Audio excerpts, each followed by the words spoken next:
Headphones. And let's get into it.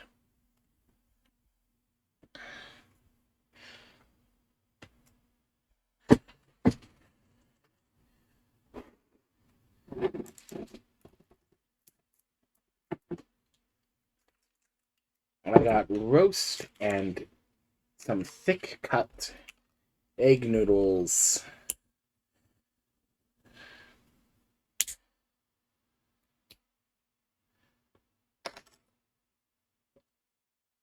Cooked in beef broth.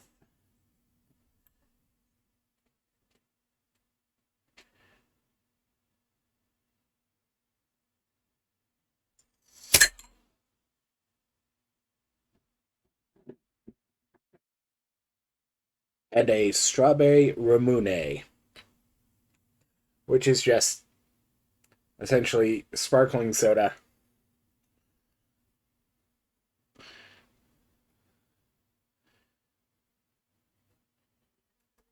Where the way you open it is by pushing a marble into a bottle that it can't get out of already.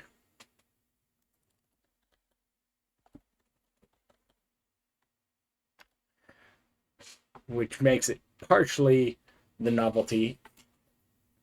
Post-it note on the middle of my screen, not the middle underneath my screen, but of the screen itself, saying I should Clover Gicky.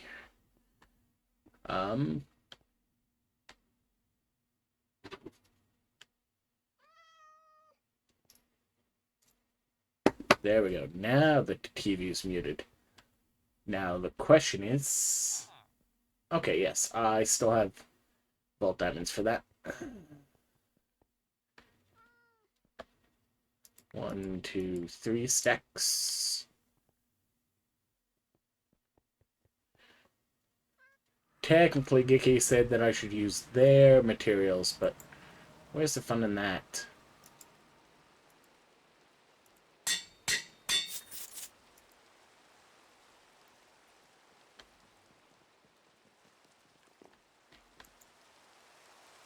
Mix pack. Go on. Outside? Outside?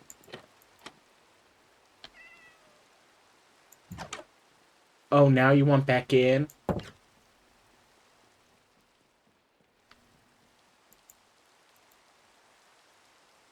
Yellow adjacent. Carbon for hordes. Absolutely. I will take a carbon for hordes off of a mix pack. Something. I've got some bad things in here. Let's see.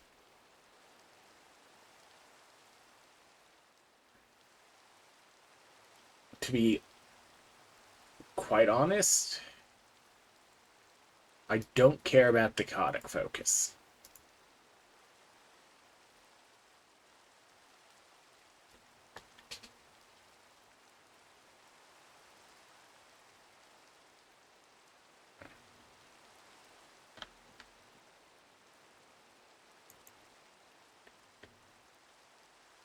Those should end up in a smaller bag. They only need 5 lines, give or take.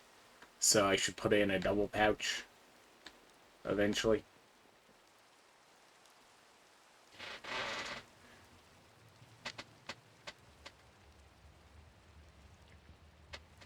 Anyways, welcome in, True Lemon. And yeah, unfortunately, some people, the primary way they deal with cards ends up being like absolutely spam a deck, and you like make the stat things, and like that makes the balancing hard. Unfortunately, like the system does in fact have a very, very high limit that is impossible to balance for. Me, I haven't stopped playing since they came out with casual, which is just the, hey, you need the vaults to be more forgiving.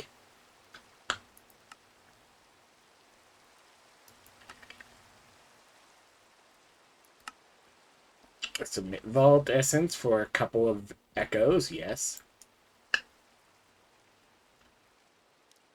How is it not on my first page? Essence. No, it is on my first page. I'm just blind as a bat. I'm blinder than a bat, actually.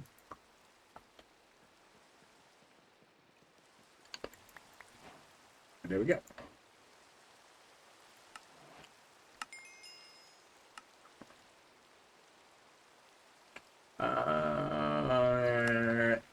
Yeah. I'll get some paintite.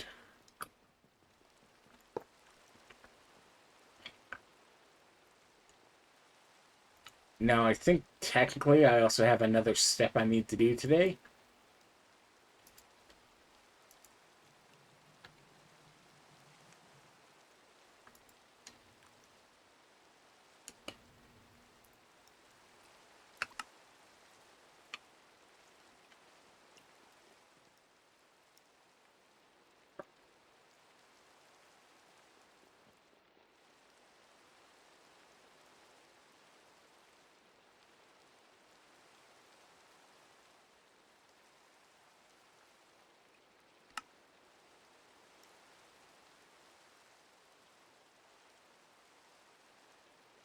Born and raised Colorado near the capital. 35 years with so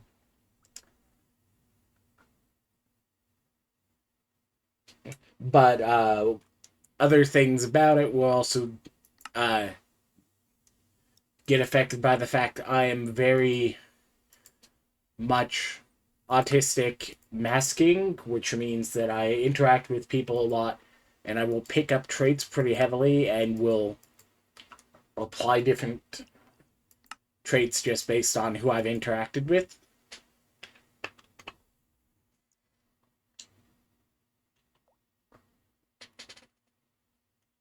Yeah, I'm part of one of the Canadian servers, playing in this case with some of my friends from when Casual came out in update 3 or 4.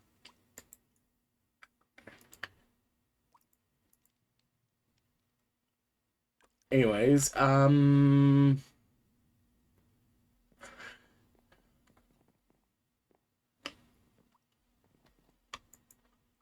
I think I have at least one of the two options for the stupid ones. Yep.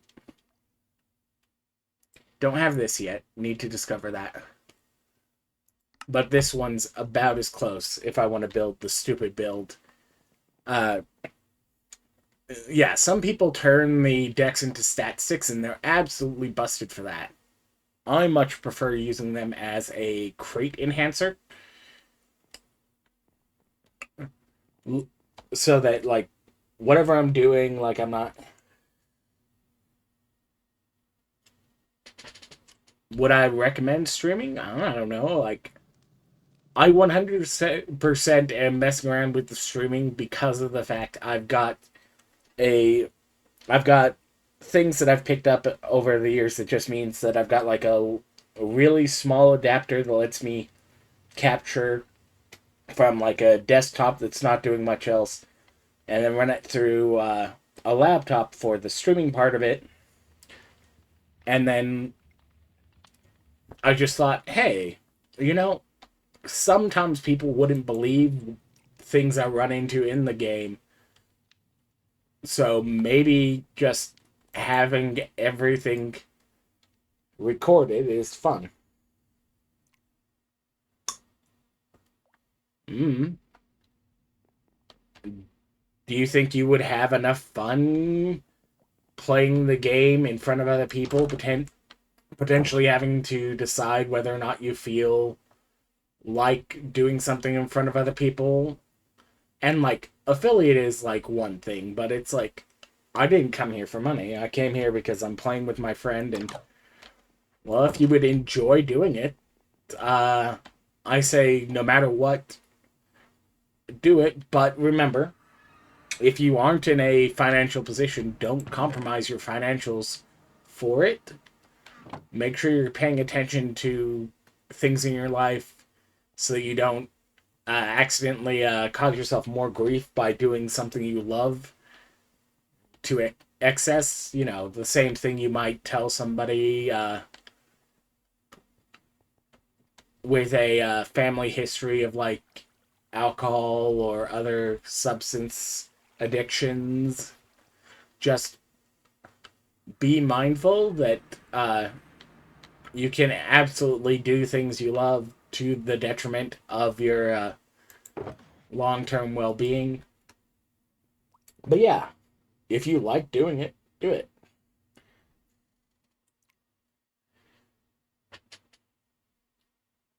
Oh yeah. And like there's definitely things that make it good and different things like that. You're not supposed to be chromatic. You're supposed to still be pulling the dang copper. I was feeding you copper for a reason.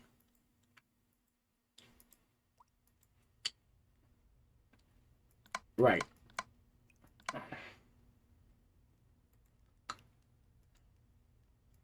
There we go. It's because I don't let it steal from the container next to it, because when it does, it will steal the unpulverized stuff. Some of this I need to like reconfigure and whatnot. But I have to run this over to one of my server mates. Well, I don't have to, but I kind of said I would because they can't currently craft this, and they've been using it in their build from time to time.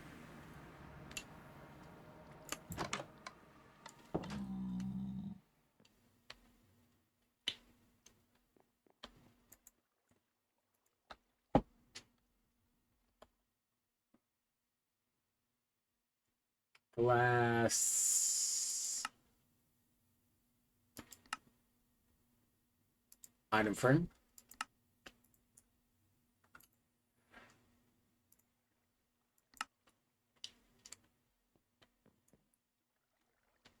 You see, they're getting ready to unpack their stuff from yesterday because they did a run just before a restart.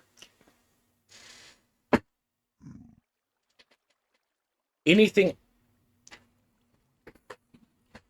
you're asking for my perspective on things you should make sure that you focus on having at the start of a Vault Hunters playthrough based on the fact I've played for so long. One of the things that potentially can help in the really early game is just like sorting out emeralds, things like that, because of the early quest availability. Doing a lot of the quests to unlock a bunch of the things can be helpful, but not necessarily required.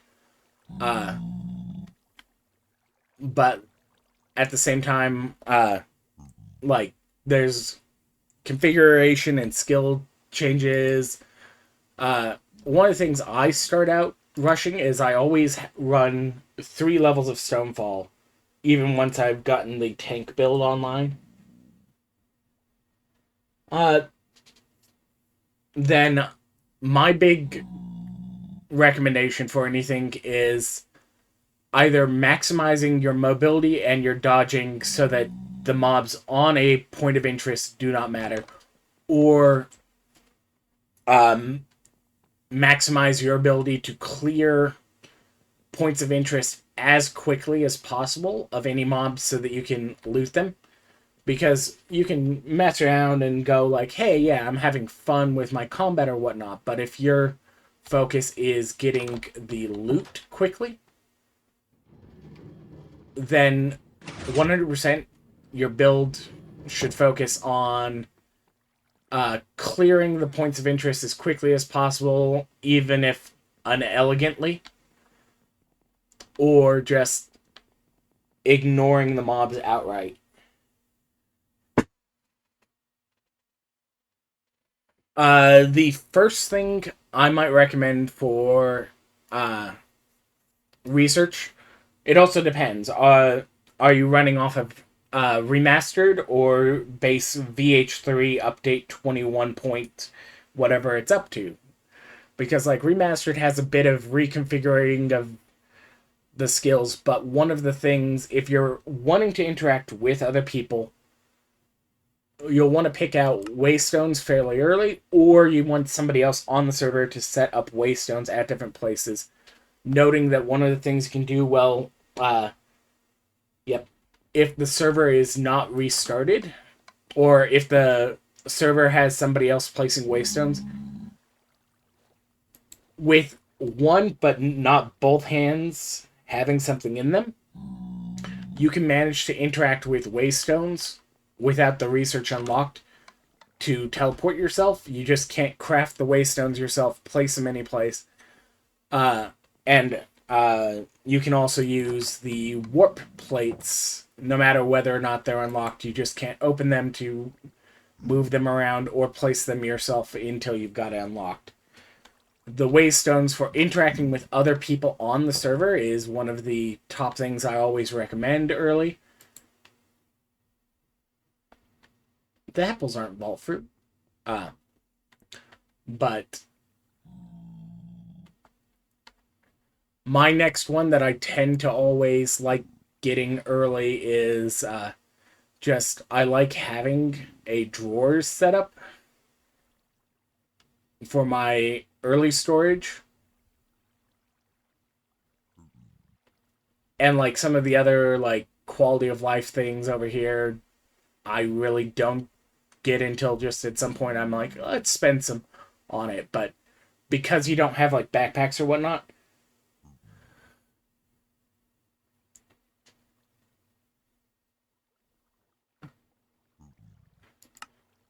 and yeah, like torches can be really useful, except each one is an echo. Which very early on there are better things to use echoes on. I personally, one of the things I do for really early on is I spend echo on deposit upgrades for 1 to 2 bags, because this might be excessive, but it also means that when you get home, you just kind of walk up to things and you go like, okay, even if you have to go to each one, you just kind of go, okay, let's deposit there, deposit there, deposit there, deposit there, or like a chest with a bunch of different things. If you've got it set up to deposit, match the inventory contents of the chest you're trying to put it in.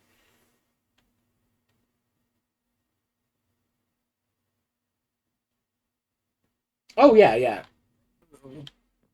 Uh Miss Crafty will not argue with you whatsoever about whether or not the Feral Flare Lantern is the best thing ever. But Miss Crafty is, in fact, blind as a bat, and needs lights to happen in the area, so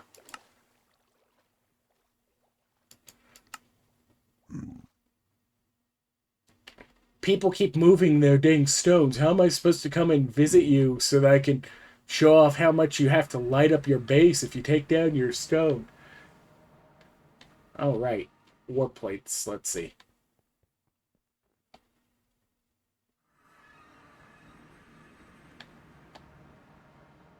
Bright. Bright.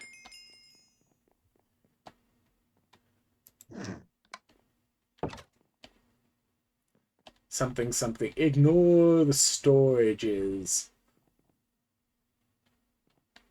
She, except go and look at all of them. But yeah, the Feral Flare Lanterns is fairly useful. Keeps like the bats and wait, no. The Dread Lamp is the one that keeps the bats from spawning. And I've had to recommend that to somebody who decided to build a base inside a drained out ocean monument. They're currently the front runner on the server, heading like 90, but their living situation is effectively a retiree, but not a retiree in the fact that they're not like retired, but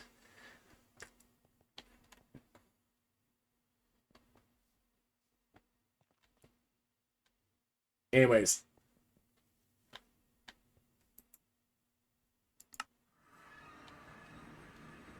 But as far as like early things in the mod pack, I wouldn't necessarily say do what I did to start the season, but that's because the way I started the season was I have one of your palisades, Crafty. Um, it was apparently on the ground. Was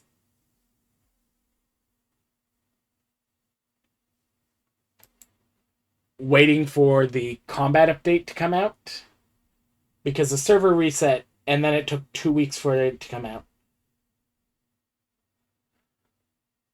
The best food? Whatever you can mass produce. No, honestly, like whatever you can get consistently so that you can like be munching on it easily. I will say this, most of my food situation is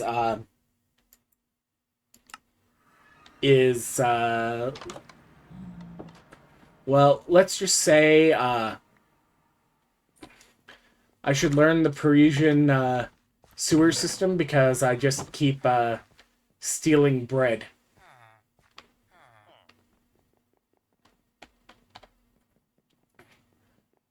Because we've got some villagers that are, rather than harvesting wheat, harvesting bread. So I just keep stealing bread from beauty storage and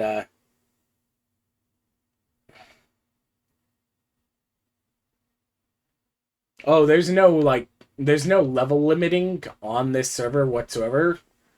I started out waiting for the combat update entirely for my own play choice, so I spent 2 weeks doing stupid things, including building this thing in vanilla effectively.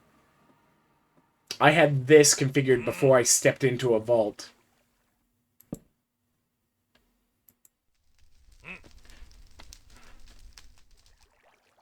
Including this level 0 sword I got from somebody else so that I could run it.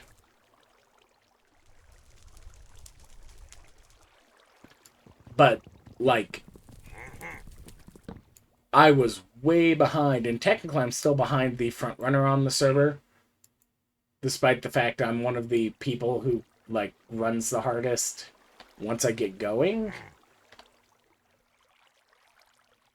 I think there's, like, one other person ahead of me besides the front runner, so I'm, like, third on the server at the moment.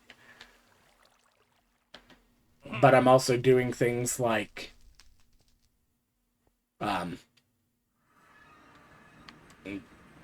just like I'm just running and I built a house for 2 weeks.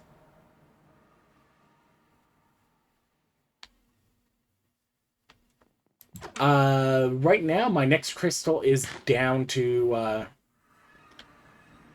currently the copper that I need to throw at it, which I just added the altar automation recently. And then after that one, level 65,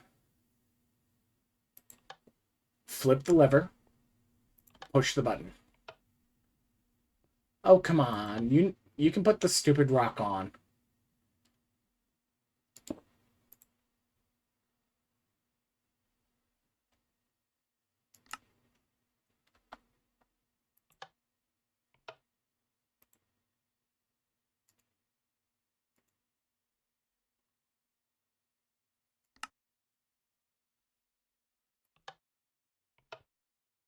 There we go. So, this is my cost requirement right now. It wasn't just 37. 37 was just how much copper after the copper that was in there got eaten.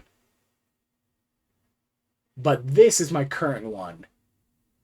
And note, if you ever feel like that's a problem, I will never say that players should ignore the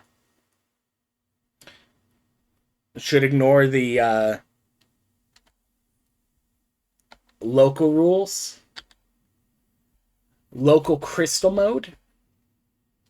can be set as of recently. You can change from the default standard to double, triple, quadruple, I think it is. Free, like you would for an arcade, half, or normal. Selecting default means you're running the same crystal cost that the server would assign anybody else. But you can set this in here. I also will say, you can elect to do whatever difficulty you want. At the end of the day, you can talk about, oh, yeah, you need to be playing it normal. Why?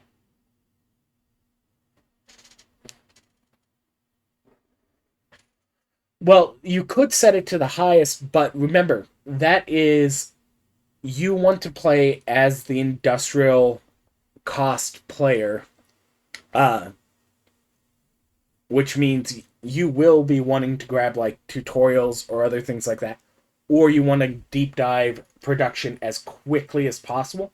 And you don't want to actually botany pots or whatnot for that, because botany pots scale really badly for grindy. You will want to figure out what mod pack you can make the big farms out of the best, which sadly I think actually Crate is one of the best ones for that. Even though like I don't mess around with Crate whatsoever.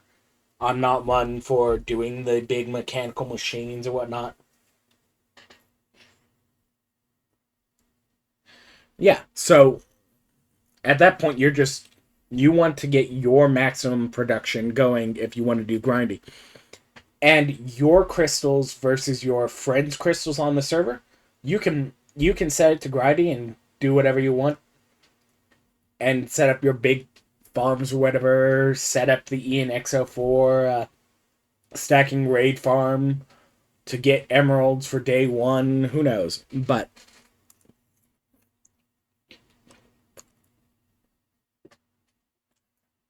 at the end of the day, you're playing for you. That's my biggest recommendation, is always remember, you're playing for you. But like, you can do all kinds of things.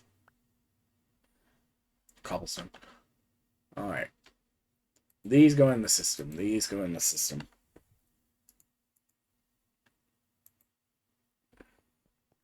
But if you get to grindy, like,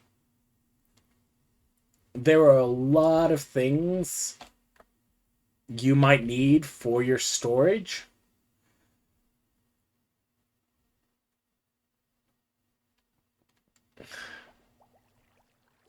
Grindy is not impossible. It's just you're probably going to make yourself look like you're running an industrial district for, I should get beef production doing more than that. But I'm out of carbon until I hop into a vault. But make sure that you have any of the unique things and at least one of the different like category things. This is going to be one of your easiest ways to get leaves. These are the modded leaves from bamboo that now got added to the quote-unquote leaf pool. You'll want to be able to produce one of these: log, wood, stripped log, stripped wood for each wood type. Early on, it will just ask you for one log of any type. One, like, just throw some logs at it of any type. But later on, it will start being like, give me oak in one of these four types, where you can throw any of those types at it. You just have to make it oak, or dark oak, or acacia. But, like, you gotta make sure that you've got the different things. Oh, you want to know how in the world you get the resource crystals? Anyways, I didn't need to configure that one. I already have a rock sitting active. Dang. So I'm going to have an extra 68 rock. Whatever. To get the resource rocks, You need to find some of these, and to find those are in um, raw geodes. And my best recommendation for finding raw geodes is to try and find not the shallow oceans. You want to find the oceans where if you're mousing over them, they're saying like -1, 0, 2. And then what you're looking for is like spots on it that are shaped like a geode, and you want the number to go up, not down, when you mouse over them.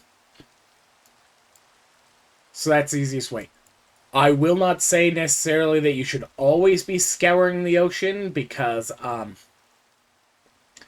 sometimes you find surprises.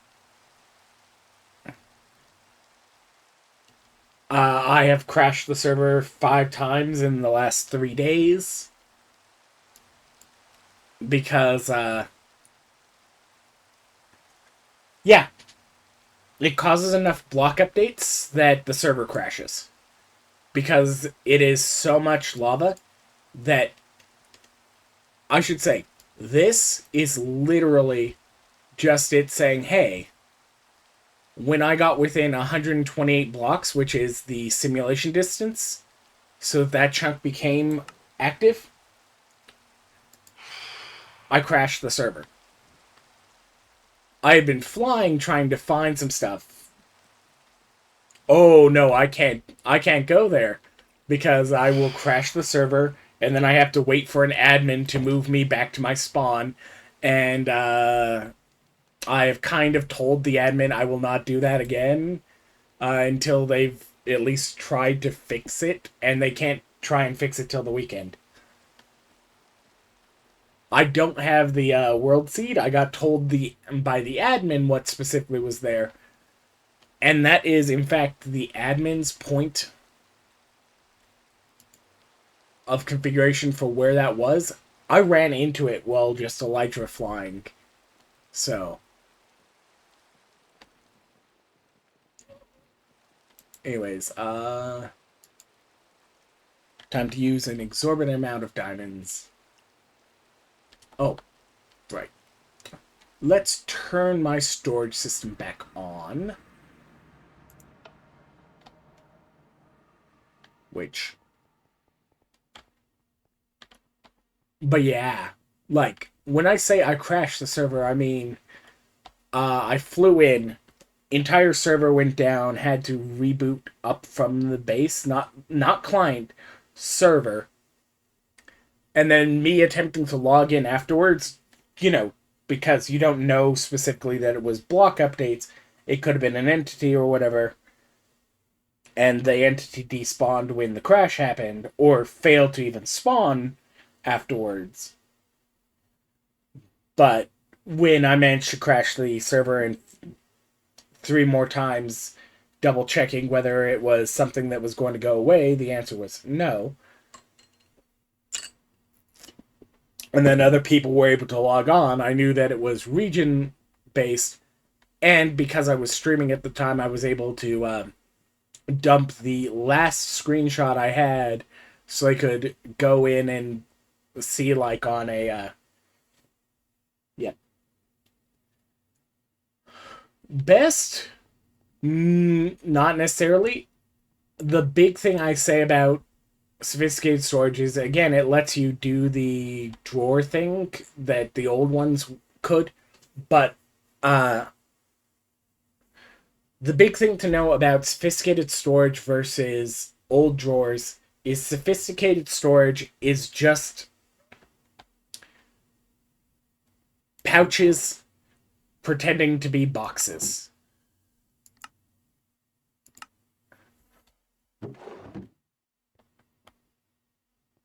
But you can get your drawers back up the same way you would. Again, you don't need every single type of different thing. I've just built a full index of anything that the vault can accept for any of the resources it asks for, and then a couple of extra things just for storage. And then I've been storing vault stuff. I am so sad. The compression upgrade is expensive. This,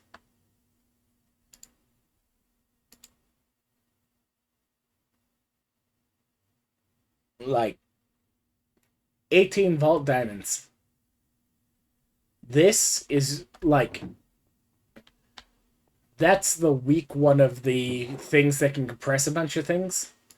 This, this one, absolutely.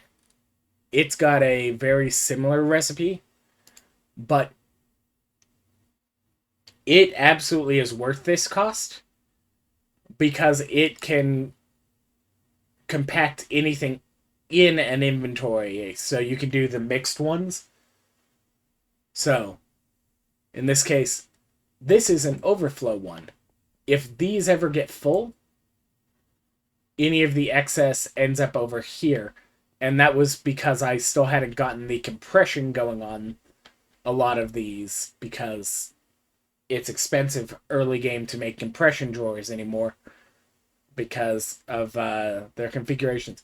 If you know your admin or whatnot, or are otherwise in control of a server and can do anything about it, I highly recommend reducing the cost of that compression upgrade. Because let me tell you this, I've done all the testing on it. The most it can compress is 4 stages. So for like the barrels,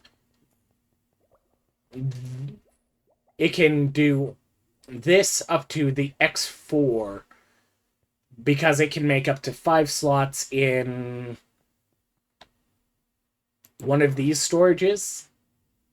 It could take the first 5 slots and then turn them all into, say, start from nuggets, ingots, block, 1x, 2x for like iron. But it can't do any more than that for the compression. The compacting one, the one that I have over in that barrel, because you can just kind of dump anything, works really great for like storing things, but it makes it hard to pull things out. Oh, don't ask me what in the world I'll do for design. All I know is the main thing I always do is I set up a drawer area. Oh, also, I might have, in addition to the raid farm, I might have built a vanilla iron farm that technically hasn't been turned on really at all. He technically exists, and his job is to wake up these lazy guys at night so that they don't turn off. But I haven't done that. Oh, then yeah, it, just find some place you want to build. Be mindful. You might have to deal with various fun caves in remastered comparatively. Uh, oh, I don't have any of the good lava ones in range visibly of my free camp. Ooh, redstone. But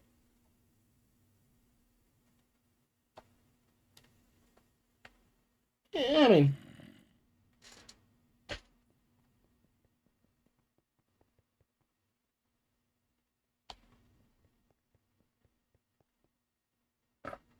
anyways, I got distracted. I was working on.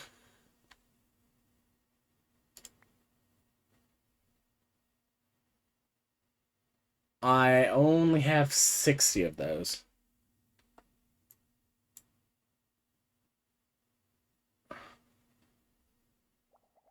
Huh. I thought I had 64 of them.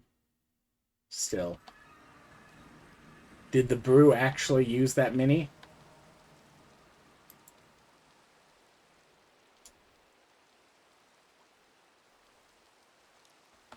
Okay, so I'm going to have to go next vault anyways for that.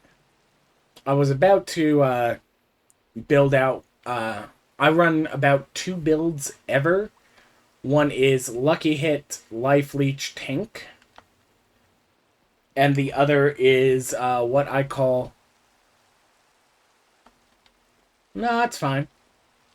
Honestly, if I'm going to steal Vault Diamonds from anybody else, it's going to be from Giki, because I kind of told them to raid my storage for diamonds yesterday, and then they did some gilded runs yesterday, so they've got diamonds again. So if I need vault diamonds, I just kind of go claim some back.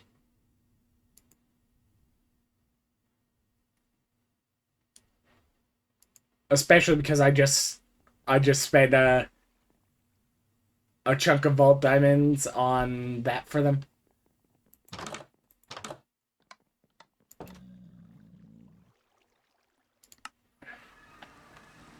But it's not even going to be the one I actually want, because my build that I call the Drunken Mage actually doesn't want the active cooldowns. They want the Slaughterer's Hatred brew.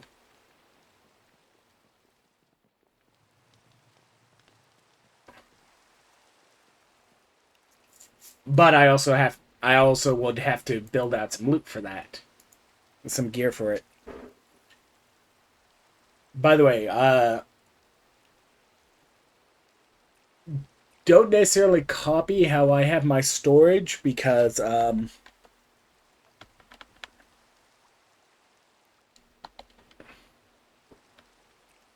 you should try not to have a bunch of MBT data all sharing a mixed storage with a bunch of other things. But that's the key, is these aren't sharing these.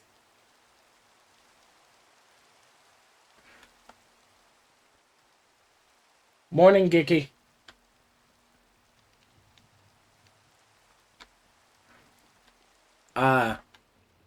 But that's a bit of a false flag, because those aren't sharing storage for the rest of the stuff, because all of the jewels end up here at the highest priority, and all of the gear pieces that are not jewels end up here as a hard configure, and both of these are in completely separate chunks from other storages.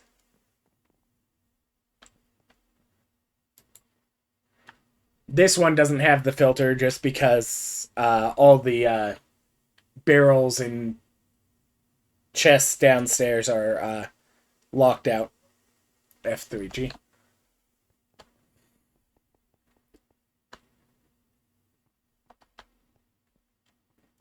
Also, the reason my base has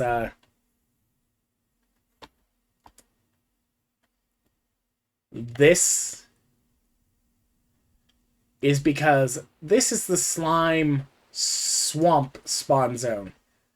This is the slime chunk spawn zone. This is an air gap.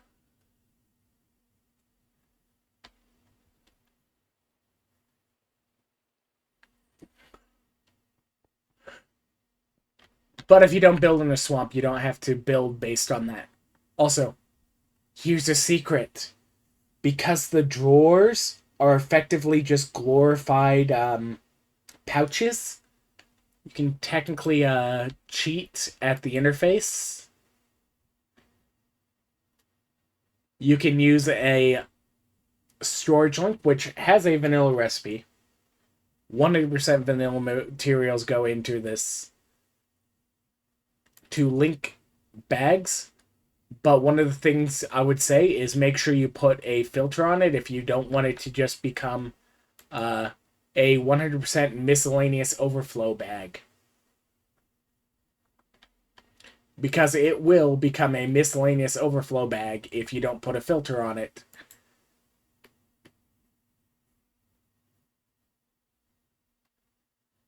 Hey, look. Also, one of the best things about this most recent update,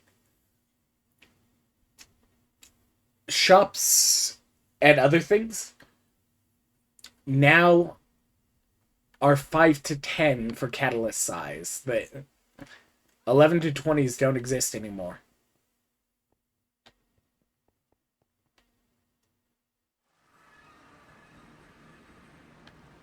So the modified ones are much easier to do. You can still craft your standard 10s here, but you can get much smaller sizes much easier now.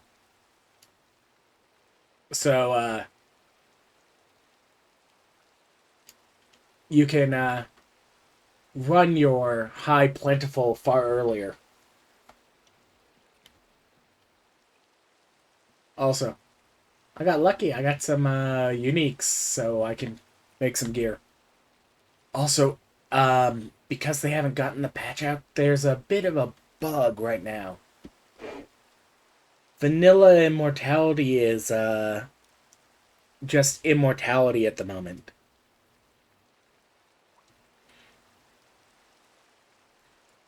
Try not to abuse it too much.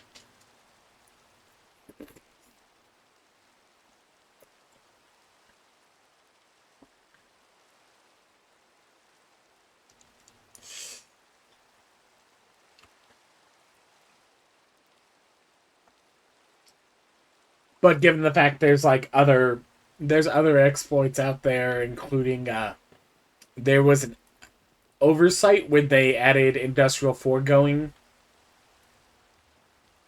that people can bust out to make gems relatively trivial. From what I heard.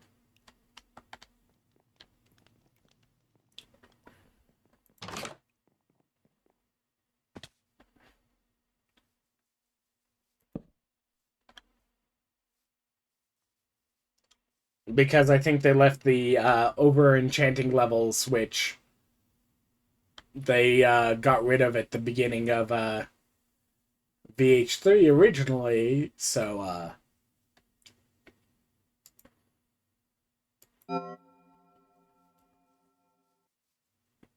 anyways, I've gotten distracted. I've had that crystal for a while, and I'm going to accidentally make more crystals if I don't do other things. I do not need the cooldown potion for this vault. I probably shouldn't put it there. I should probably... Chest monster.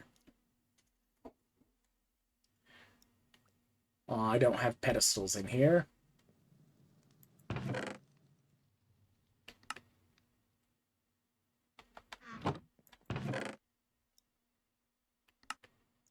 I'll probably have to raid them for somebody else.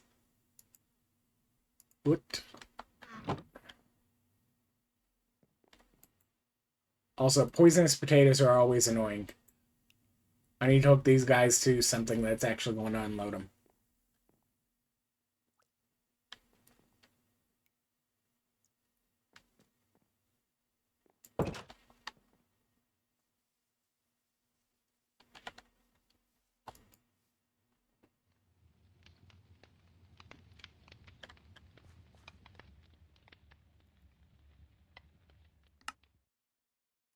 Load and sending some scav.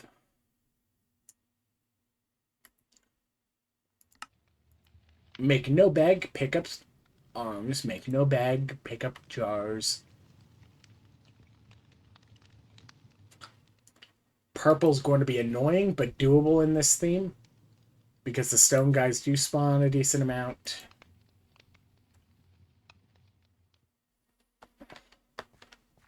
Onward!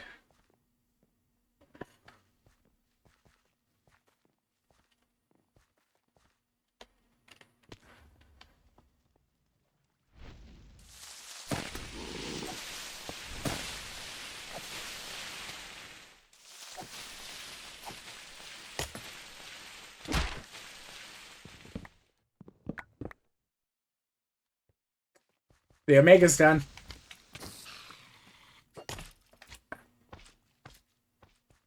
Yeah, today I am not beating the vault favored allegations. 3 wooden chests, 2 spider spools.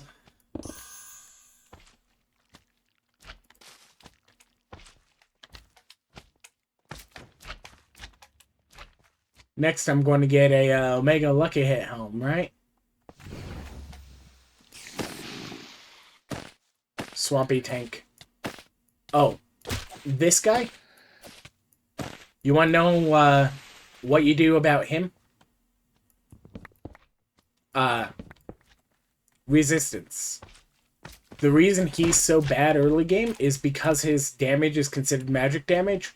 No amount of armor does anything against Swampy's Thought Cloud, but the resistance stat, which uses like the same base system that Minecraft's protection enchantment does,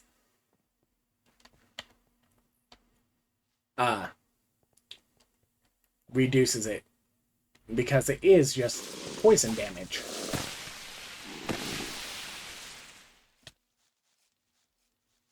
Anyways, I'm not even clearing these as quickly as I could if I had finished swapping over to my Drunken Mage build, because I would have been just wandering around poisoning the entire vault.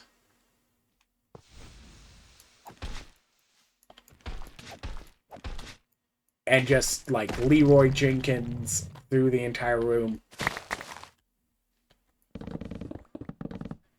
Arm? Nope.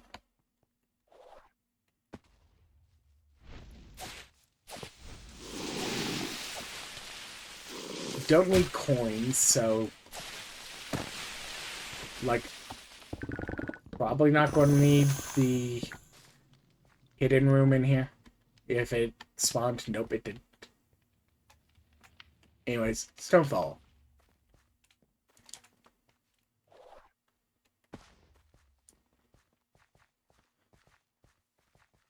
Yeah.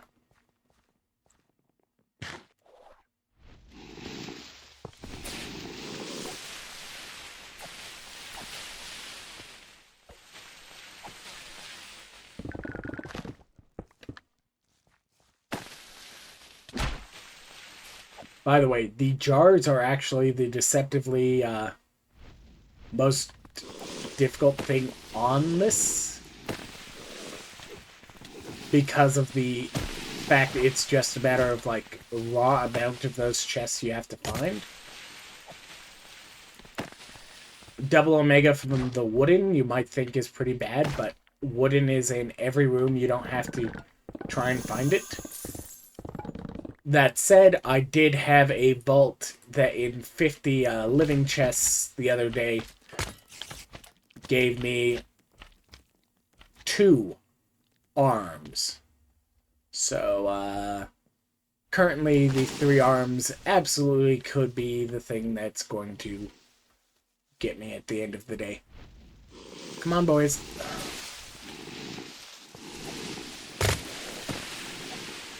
These guys are worth, like, several steel for me per.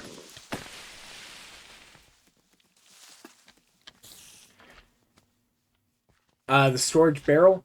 Those are specifically the limited barrels. Those are the ones that show it on the front.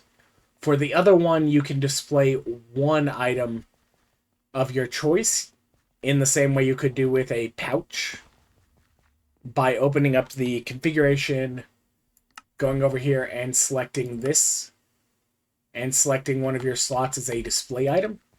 Then anytime it is placed in the world, it will display that item on the front of it or whatnot.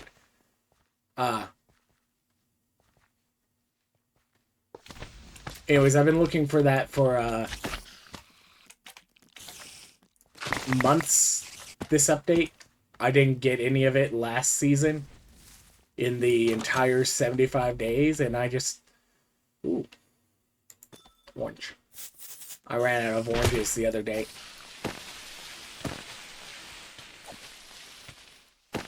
Trying to get the stupid arm. You would think 3 arms you would be able to get in just 50 chests, but no. I ended up dying to a swampy that spawned and immediately fart clouded me while I was at half heart.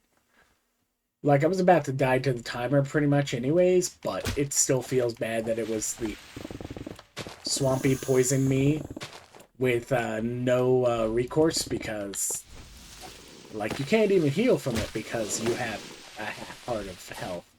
So any amount of damage is any amount of damage.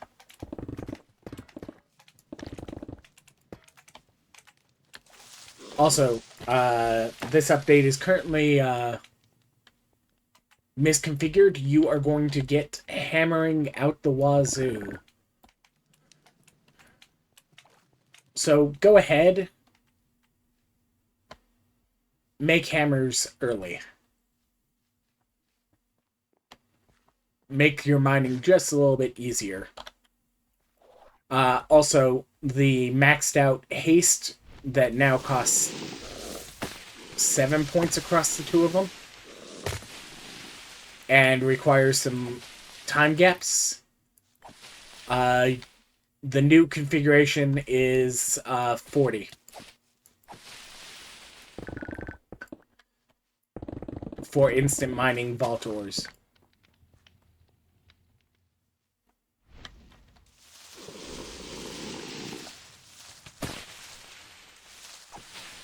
Which also lets you instant mine everything in the overworld because vault ores and deep slate ores share the same non-lava or non-obsidian hardness of 3.5.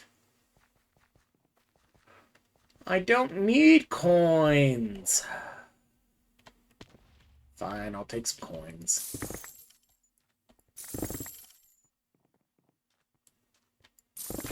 Anyways, I'm going to die this vault because I got distracted by the coins for like a minute instead of running for more living, right? That's how that's going to go.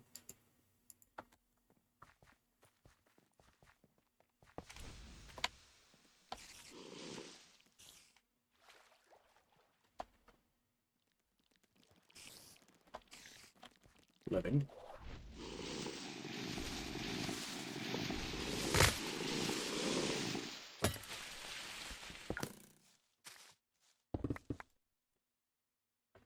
Thank you. Also, I don't like this change. I don't like being able to climb vanilla chains. I like running into them because that keeps me from, like, falling, but I don't like the fact that they are counted as a climbing like a ladder.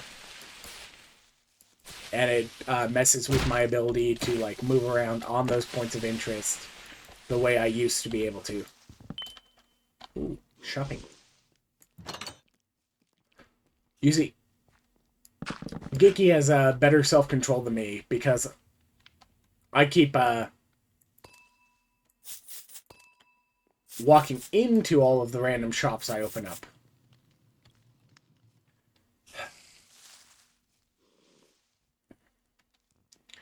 My sword's busted.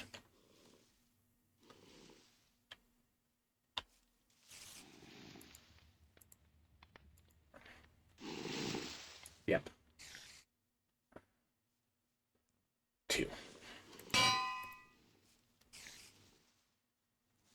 Boop. Boop. By the way, this is also one of the things you want to do once you have the decks unlocked. Always repair stuff only in the vault.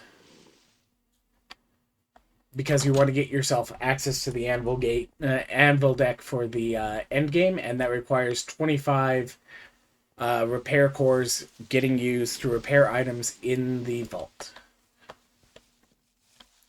The reason you want that is just because the anvil deck is the one that can have 3 cores in it, so you can take advantage of the yay plus % efficiency to make, like, the greed cards absolutely max out.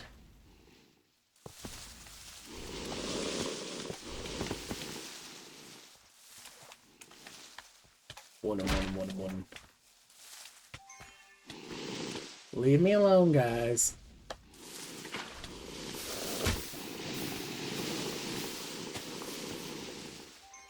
Especially you, Swampy. No one wants your farts. I said no one wants your farts. Stop that.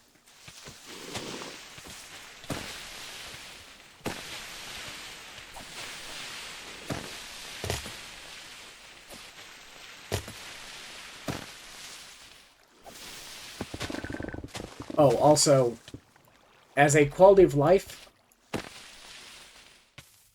as a little secret, always keep a regular bucket on you. This actually exists for one reason. The Y-level bug fix means that there's actually a different one that you can run into as a problem. And that is client-server desync on whether or not you've broken a chest like wooden or a strongbox. And it's pretty easy to get if you've got instant mining for anything else, including regular chests sitting next to strongboxes. Because it will register one hit on your client. And then it'll take one less hit on your client than the server thinks it needs. And then they won't agree that it's broken. And then it will keep like popping back in like a ghost block. And unless you do something like waterlog it or update it, your client will continue to be unable to mine it. Anyways, I technically am done with Gilded. But I need more Vault Diamonds, because I will always need more Vault Diamonds. Oh, and if you're playing with your teammate, I don't know if you're in one of the Oceania official servers. One of the things we found out this update on ours is the research penalty does not exist. You don't have the 50% per person added to a research party. So feel free to have as many people on the server on your research team as possible. If it does show the research penalty, the 50% is still like, it's still beneficial to have large groups for any of the researchers everyone wants. But the one caveat I will add to that is this will destroy mod boxes unless you're good about your timing for when you're going to mass use mod boxes to get some of the expensive things, like compression upgrades. Or if you're trying to roll an early... unlocking RS early, even if you don't plan on building it, is also recommended, so that you can potentially throw early mod boxes at trying to get good drives. 16s or 64s.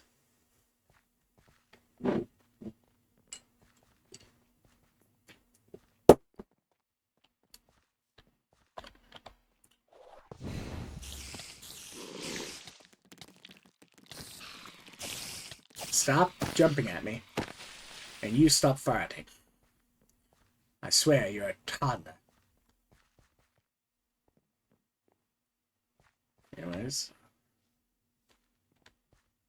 Living. Coins. Put in. Dang it. I hate when, like, you jump at just the wrong time. So, like, all of your momentum is down. By the way,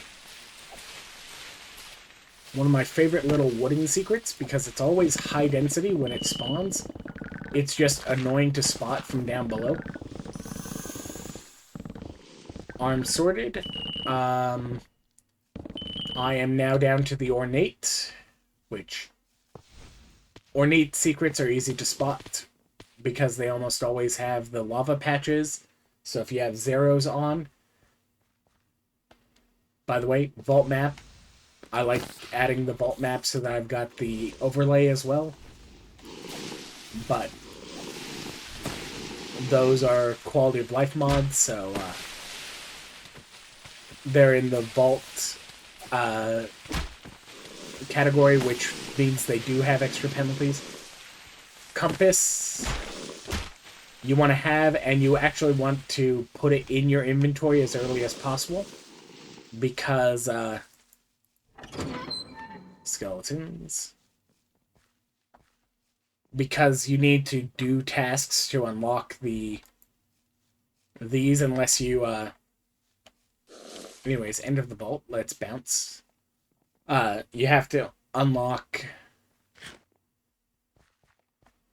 each of the different things, and your unlock requirements are difficulty based, and like finding ore rooms with the compass requires you to find using the discover. So non-globe, find 125 ore rooms. Well, you've got a compass on you. You have to actually have a compass on you. And unlocked. Kerbal.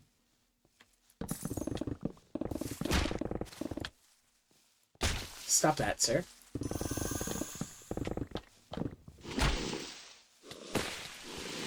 I'm just robbing this robot's storage after I've beat him. Plunders of war. You don't get to defend his stuff. Okay, you do get to just block for everything. Bonk, bonk.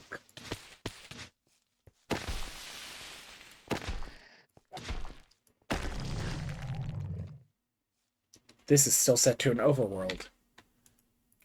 There we go. It's not supposed to be at 2 height, it's supposed to be at 1 height.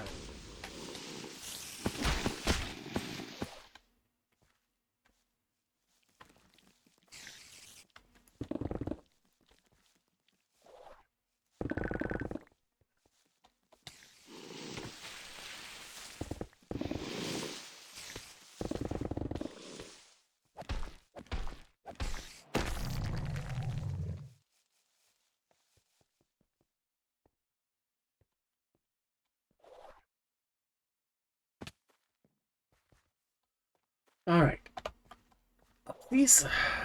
Up these.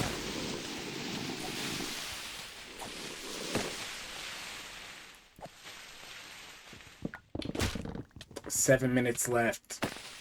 Not horrible time, but I still have to deal with spotting enough tanks in.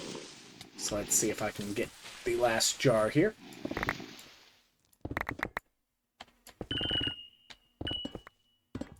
Yep. Leroy Jenkins.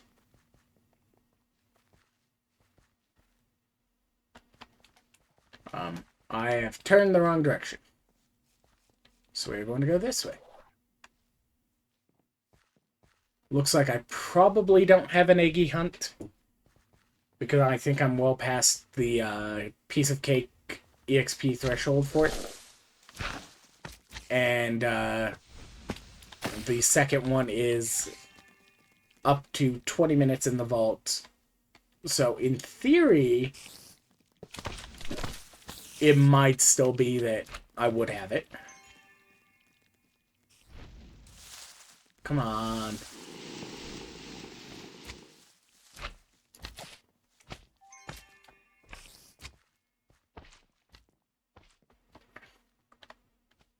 I need tanks to spawn. Fine.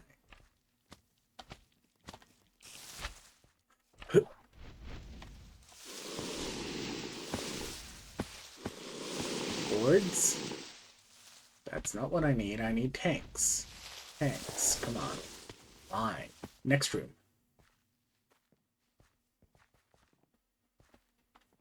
Purple, purple. Purple. Purple. Where are you, Parable? Not Parable.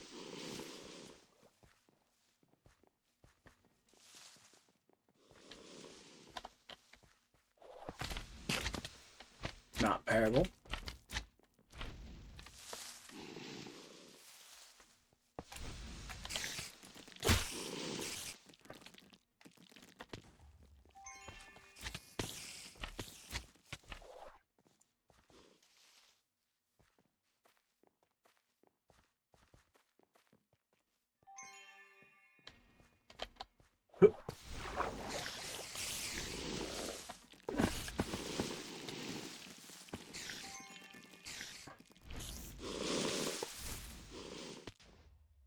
Parable. Parable.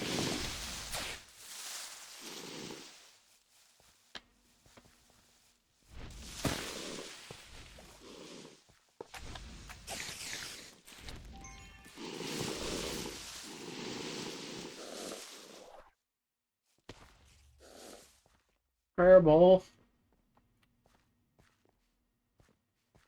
X mark doesn't have purple in it.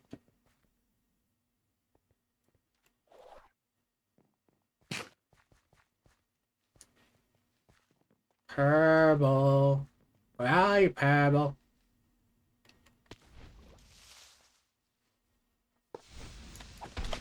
Purple.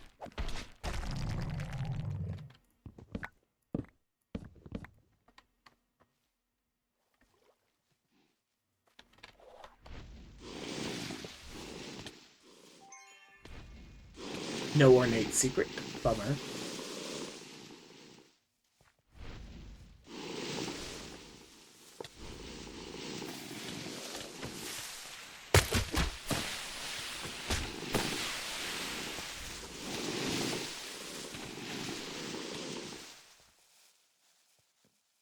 Puppies.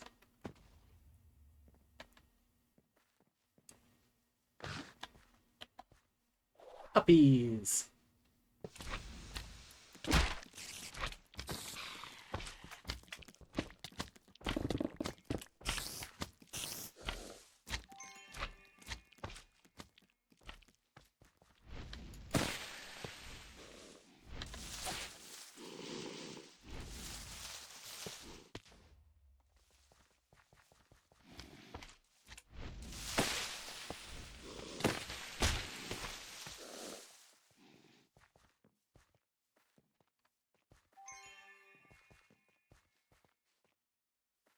Purple. Where are you, Purple?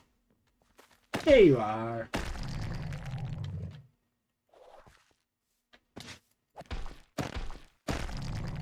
Purple. And that's a completion.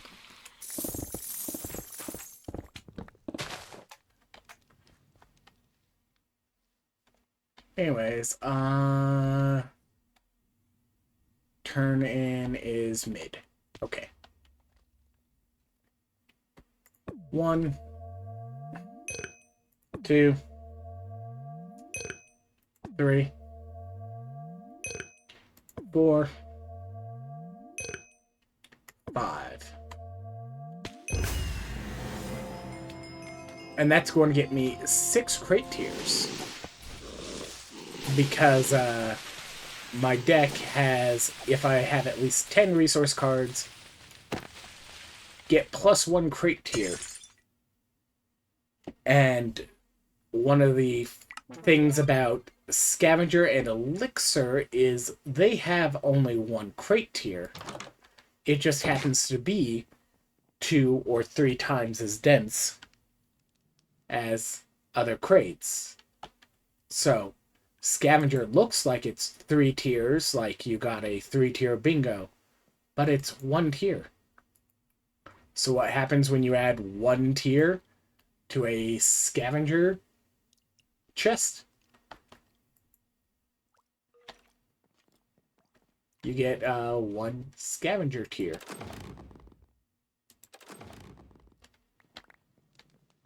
So you get 6 packs of cards.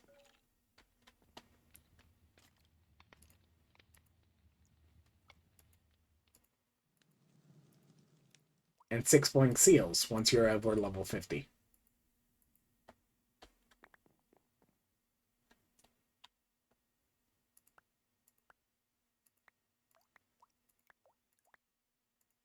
Anyways, I will stand by that modifying the crate is one of the best ways to get stupid amounts of things.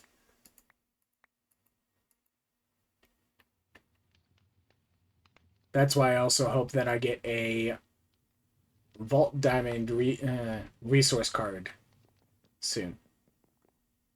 Unfortunately, I gave up my first option for it to get a mod box for Hordes one.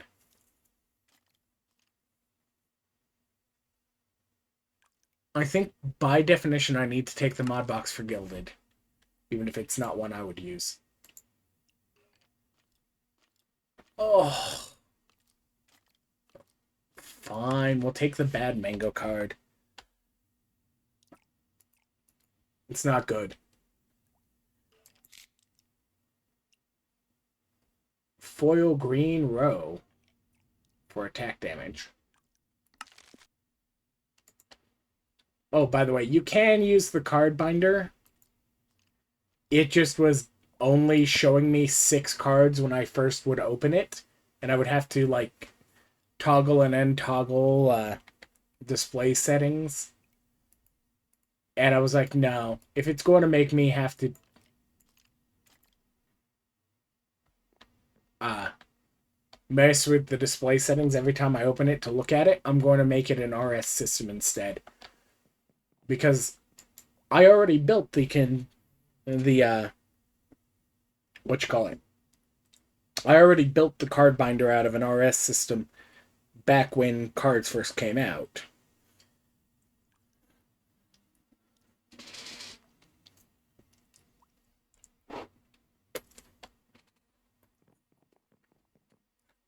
I would just do it again. Which, to be fair, it's rather easy. Because you just need a controller, which I'm sending power to it using a modular router's energy, a grid so that you can look at your dang cards, and I would say a 1 to 4K storage block to act as a drive. In this case, it's configured to cards, but you can also add decks to it once you start crafting decks. Back in the day, it had decks automatically because you could find them instead of having to craft them for an absolutely exorbitant amount of research.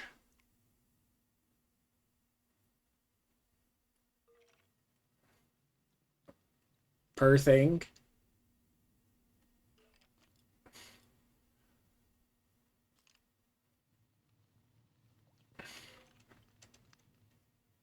And then 16 extraordinary, so a stack of opal, an omega pog, 16 platinum, and some magic silk.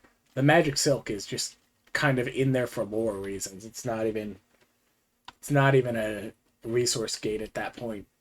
It's there for lore. If you get stuck on the silk, you have done something wrong, and you need to not have your soul harvester underneath your magic silk storage container.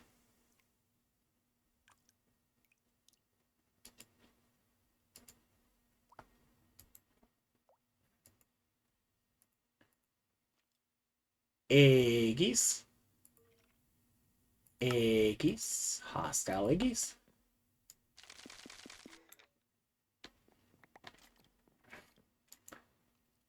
Standard Eggies.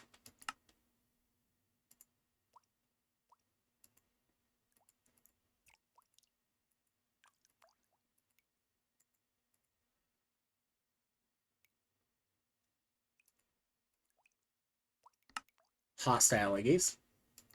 Oh, by the way, they added these things, but I'm not going to try and figure out what in the world they drop. I'm going to stick to these.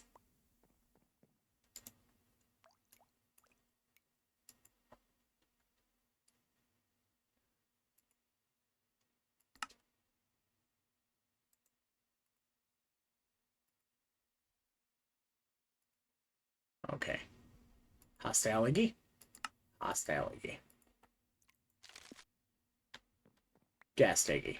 Okay, so I'm done rolling Iggy's for now.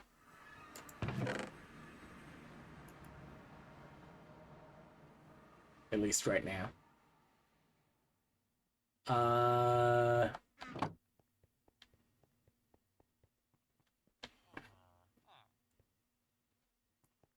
Let's get things deposited. Oop.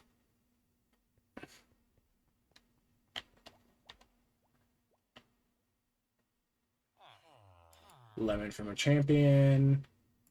Pog from a champion. Specifically that Swampy in that first room.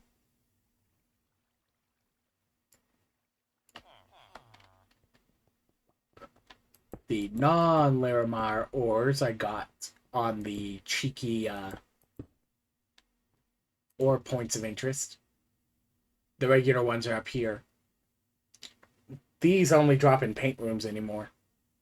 You can't get stone Larimar from any other vault room but the paint room. So I don't break them down. Fortune, fortune, fortune, fortune, fortune, fortune. There we go.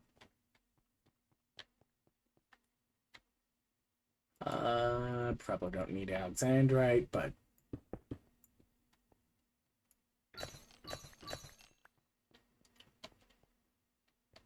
break it down now.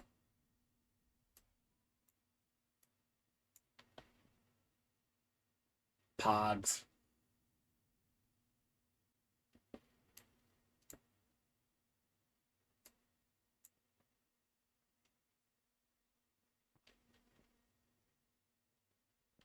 Like, I do not know why in the world Zine is apparently my low one this season. Alright.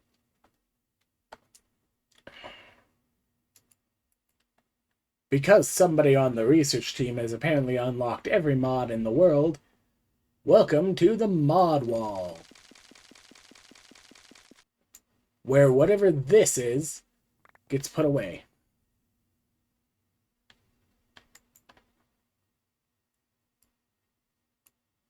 Allegedly.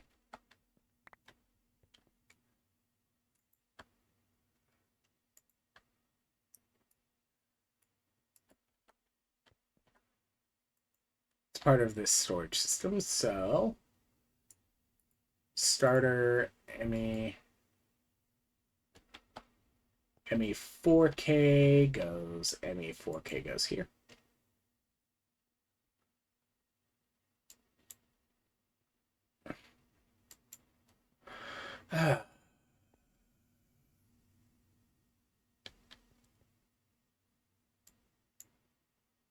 Sometimes it's stupid about MBT.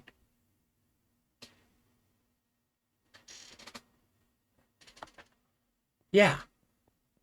I'm the storage guy on the server. Well, kind of.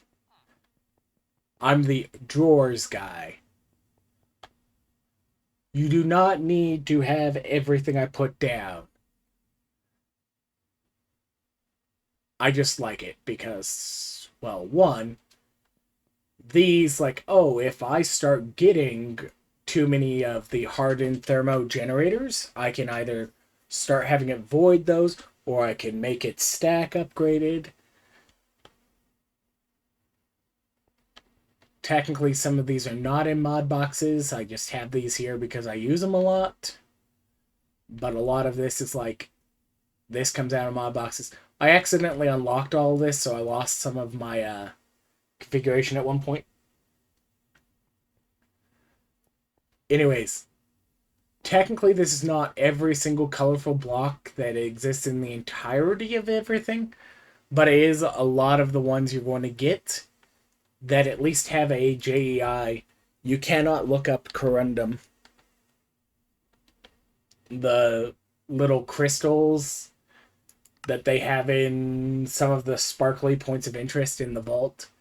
So it doesn't get a wall, but we've got crystals, pastel,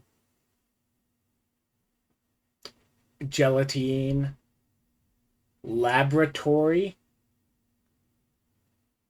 Where did I... Plastic. And then we've got concrete powder, concrete, glass, frameless glass, terracotta, glazed terracotta, wool. By the way, wool is the best way to get large amounts of dyes because thermal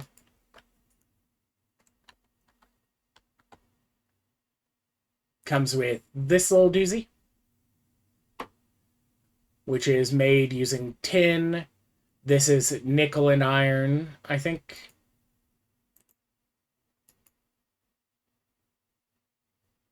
Nickel and copper.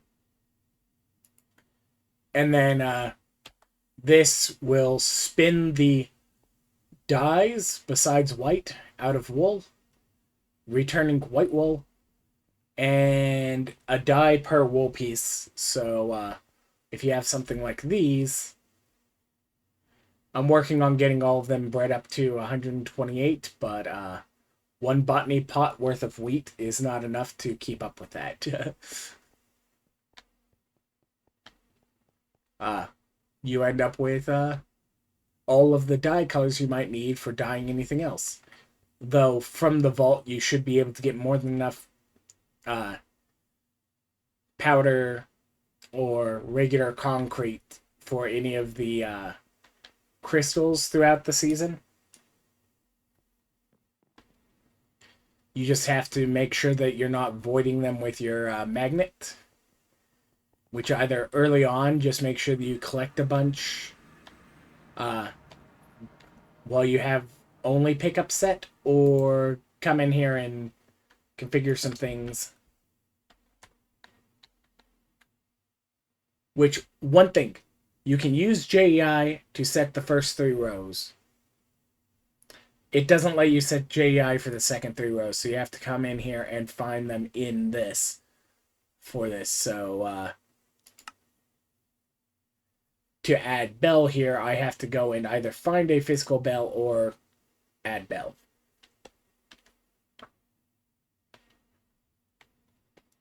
But fortunately, this update, bell is not part of the altar.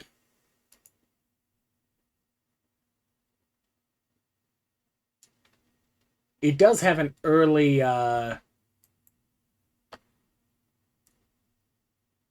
early on it can end up in the bounty table, but I don't think...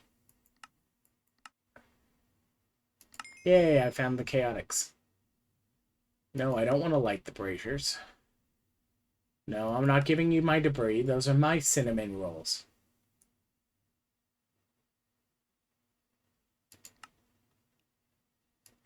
I said they're my cinnamon rolls. Mine, Larry, for a decent amount of vault diamonds. Okay. Repair cores, go burr. Pants. Alright. Steel.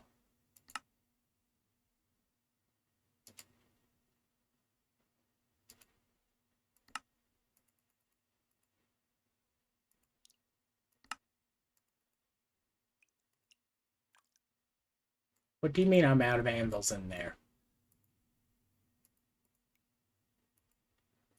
And I'm basically out of vault diamonds again. Fortunately, I only need 1 per cage I need to build, because I need to do some cages. I think.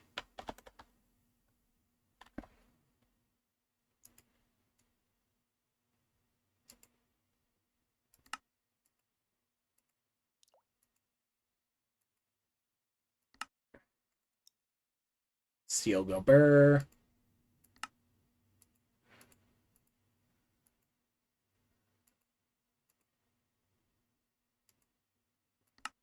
Black opal go burr.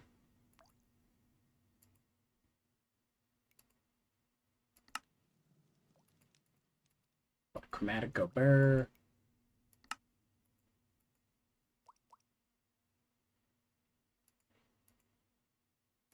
Sure.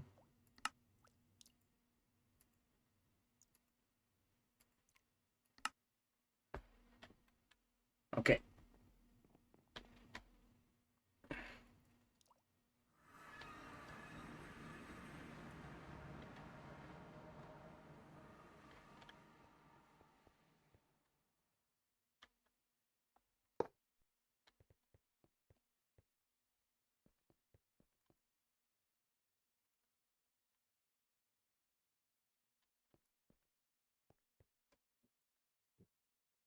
you can run 64 botany pots or cages just by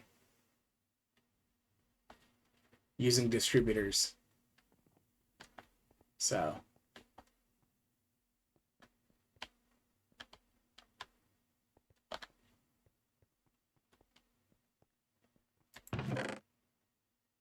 from one, let's see. I needed drowns because those were popping up. Let's see.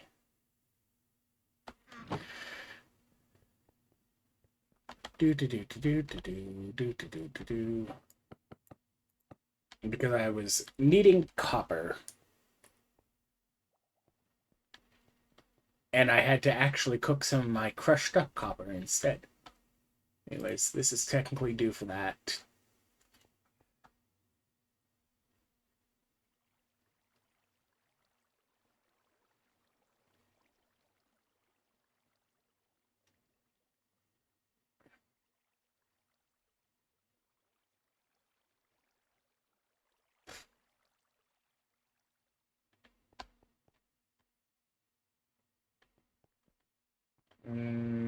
I can wait on the steel because I'm not generating enough that I'm storing large quantities of it at any given time, either in block or standard form.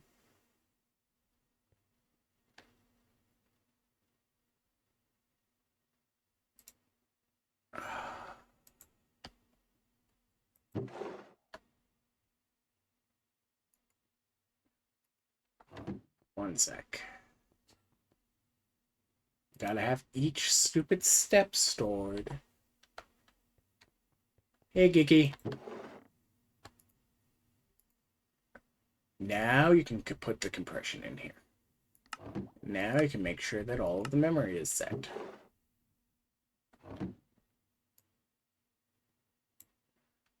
And now you can go...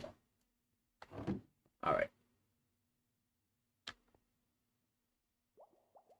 Dirt's already running like that.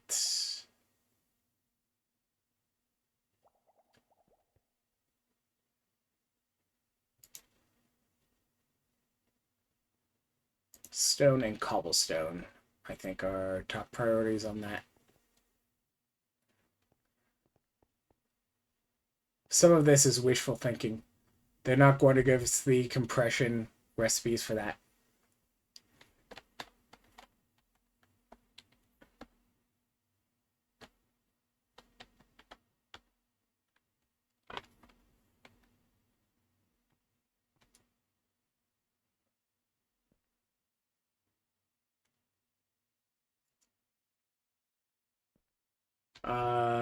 Time to go upstairs and continue delooting.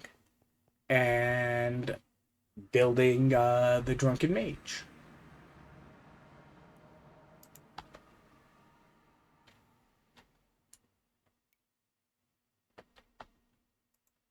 Anyways, bad mango card.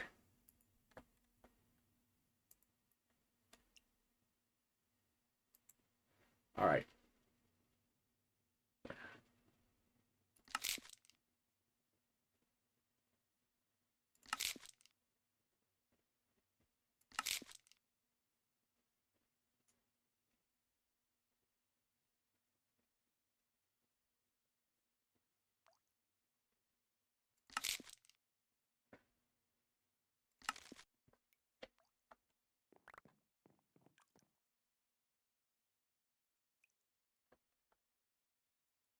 And those.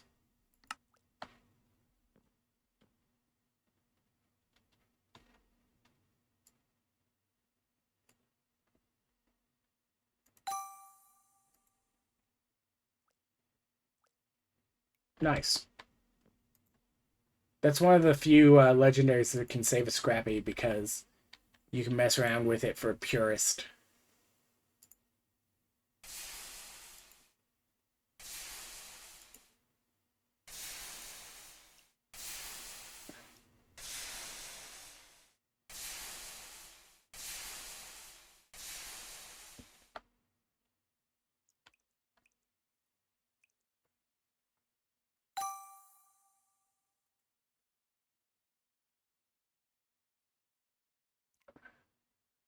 Okay.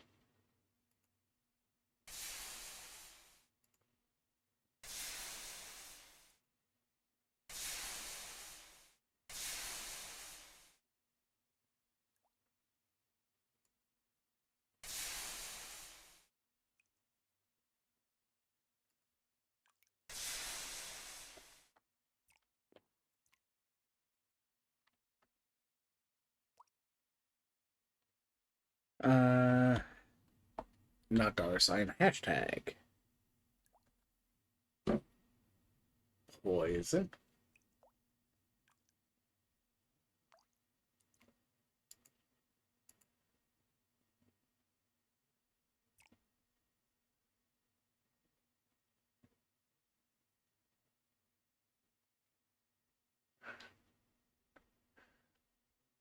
Look, some of the items in my storage are here entirely for the fact they're illegal. Not because they're good, but because they're illegal. Some of the chaotics that have double tapped a category or a group of categories that they are supposed to only have one of.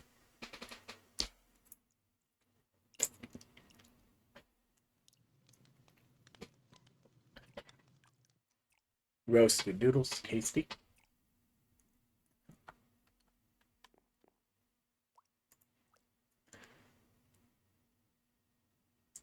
Probably don't need Hero's Landing. And I heard a rumor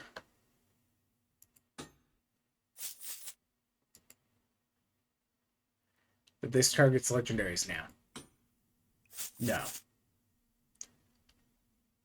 Prism is at least one of the laser ones, though.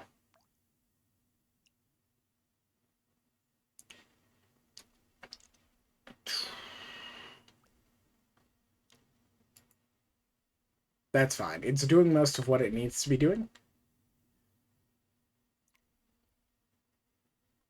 This one's a fairly decent configuration.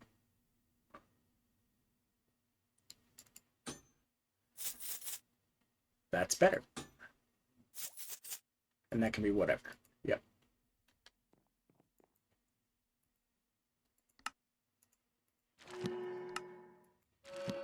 Technically, it'd be nice if the Poison Cloud had AP next to it as well, but it's not required.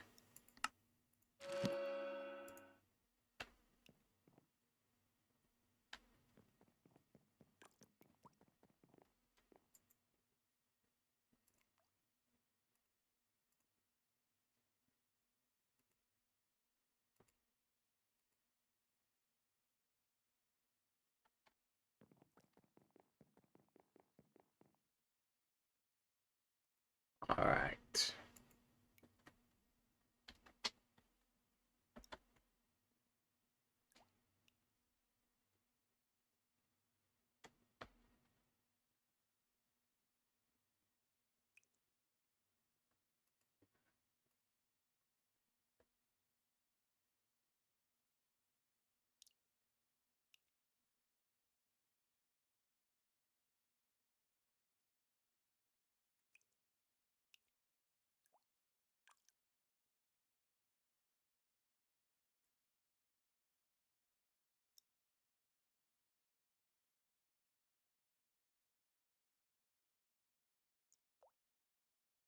Okay, so I don't already have a AP implicit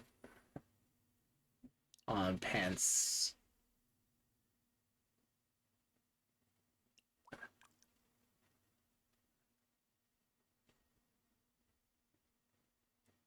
And I don't have recent boots.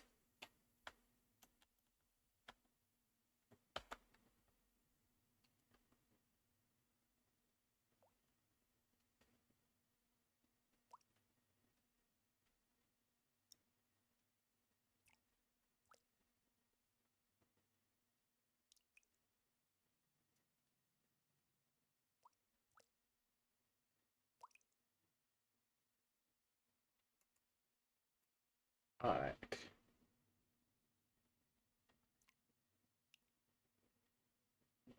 Ooh. Probably not. But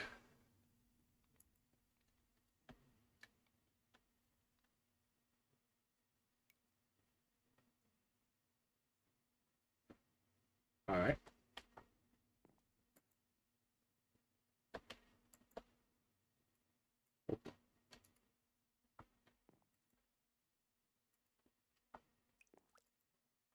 Uh...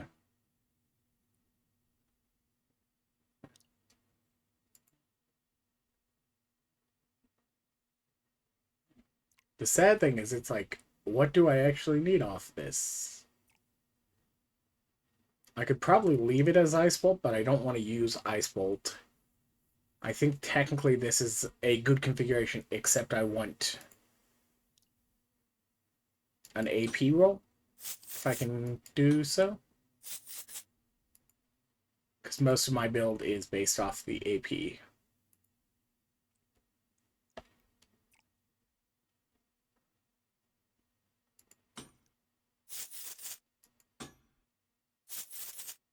Yep. Alright.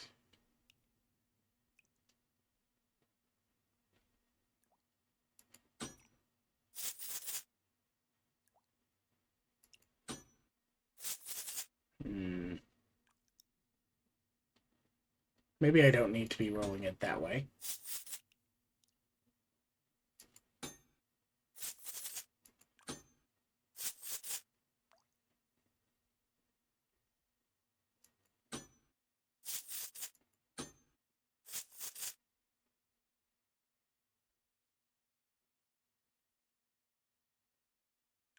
Now, I do want health, if I can do it. Health and AP. Health and AP. Armor. Armor. Health and AP. There we go. Duration. Efficiency.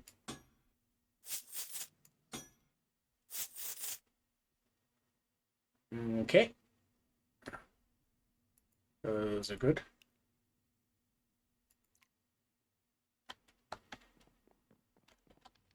Why am I going out here? They're up here.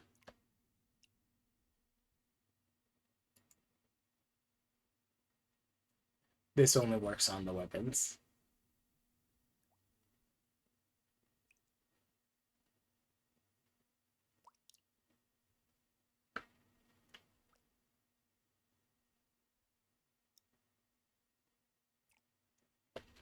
Okay, most of that's not helpful.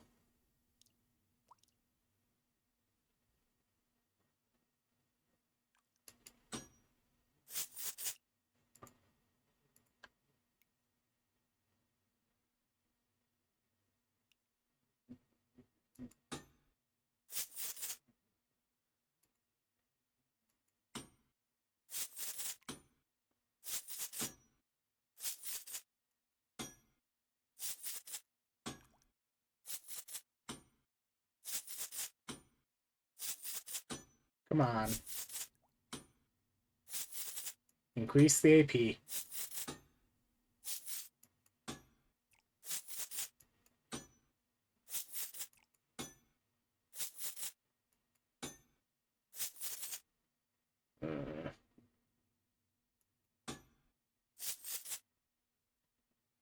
Technically correct. For what I asked it to do.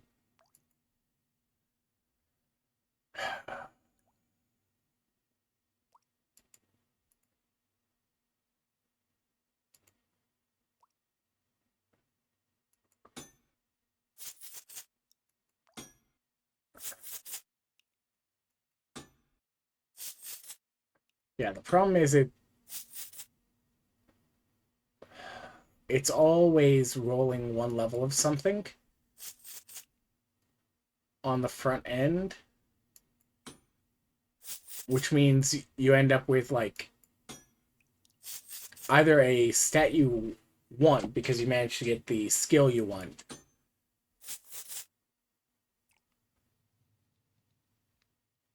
or like when you don't. And if you get lucky, you can take it off, but then the next time you add something to the prefixes, it's going to be...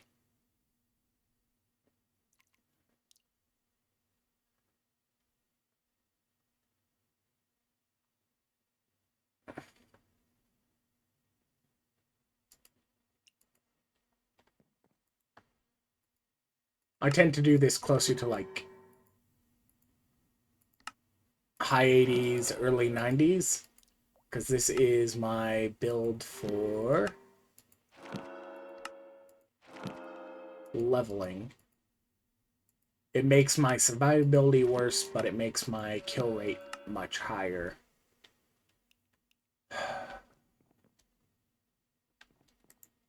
Emeralds.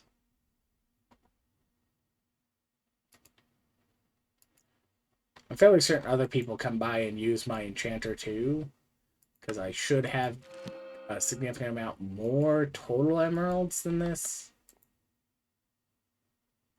Even noting that I've got... This is 81 of them stored here. But I mean, I've got a raid farm.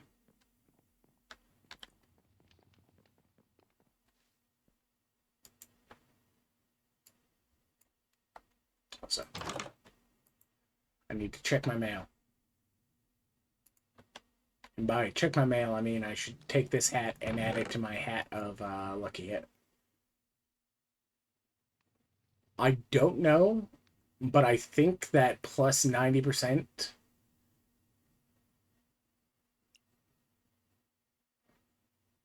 technically allows you to get over and above the base cap.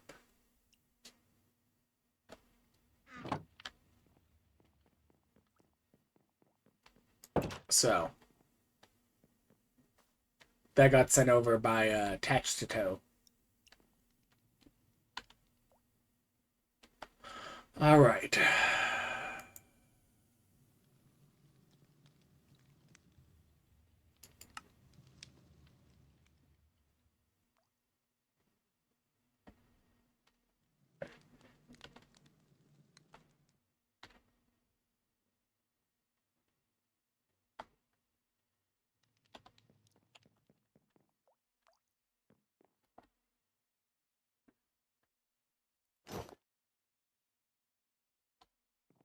Now I get to build the build.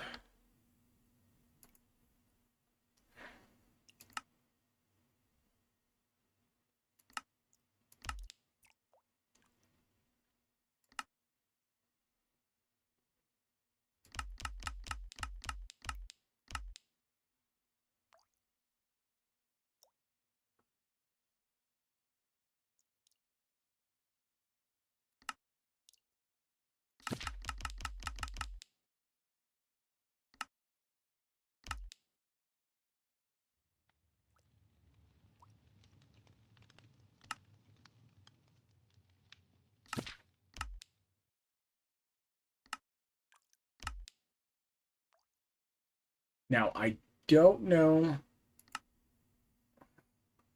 how all this goes.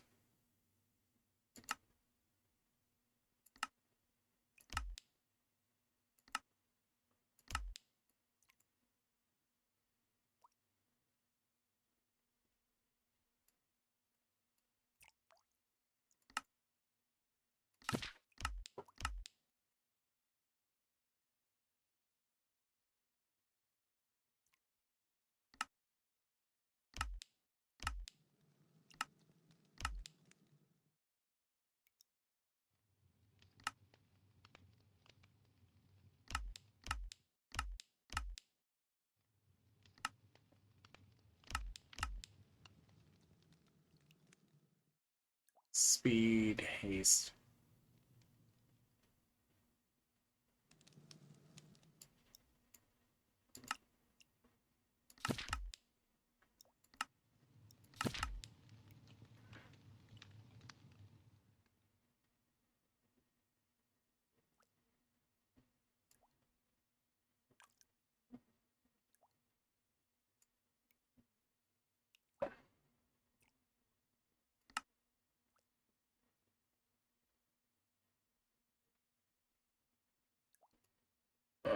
Okay, so that's going to be annoying because...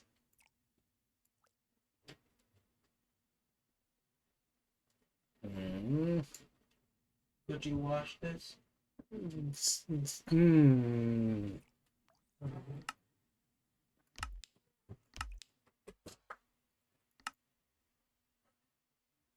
Like I'm live, sir.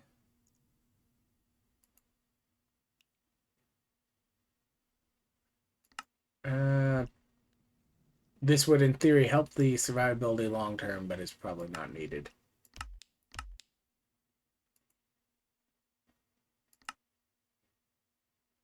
I do need more in this whenever I can.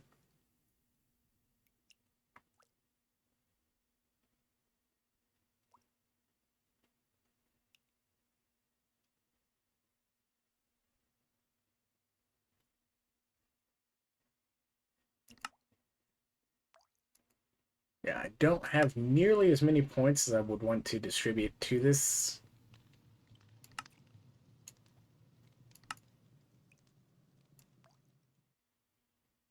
I think technically I can actually... No, I want to keep that just in case for the mana regen. Yeah, I don't have as many skill points as I want for this build. So right now it needs more skill points to actually configure well.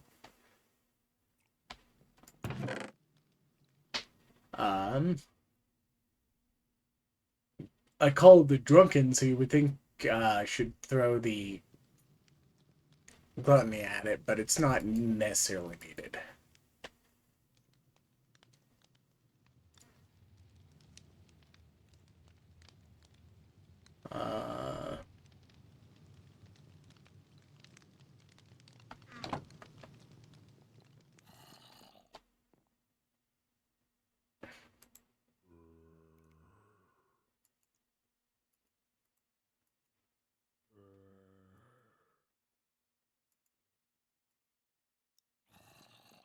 I'm almost out of my anchor. I'm going to have to make another anchor soon.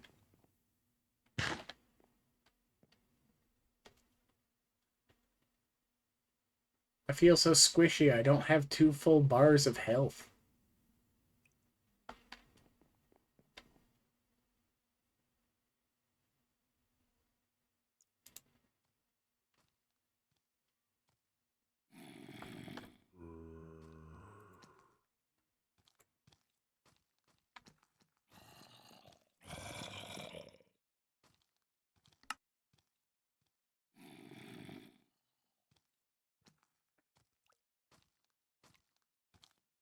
Alright.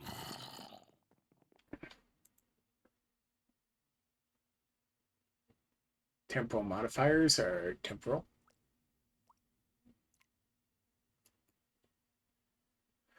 My brain has forgotten what I was over here for. Right.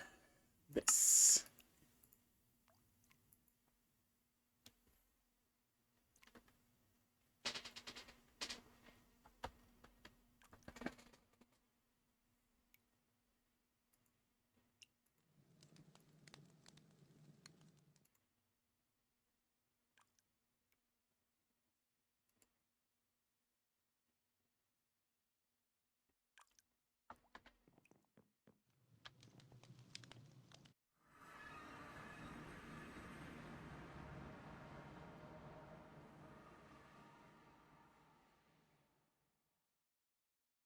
$32, so 3 more, which would be onslaughts.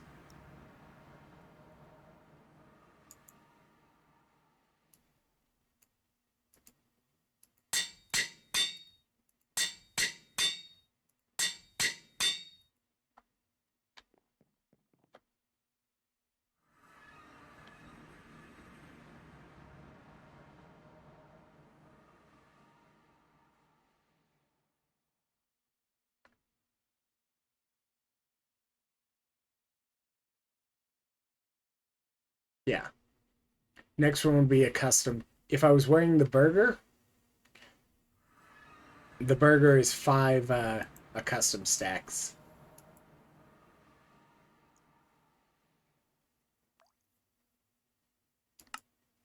Technically, I should probably go and wear the burger. and just do like one more onslaught. Or two more onslaught, and two less of the accustomed.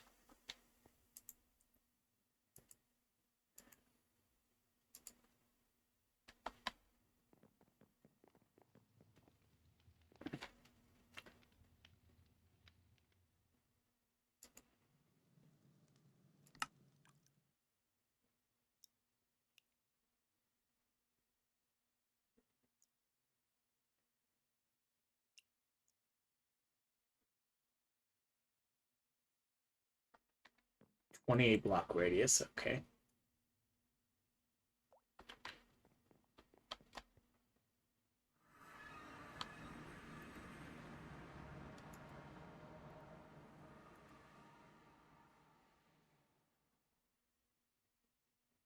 Yep.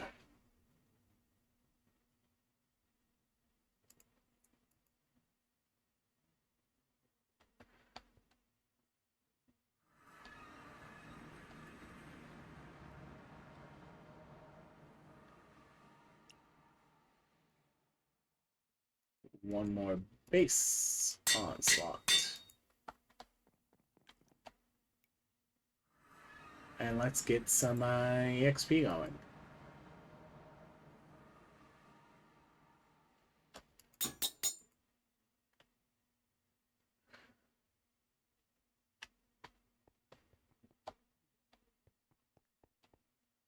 Upstairs.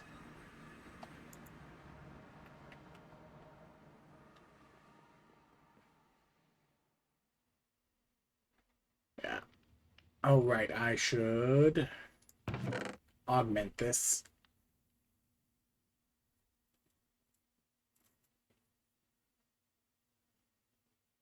Swampy is probably my biggest threat in these vaults, because he will do the greatest amount of damage now that I have no resistance.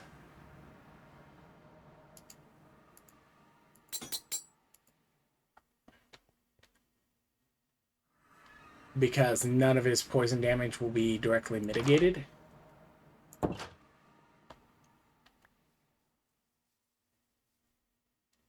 I do not know where that rotten flesh came from.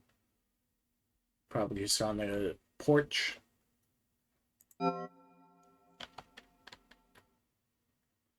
Anyways.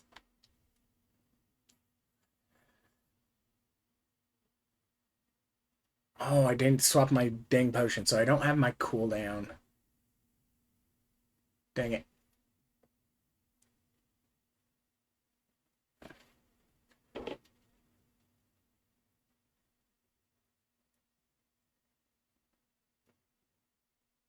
Don't crash on me.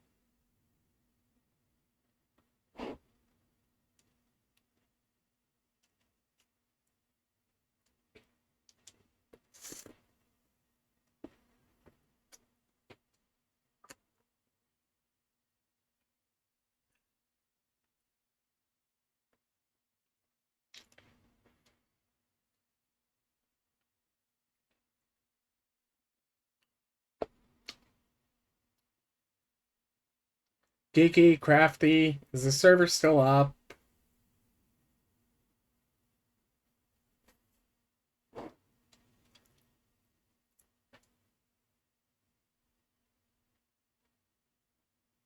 So this is just on me.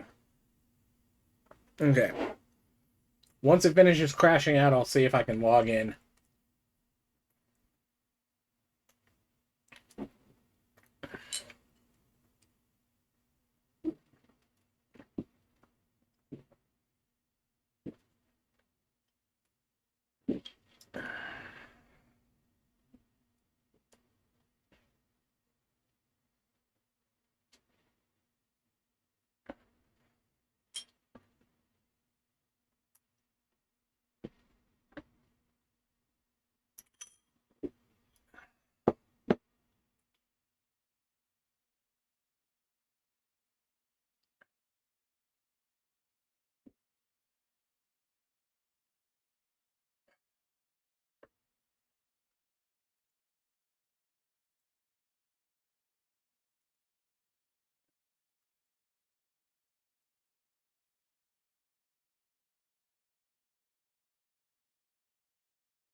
Yeah, so that it's just being stupid loading me into this vault.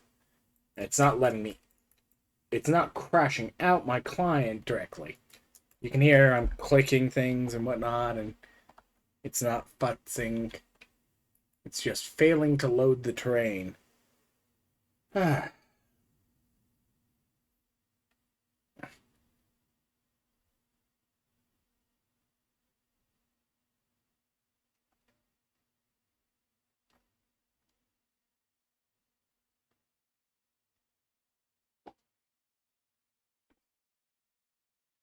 Yeah, I pressed Alt F4 because that's my way out.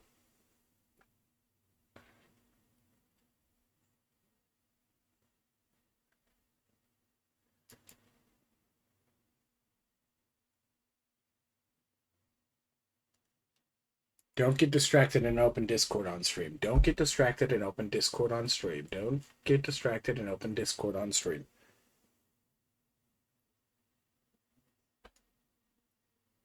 Wonder what's happening on Discord. Oh.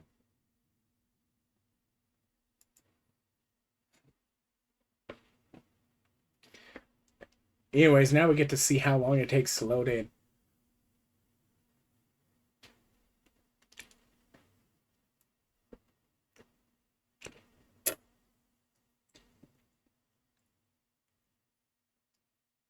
Now, it might manage to load me directly into the vault properly and then have no issue. If it fails to let me load in, I might need you or Giki to come over and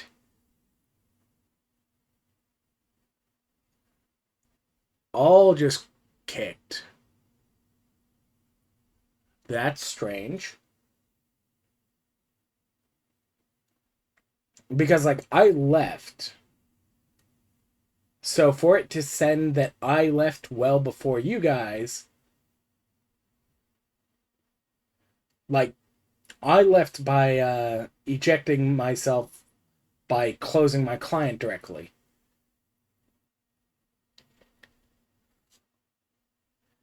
If it managed to boot you guys, that raises more questions. Because it would have had to do it after I had even left at that point.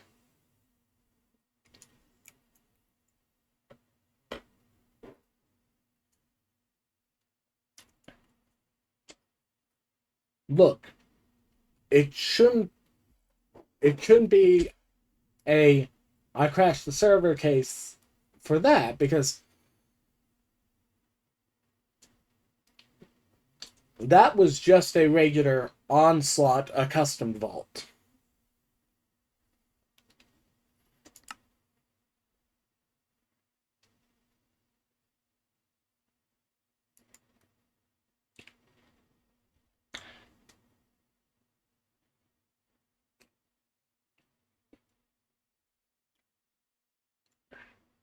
But if it fails to let me log in, I might need one of you to go over to my base and break the frame on my portal.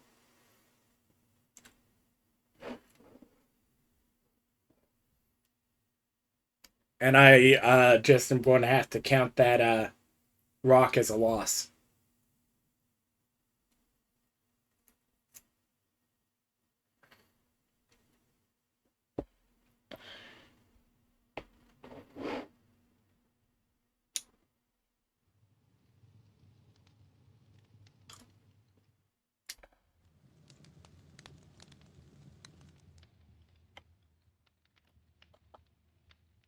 That, or I tried to walk in at exactly the time Attached to Toad originally tried to join the server.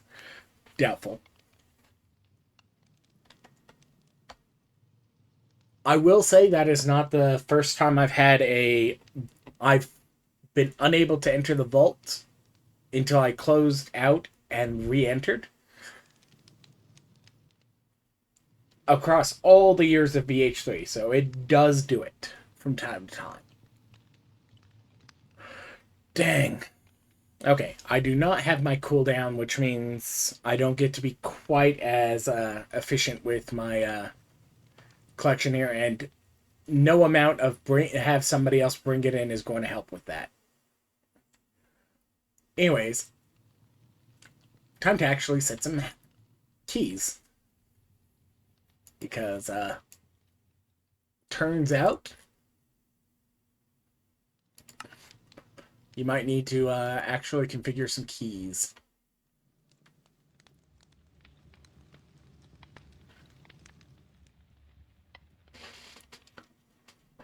And by you might have to, the answer is not really.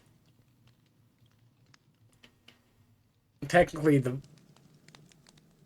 the build also wants fire shot as a potential, but all I've got is AoE for my damage besides like direct hit at this point. My build is entirely dependent on my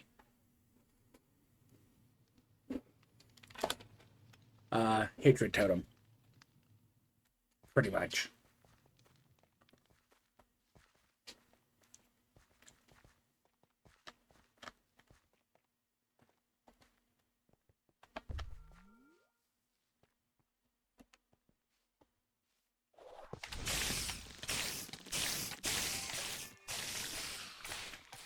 Please finish dying, guys.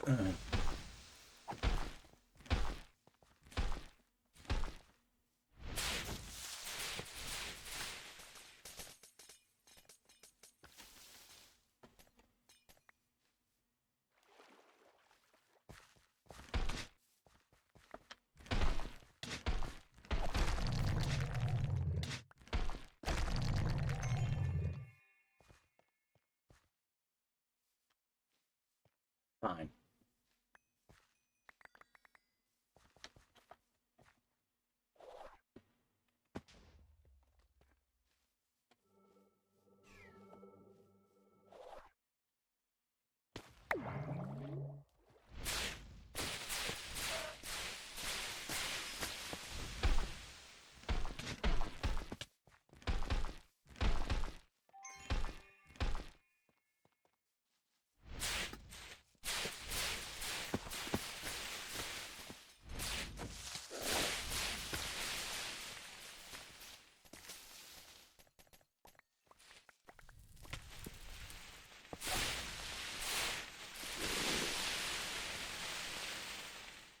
Ooh, shopping.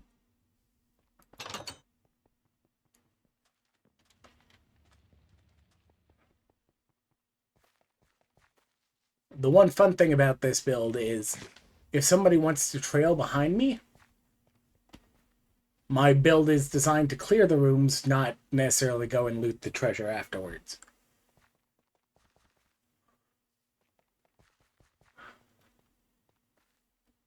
This is why I wish I had my cooldown potion.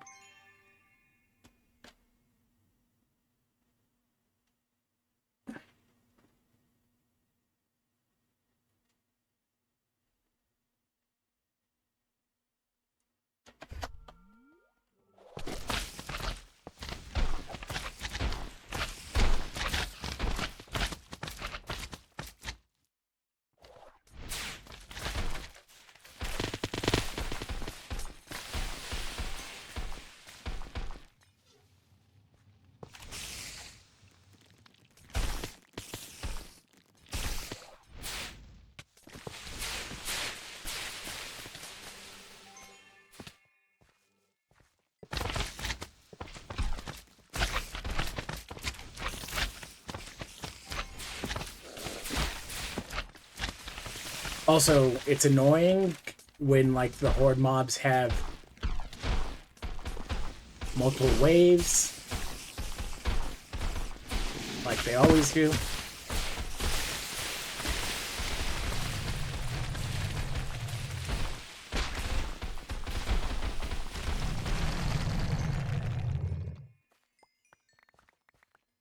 Gotta keep on top of heal.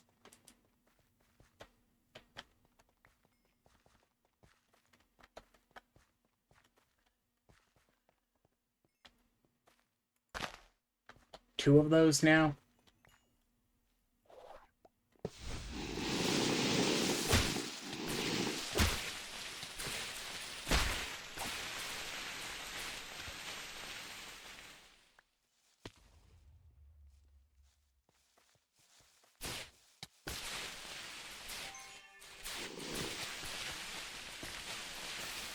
Technically, I could probably reconfigure my Stonefall to the AP damage Hero's Landing and take good advantage of that.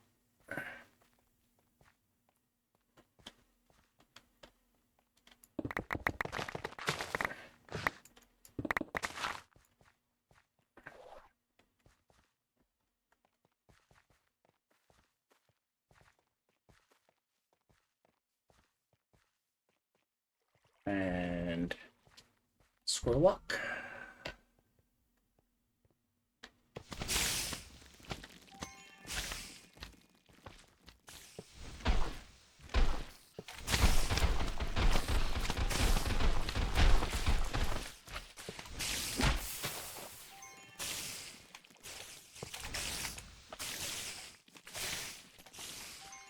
Finish poisoning yourselves, please. Thank you.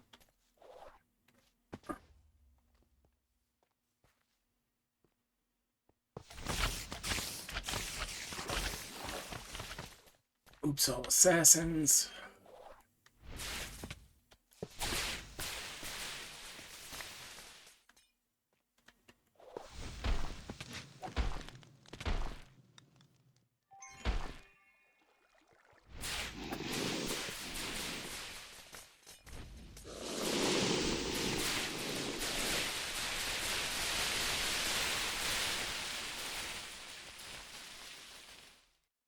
None on the secret. Bummer.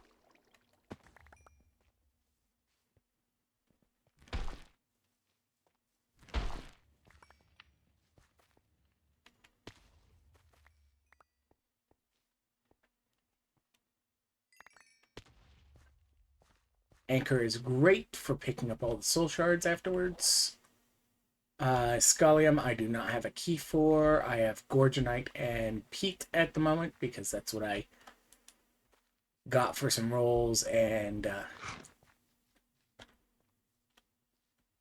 anyways,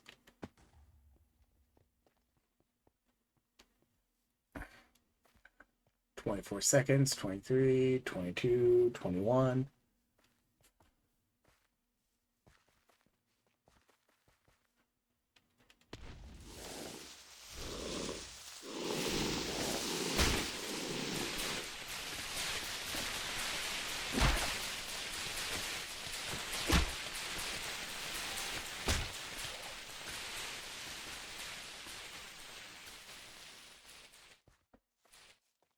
All right.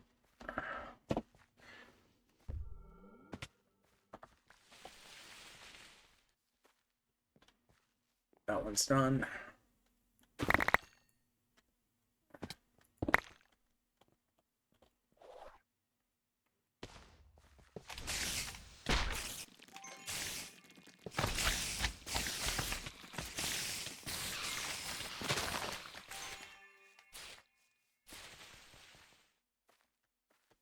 I'll come back down to do the ores at the end of this.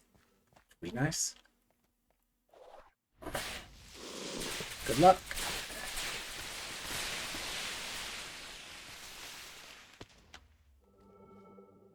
Yeah, and the reason the cooldown potion helps with this is the cooldown potion lets me do these rooms in quicker succession.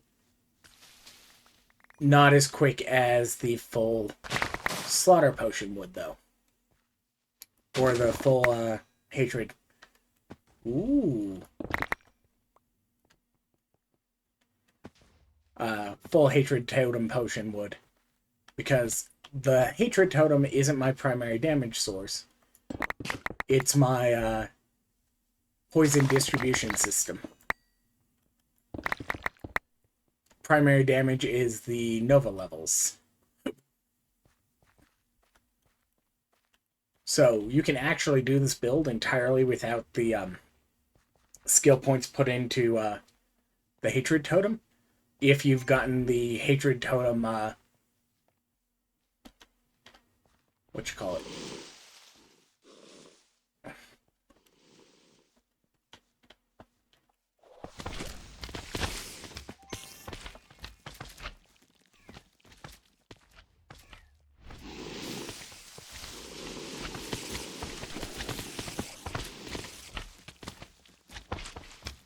uh, potion configuration. Scroll up.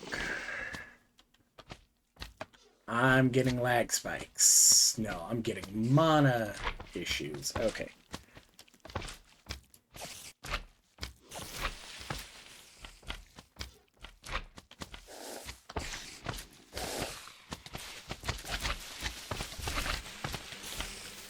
There we go. Now I'm not going to have mana issues for the rest of this room.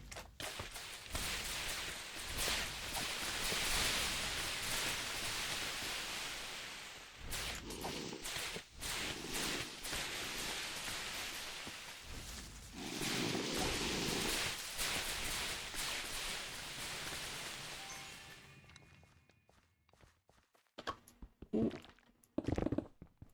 Piece of candy.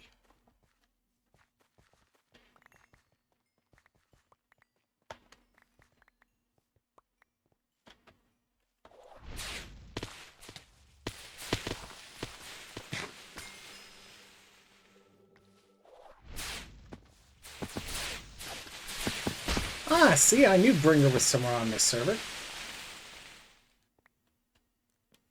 Oh, wait, this isn't Bringer.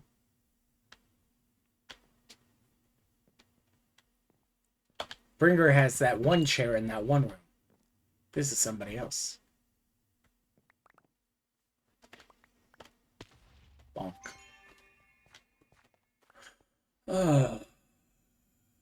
Yeah, and that's the problem with this build, is it's very, very, very reliant on that cooldown, and that cooldown has to wait for the... So, like, it's actually detrimental to this build to have both duration and cooldown. Duration means your cooldown takes longer. Or, you do want both, you want cooldown, but if you have duration, you're just going to take longer. It's literally a negative cooldown in this case.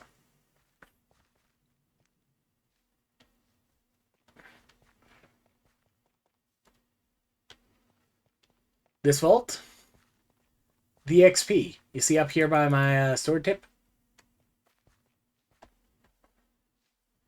I've got a burger on, so I've effectively got 7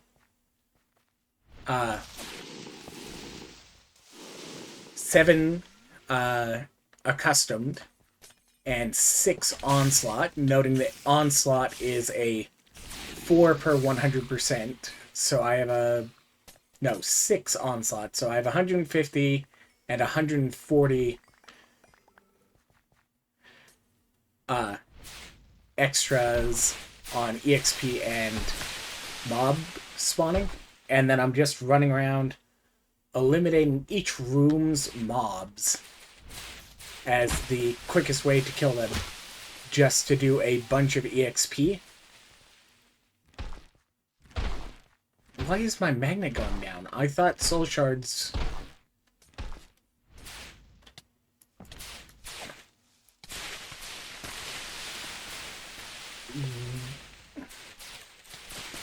Huh. Ooh, piece of candy. But because the cooldown doesn't start until you finish killing everything,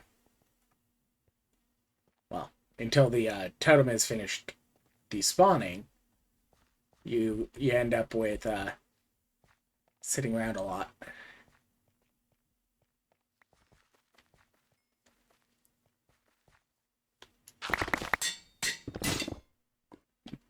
Anyways, I love the anchor. Not necessarily for this build, but just in general. This build actually would prefer the feather for doing the runaround, but... And I might do that next vault, but... Because I've got 2 feathers, and this anchor is dead, with capital D-E-D. The A gets to be lowercase.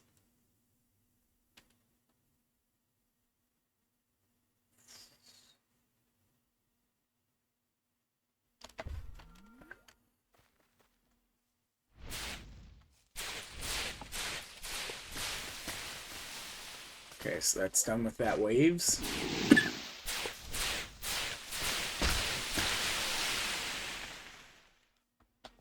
Those waves. Yeah, because with a feather I could just have hopped from that point of interest to there to cause the spawns to happen at that one.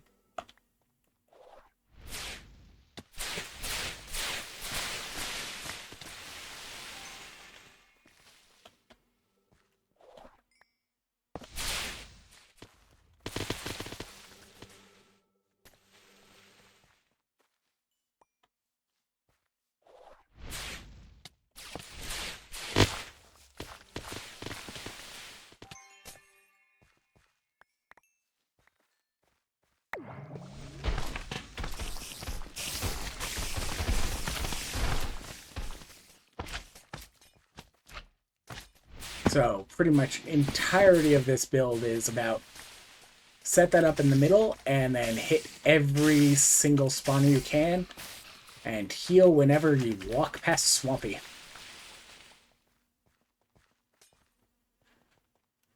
And don't worry about mana while you're actually killing things because of the Arcana. Yay.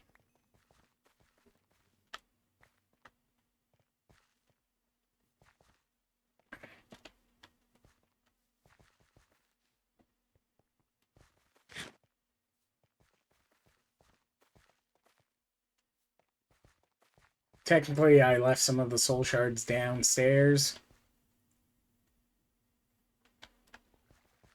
But I thought soul shards weren't supposed to eat magnets. I thought that was one of the things they supposedly had fixed.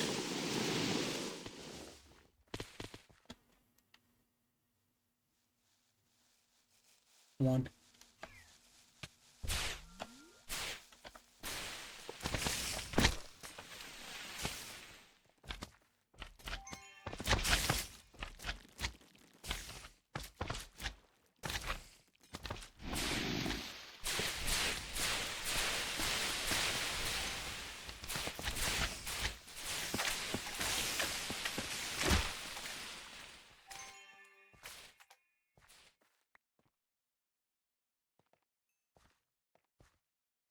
Okay.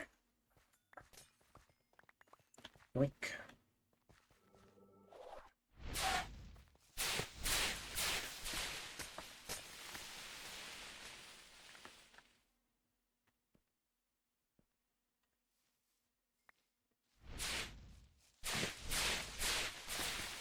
Two waves. Level 90 gets annoying with this build because the hordes become 3 waves.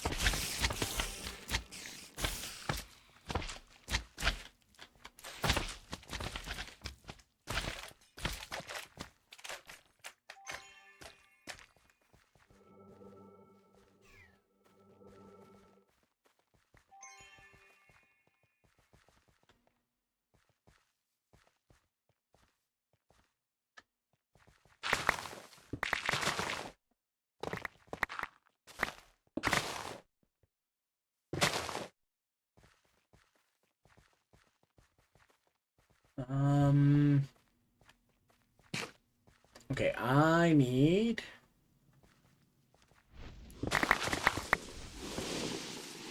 ores.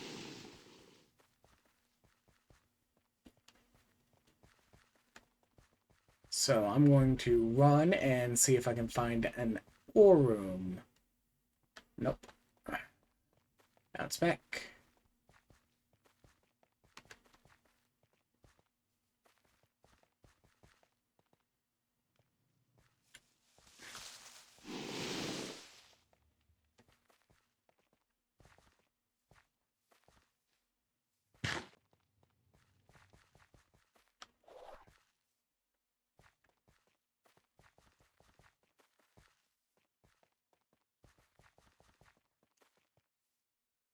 Not an ore room.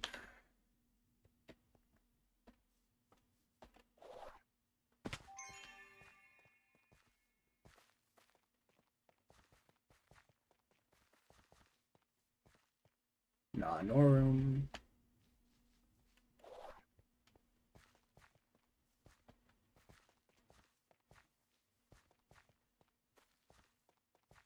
No room, come on.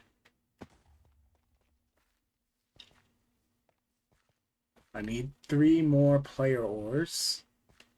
No room.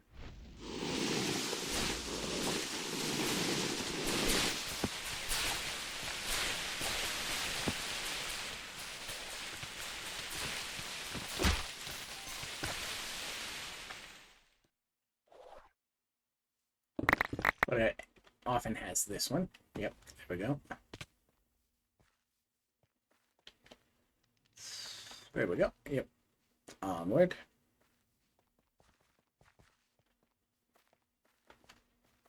More room.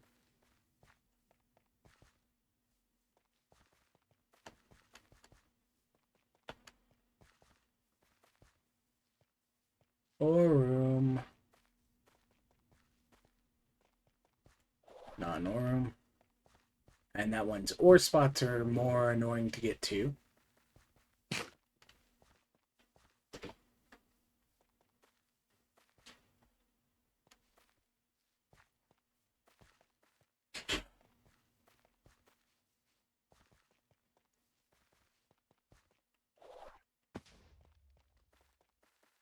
Yeah, with the slaughter cooldown potion, I can basically eliminate the cooldown as soon as the totem is clear.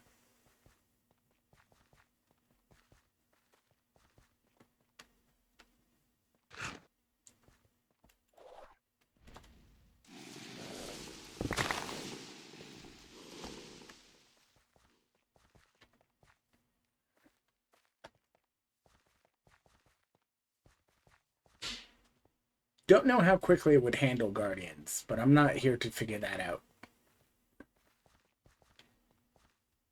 Or rooms?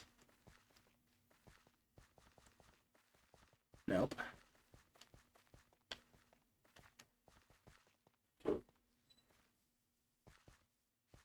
Nope.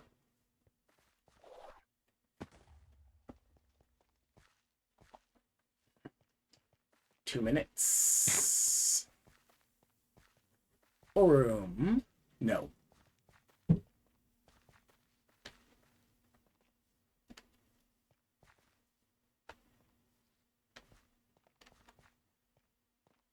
Not an ore room.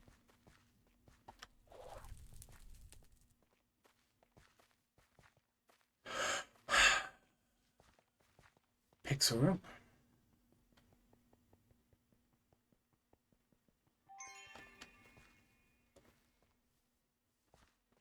Mushroom.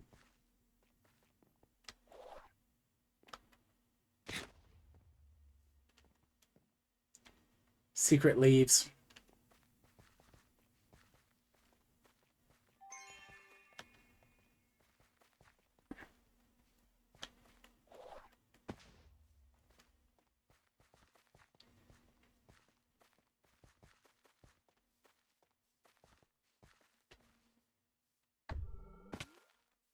Or room.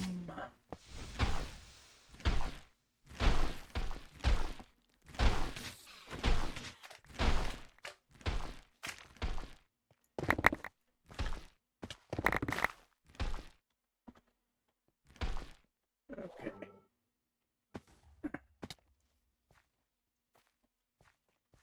One.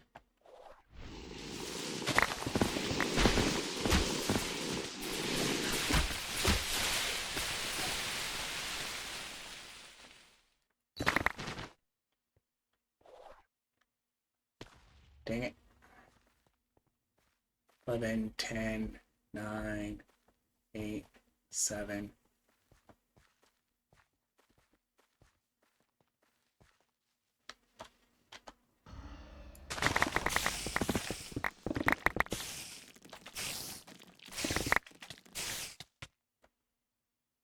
Dang it.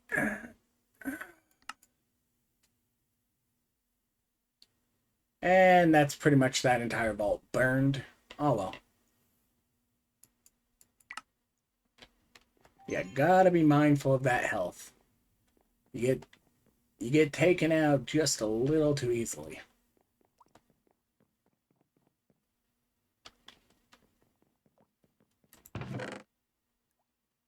but that's fine.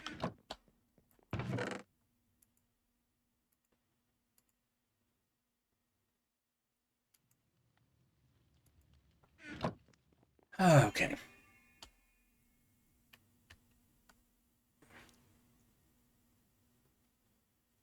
Dang. Fine, I'll leave the god altars for when I'm not doing a EXP vault.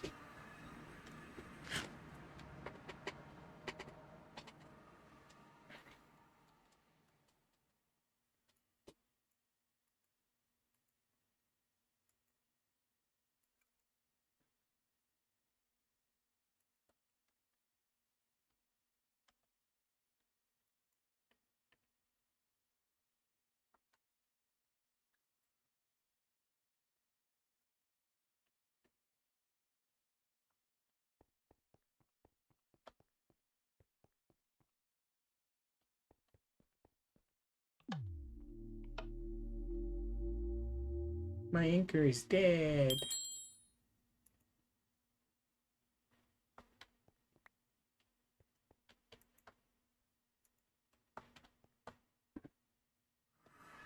Alright.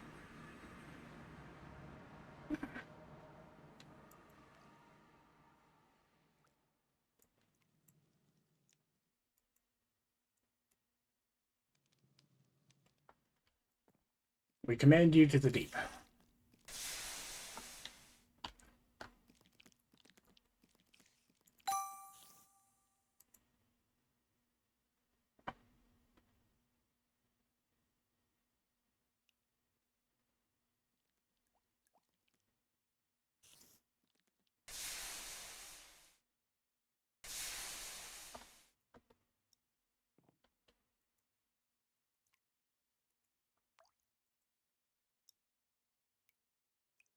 Yeah, the problem with being on casual is any other build, like on any non-casual server, so where you have to spend gold, I could have spent the gold and still gotten my entire EXP pool there. Not on casual. Anyways, I'm up to 2 of the heart flowers now. 2 more than I got last season. In 75 days.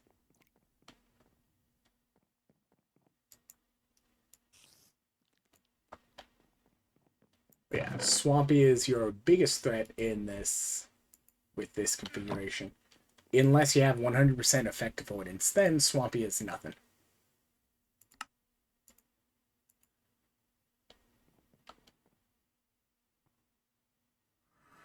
Ooh, finally got 100 champions killed. I'm getting close.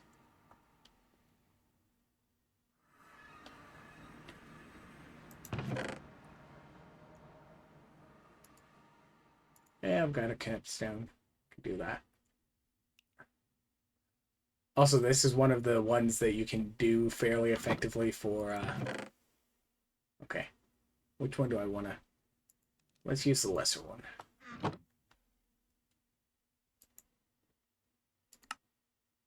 Yeah, I don't even need more AP or whatever.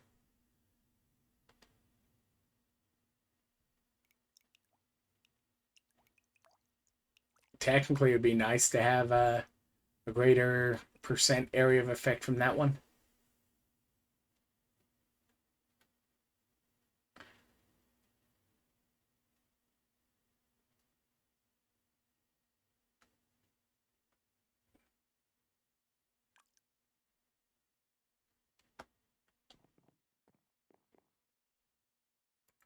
All right.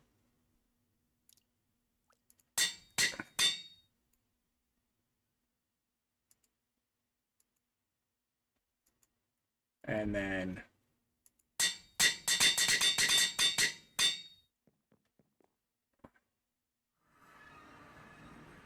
And...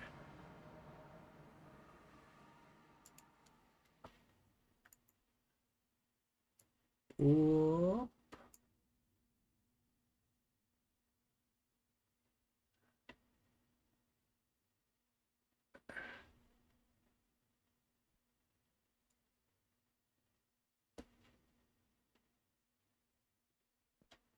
And I wonder.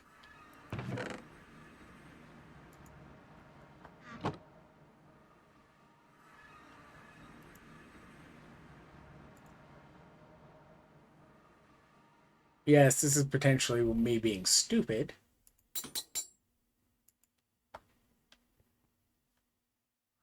But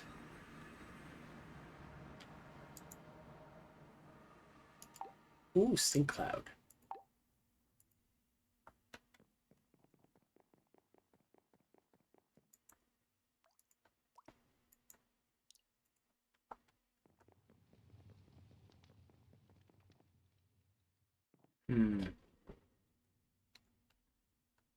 The soul shards were really shredding my magnet there.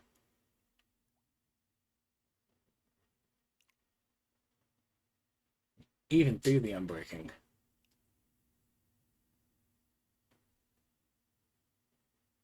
I've got some repairs on it.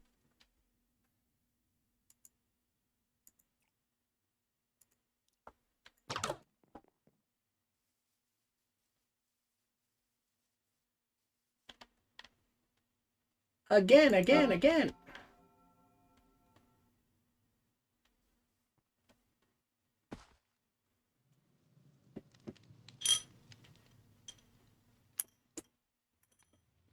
least it loaded this time. Only 5,000? Let's go. Oh, right, yeah. Feather's going to throw me off pretty badly. Scroll lock.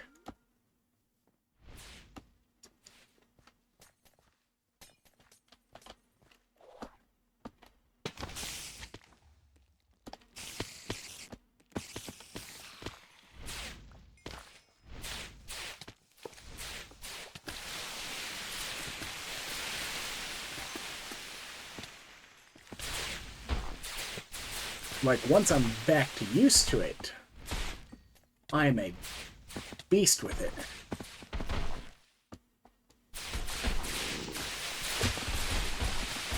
But if I'm not...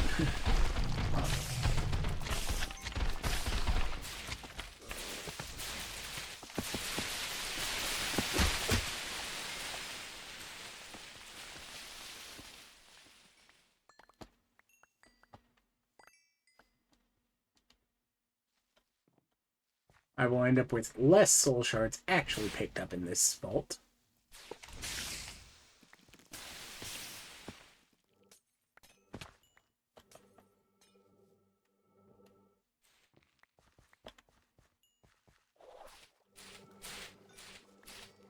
Hi, Swampy.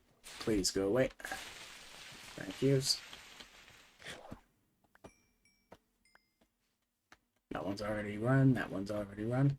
Okay.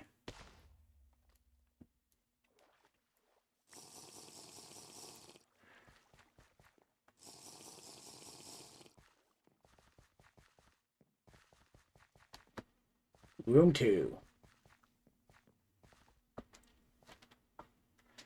Wrong button. There we go.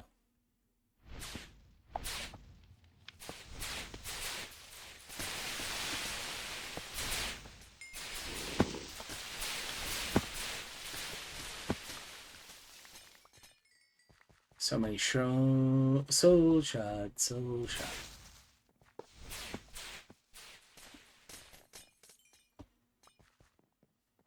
And a fully recharged potion, I think.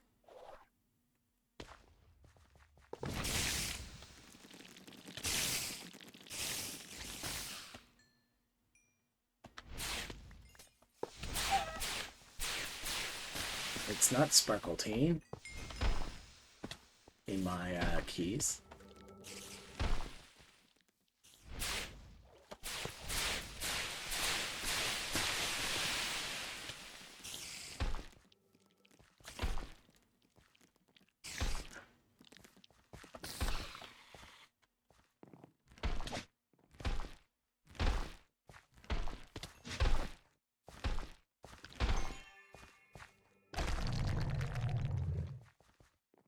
Yeah, unfortunately, I'm still subject to the tyranny of the hatred totem.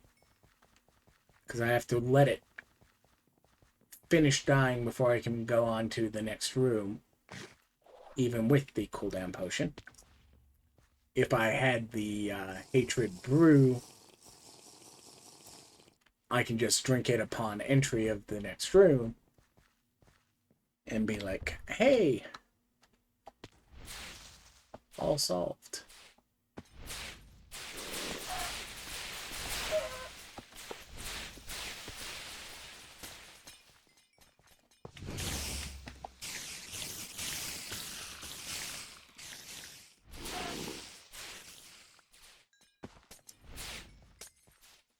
Remind me that I need to run around downstairs after all that because there is a tank getting obliterated.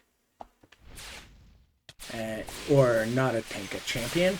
And I will want the champion drops.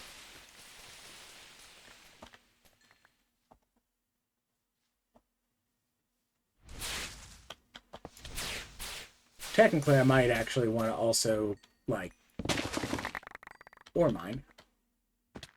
Because ores are fun, too. Especially because those rolled high. Those are a high roll for ores nowadays. Anyways, I have tank drops down here someplace. Yep.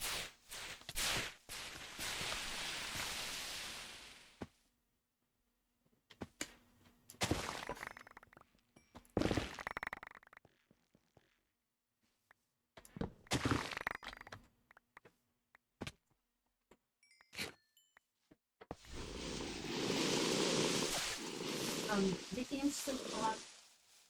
Mm. The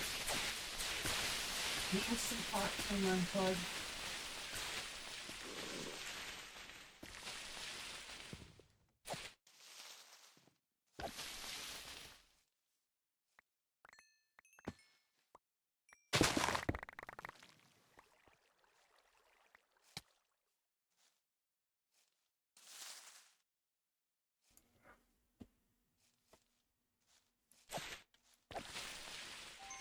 Somebody managed to unplug the little electric crock pot that has the soup in it.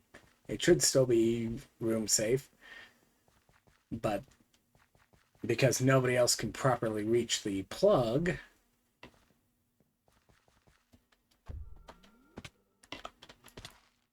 or room, nothing down here. Okay, something down here.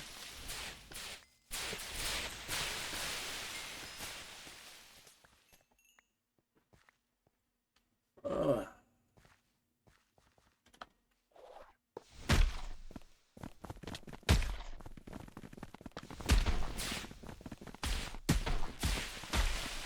Dwellers sound so weird when they spawn in this. Anyways, that's the first dwellers in 2 vaults, pretty much. So, that is why I didn't bother with a dweller mango card. At least, using it.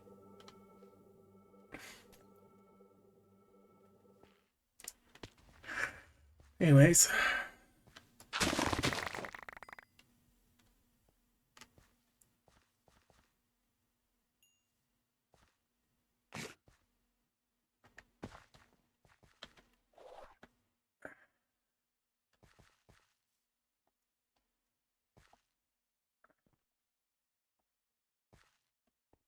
Good luck, good luck, good luck.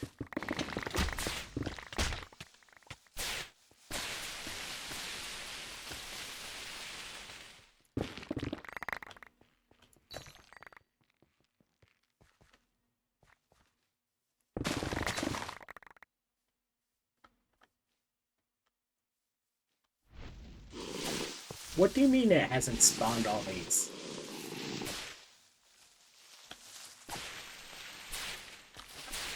Thoughts on you anyways.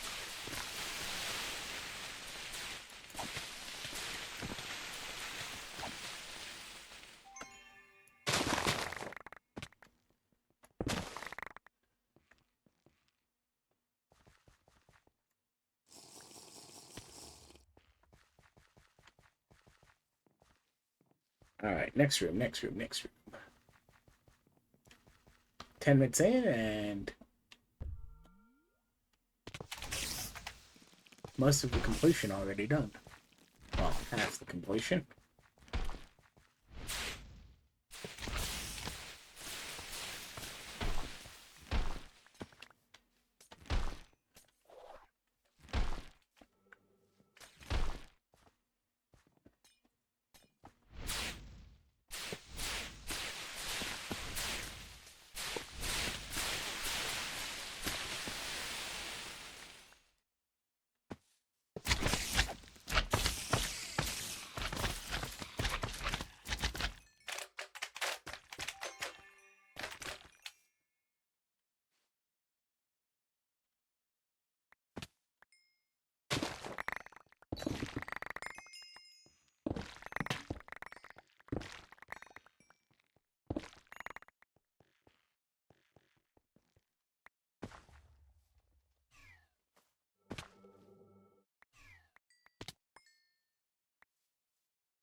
Am I broken? Am I broken? Am I not supposed to be broken? Am I supposed to be strong? Am I broken? Am I fix?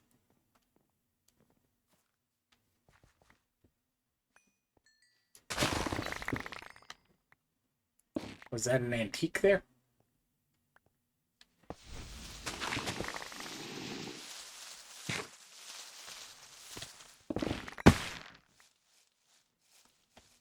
Thoughts in your general direction.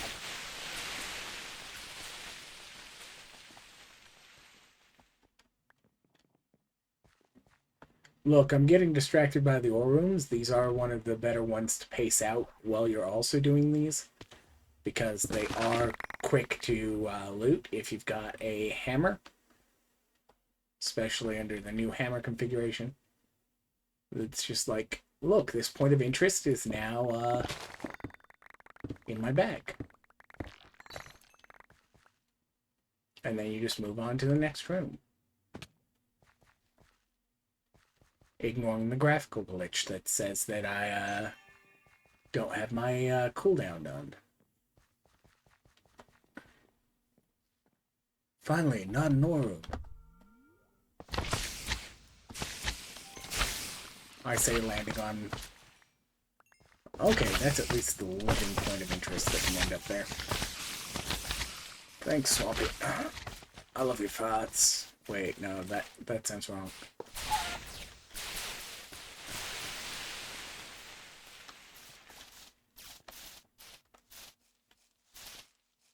Ah! Dangerous, Swampy. Very dangerous, Swampy. Finish dying, sir. Very much so. Please, thank you.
Couple of tanks. Or no, not tanks, champions.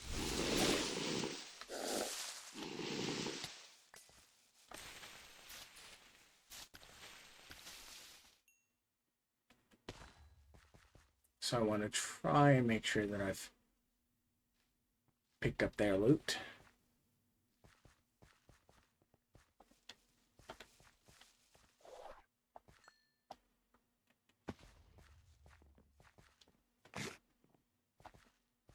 Not because it's required, but because if you're going to kill a champion already, you might as well get the champion's loot out of it.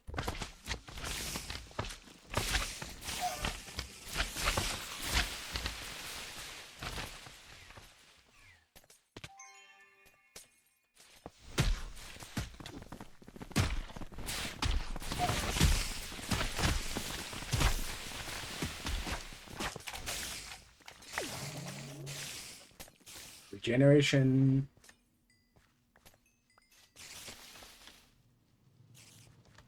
Lovely.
Cooldown potion.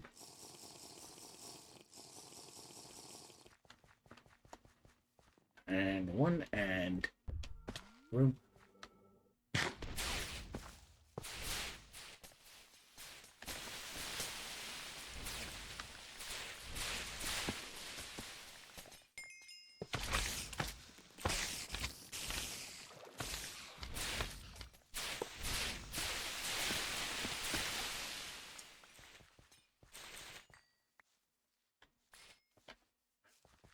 Not falling for that one again.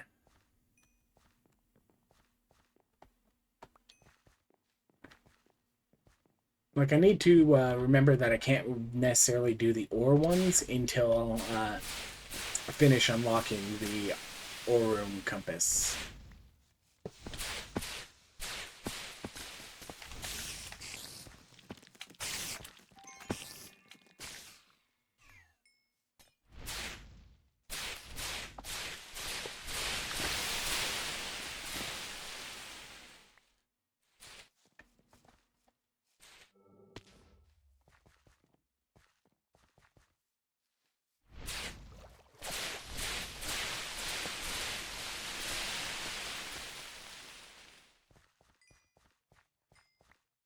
Alright. Cooldown, cooldown.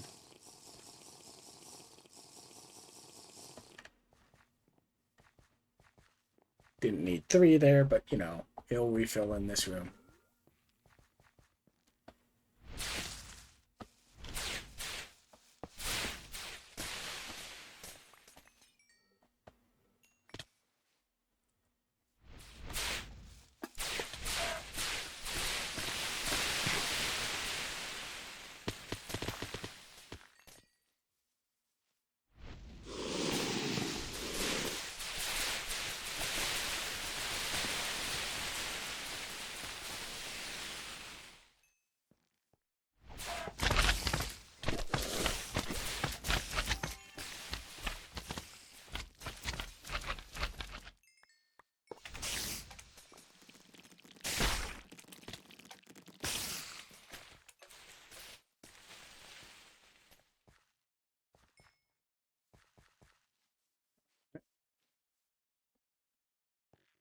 I'm not, like, this is not specifically for soul shards, so I can always do this.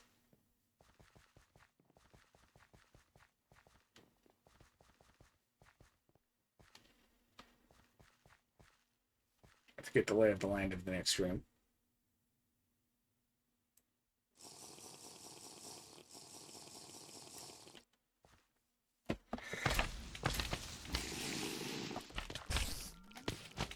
It's not going to be quite as effective at clearing this room as I want it to be.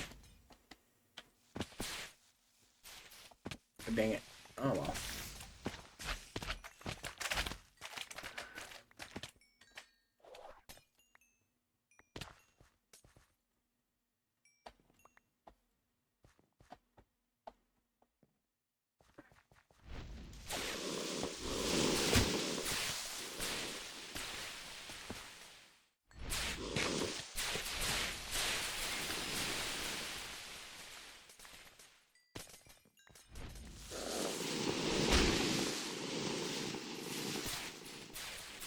Get your butts over here. Thank you.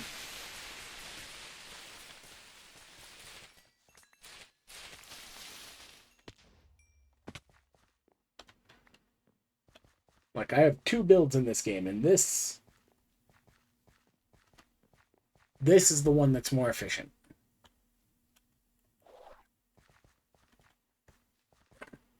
I don't like playing it consistently and constantly, because it's too far from the base Minecraft experience.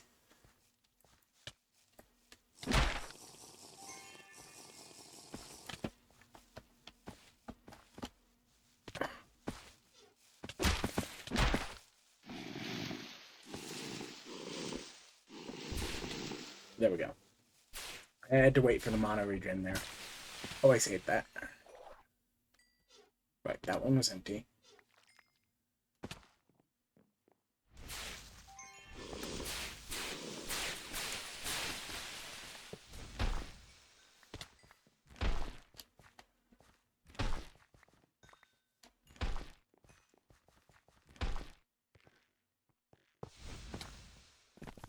Slappies. Poison 3.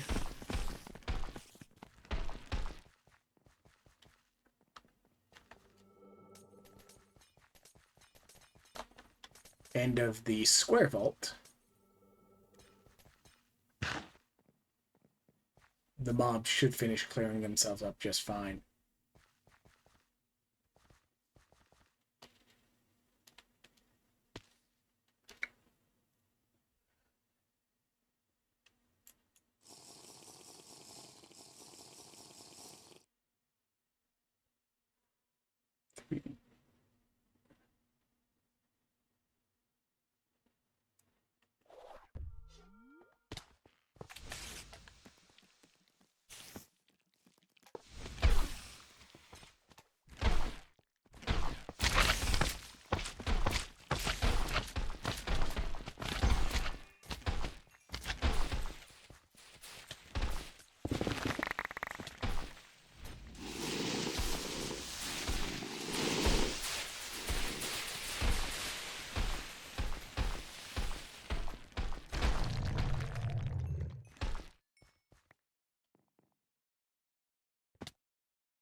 Bang. 11.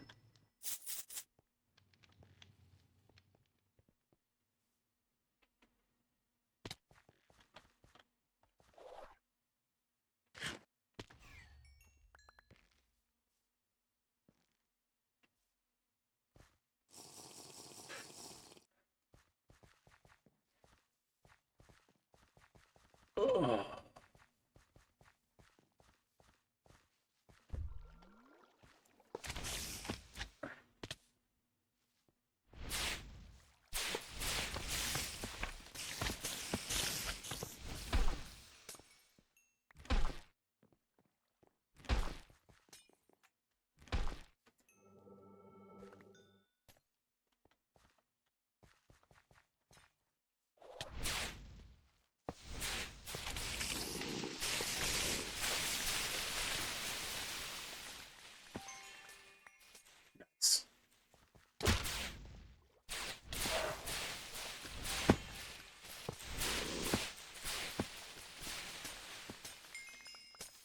Did I get both waves on that one? Yep. Alright.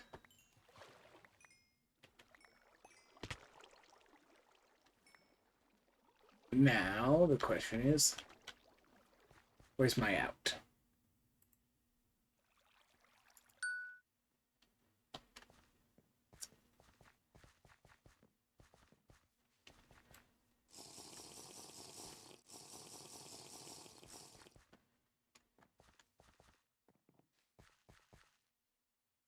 That one is up, I think. Nope, down. Okay. So let's go activate the upstairs. A little bit. Or not.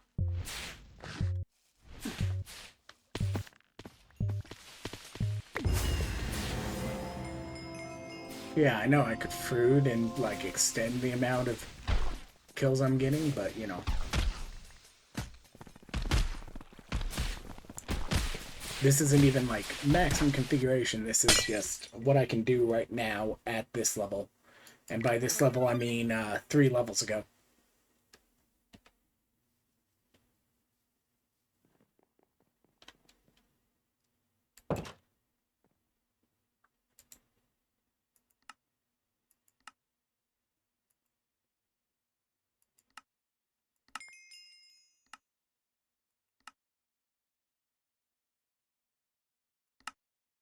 Six fundies for assassins.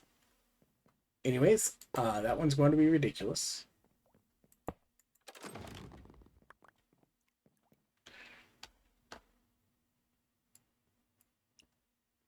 Ooh, an orange. Ooh, an echo.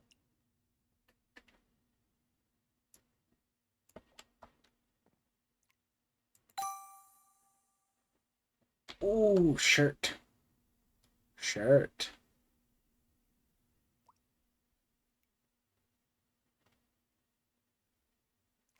Shirt.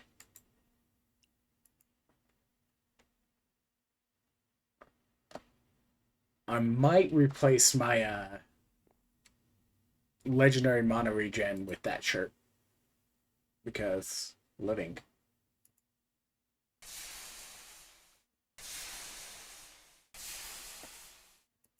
And because this is the first build I've had mana issues with in a while.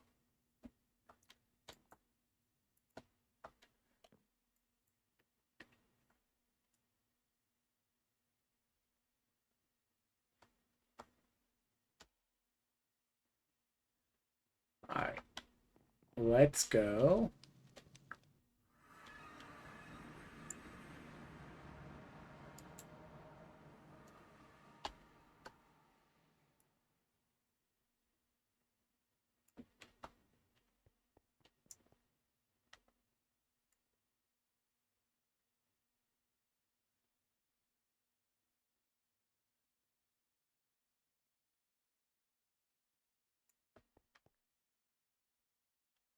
Put those away.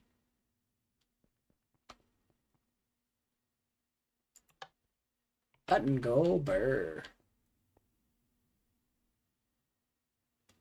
Dang. Netherrack needs compression. Okay.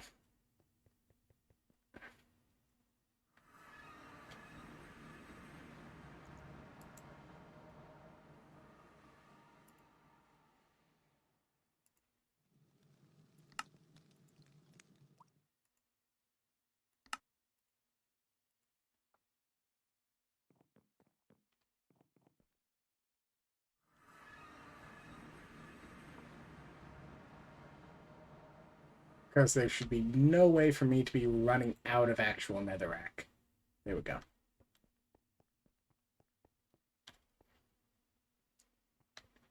Copper, on the other hand. Time to grab what I put in the system upstairs. There we go. Yeah.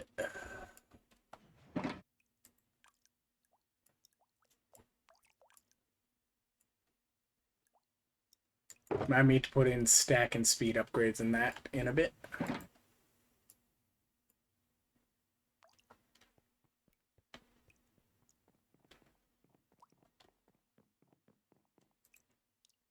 Because that was just added there more as an afterthought.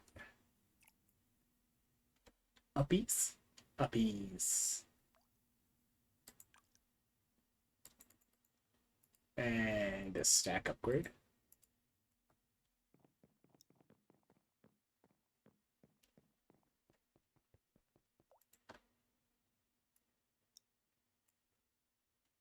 Uppies.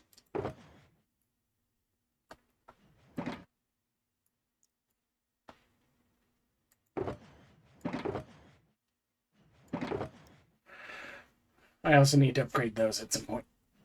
Anyways,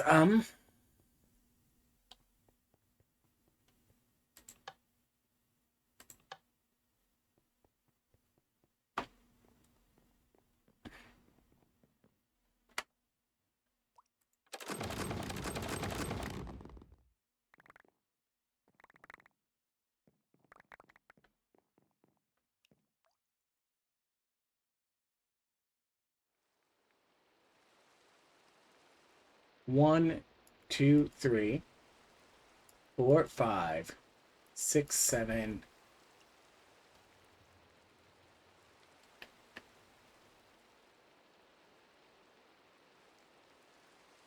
14.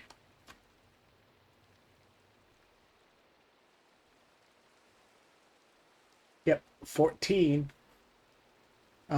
Wait. I thought the veteran only gave you 5 tiers. There's 2 on the base. And then you have only +1 from there. So you should have gotten 8. Every plus crate tier.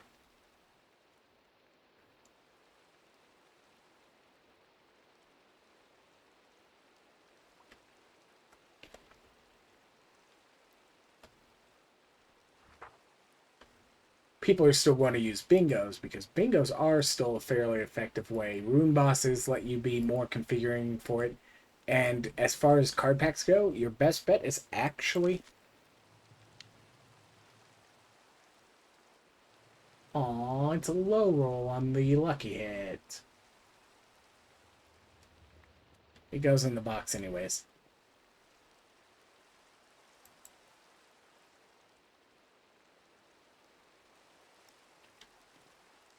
Doot, doot, doot, doot. Doot, doot, doot. And then we got 7 stat packs to go.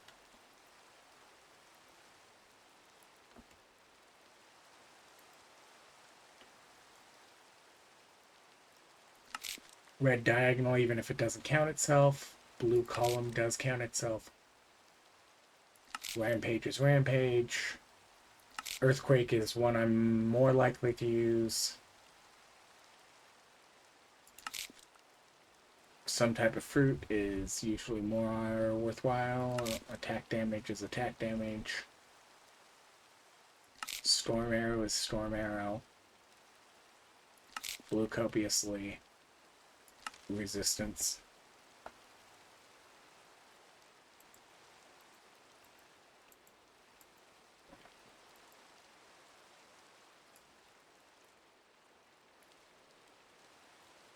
And there we go.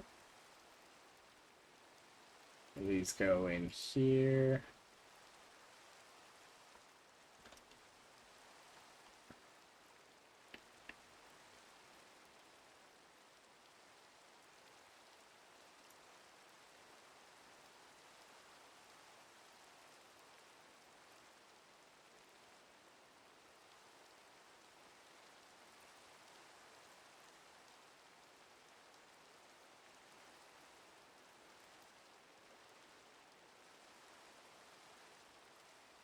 Grapes, kiwis.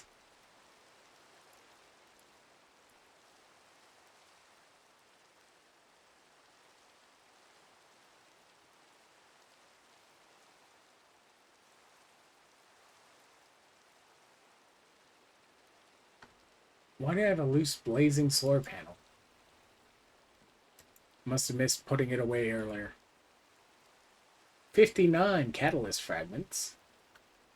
So that's 5 catalysts. So not quite 100% of the ones I used.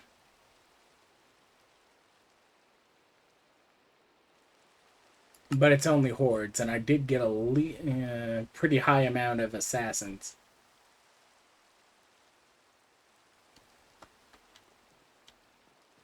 Anyways, 56 mod boxes. Go burr.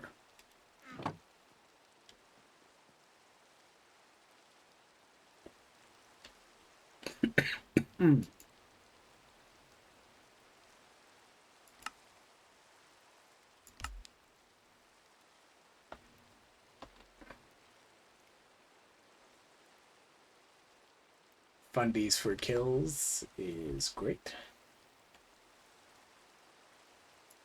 Loose Tubium, just because apparently I've got a Tubium card, so might as well get Loose Tubium. Up.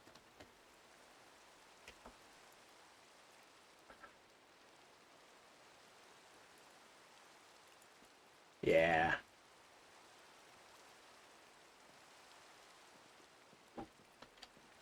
This is great.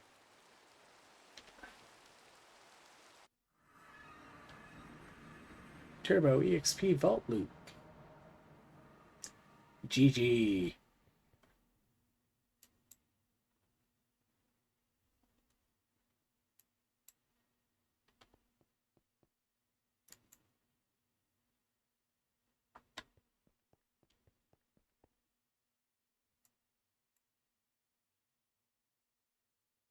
Hey, Carbon's more solved now. For a little while.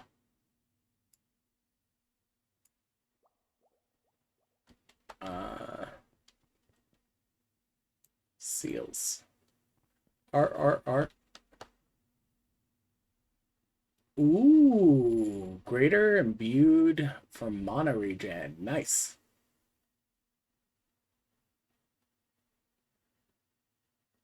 Very useful.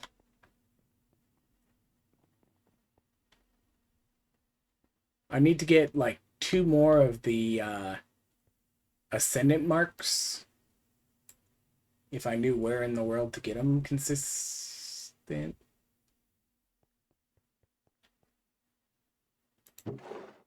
Aren't you supposed to say what's in you? Anyways.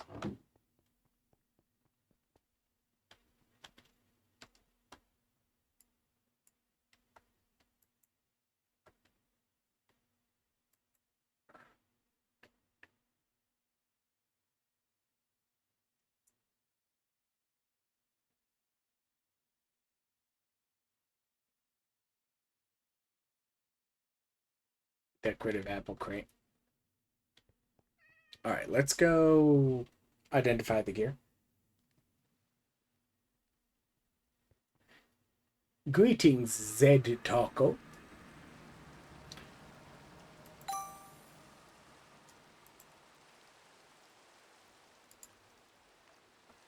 Welcome, welcome. Howdy, howdy.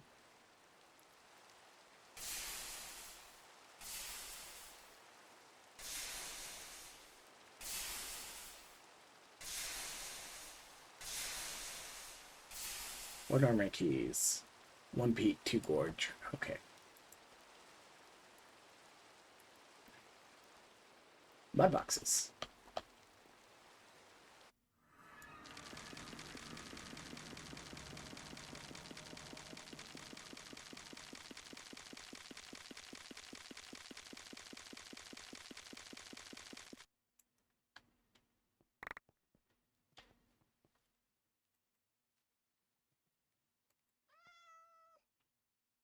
Things didn't get put away. These.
Not doing too bad. I've only died in one vault today. But that was me being stupid during a EXP run.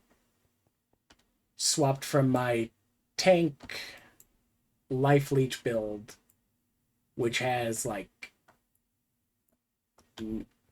a extremely strong survival, to my poison nova, hatred totem, uh, toxic reaction, room clearer.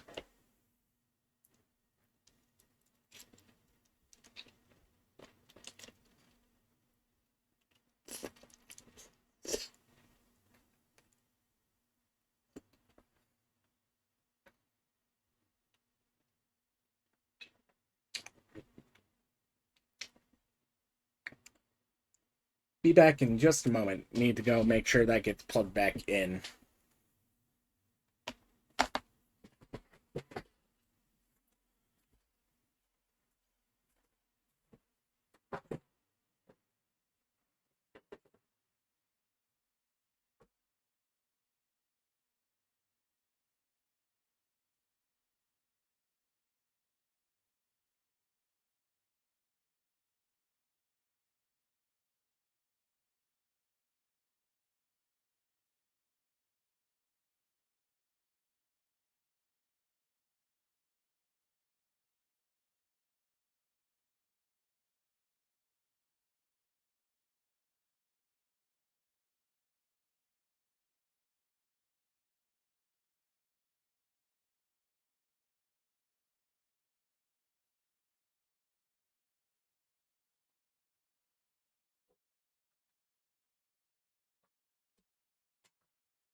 Mod box order. Mod box order.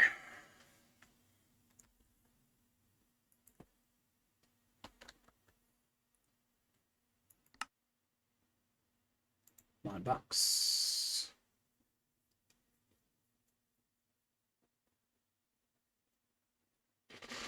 This is second one there, and this one is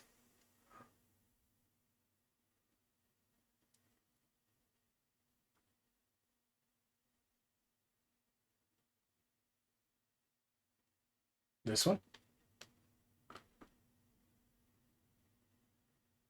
which is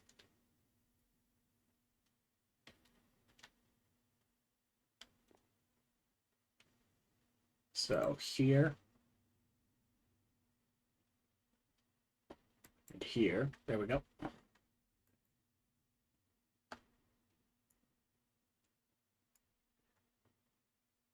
Those.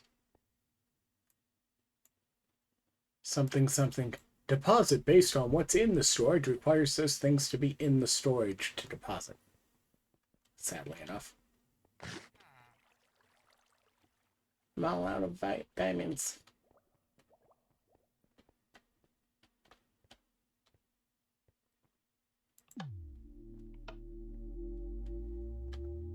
Rock scoper.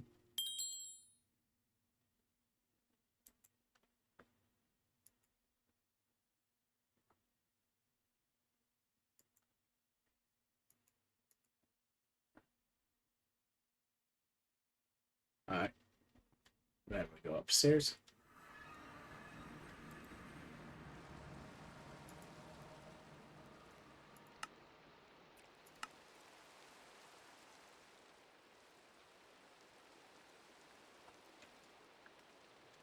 Technically, I should come in here and do the smart thing. Like, I wasn't having trouble actually getting things to die from this. But I was suffering from not having something like this.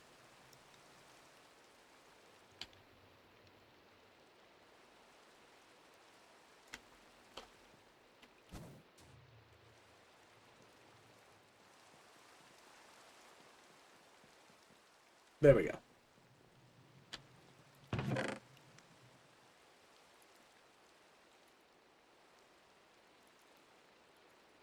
Veteran. I don't have any more Phoenix capstones. So I just need to not die again.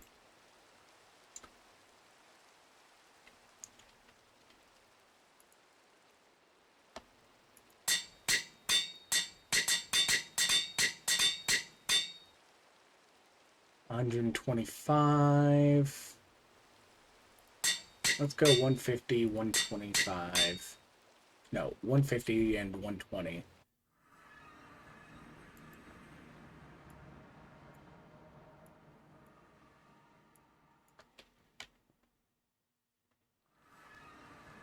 And make sure that it's elixir.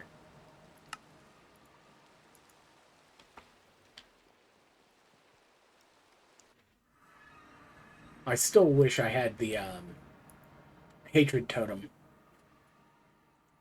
on the drink instead of the cooldown.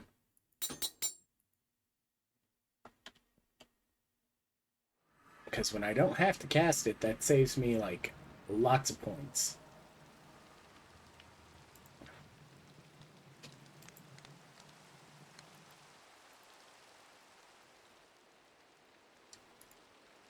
Lemons.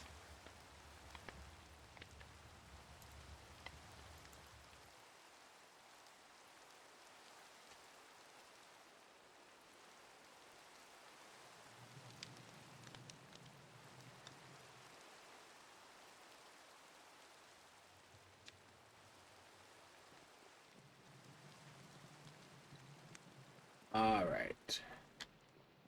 Time to go flip those switches again. Oop, oop.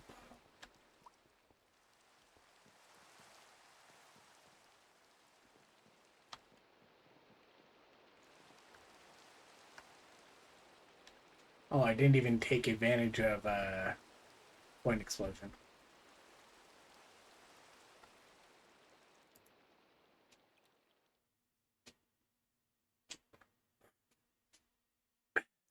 That could be funny. Not good, I don't know, because it doesn't have a great timer on it. But that could be funny.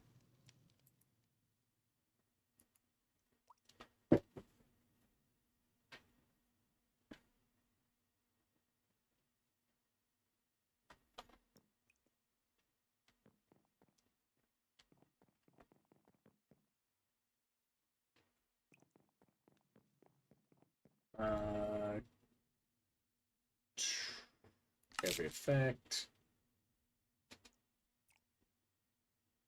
Healing efficiency card. CDR. Attack damage. Health.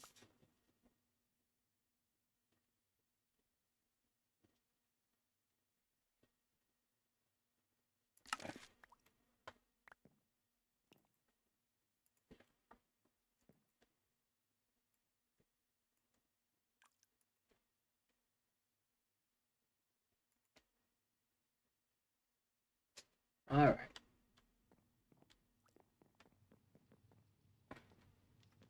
It's nighttime. Let's sleepsies. Sleepsies.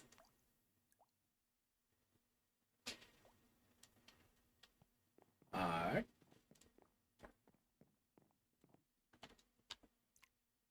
Paracore. Paracore.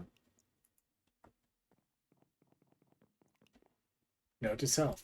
I can skip mining the ore rooms. They're very tempting, but they don't let me get enough of the catalyst back.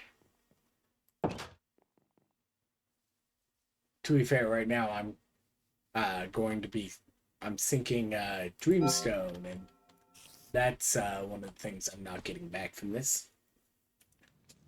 Because it can't even...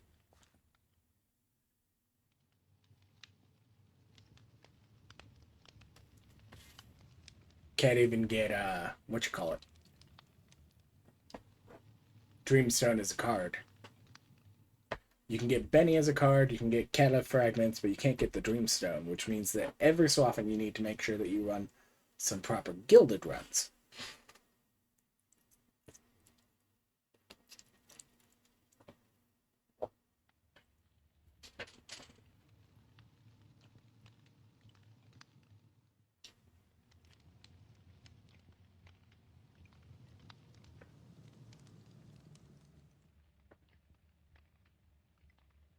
If Geki doesn't want it, I will absolutely take an epic living hat. Even if I have to burn fundies to try and get it to be lucky hit.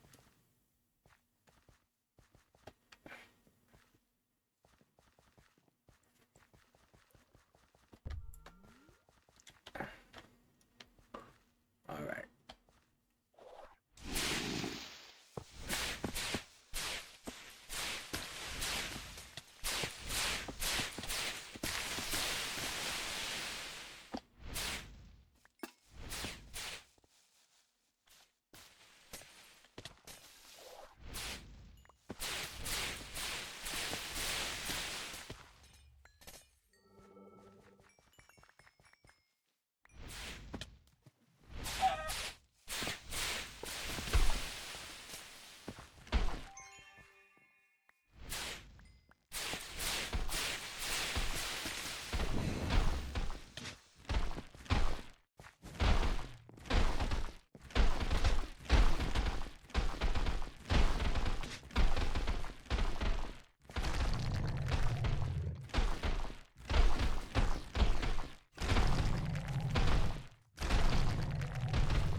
Oh, 100% I will do living because it is like the strongest modifier on every single gear piece.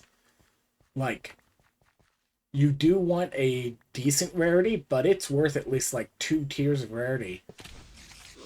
Like, an Omega is one thing, a rare living is on a whole nother tier. Like, you probably don't want common, but like, having 3 decent stats or 4 decent stats that constantly are leveling up with you. Oh, absolutely. I'll take a rare one. I will take hand-me-downs all day for a living helmet. Especially because I just got a living shirt. Which means I actually will have a full living set besides the chaotic and the focus being the legendary lucky hit.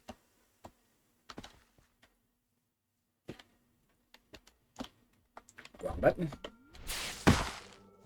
But yeah, somebody else thought that when he took living off the uniques, he took living out of the game, and was when I mentioned, hey, I missed that you can't get living on like Rose Thorn Ivy or things like that, so that they're actually worth getting sometime before you start into actually playing Greed. He thought I just wanted like living back in general, and like that was absolutely busted. No, like it's supposed to be. That's the fix. They did actually even fix it at one point. Lucky bamboo.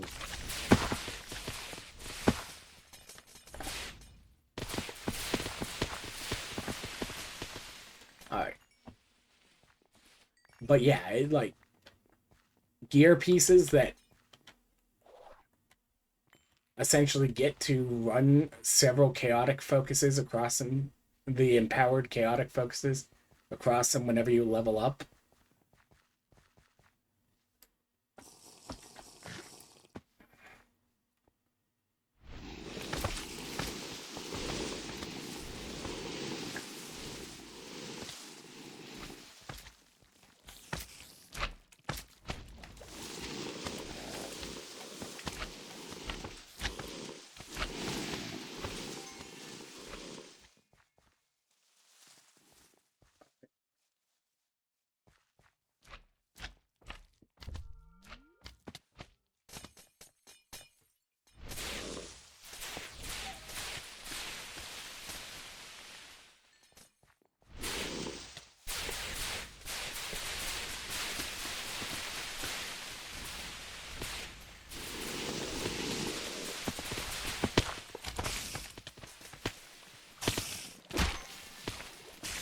Swampy.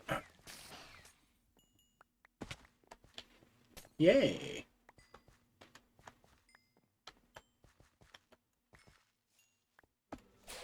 And one of the reasons I don't actually like this build as much for like long term is you see how quickly I'm leveling up? Gives me no opportunity to take advantage of like living unless I'm already got the living for this, but you see this doesn't give me a lot of opportunities to go and like do some looting.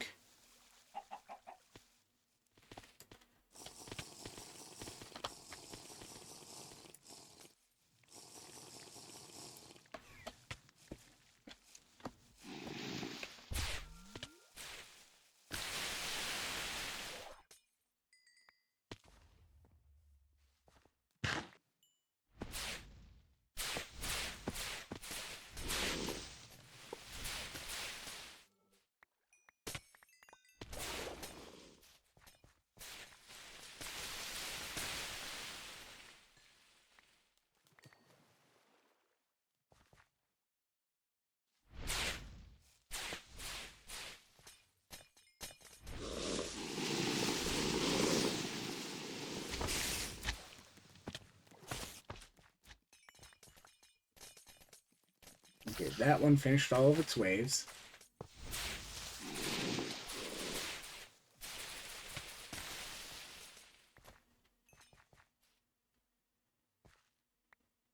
No dungeon.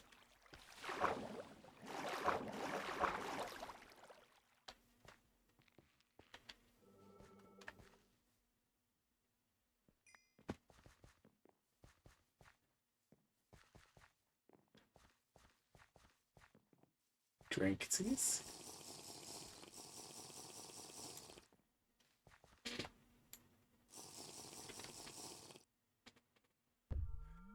Technically, if you can...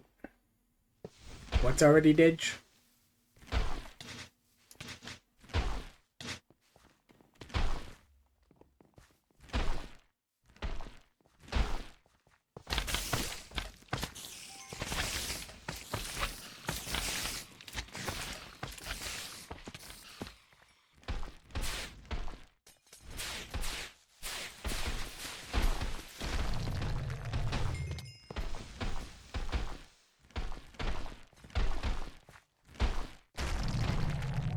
Oh, it needs no crafting potential. Plus, that's a problem easily mitigated by making sure that you... No, it won't get more crafting potential, but the gear will get better. And if you need to for like crafting potential, all you need to do is wander your butt through... Ooh, 47 gold for companion aid capstone. All you need to do is wander your butt through some dungeons and get lucky on some ornate barrels. And then you can get yourself another opportunistic focus and just spend money to keep working on it.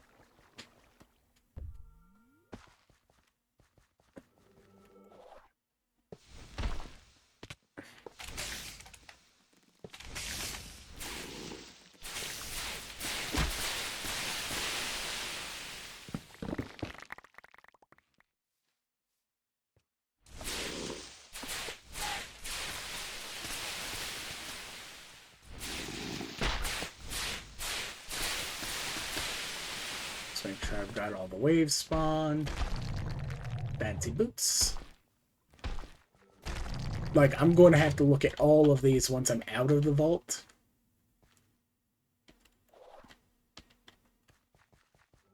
Dang it. Uppies.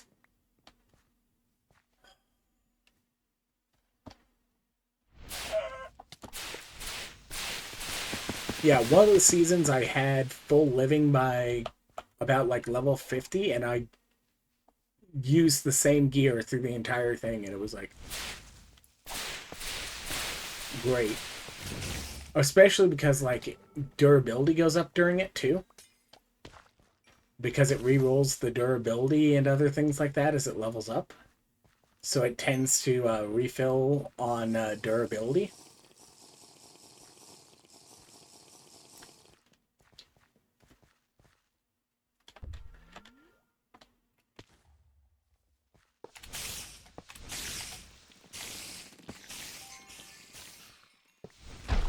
not like fully refill on it, but it does mean like, ow, poison. Crit from that spider. Okay, I'm just getting, my timing's bad there. Antique. Or was that a gear piece?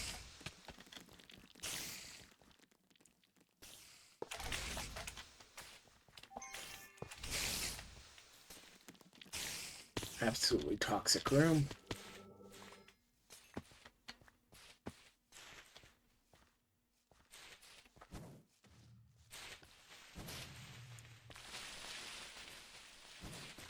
The reason you take fire shot is because it... I hope I actually picked fire shot and not one of the other specializations. Oh, look! I'm done with the, elixir.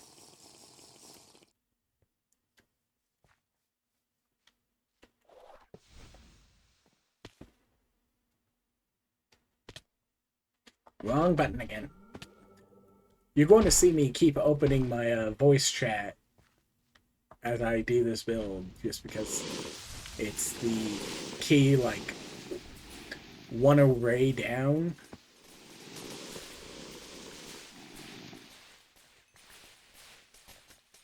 I think that's a living secret. No. That's the, that's one of the mixed secrets. The Oops Everything room. Including some ores right here. Yep, Oops Everything.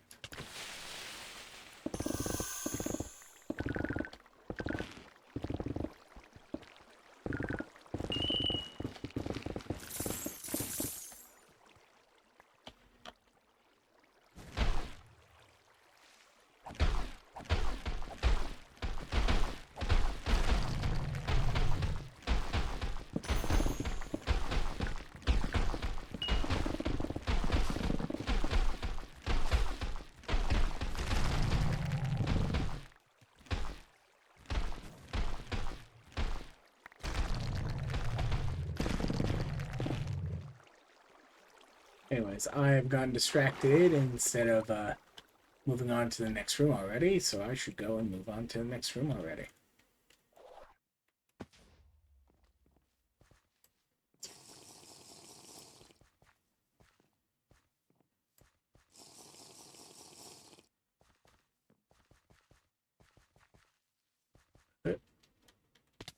Wrong button.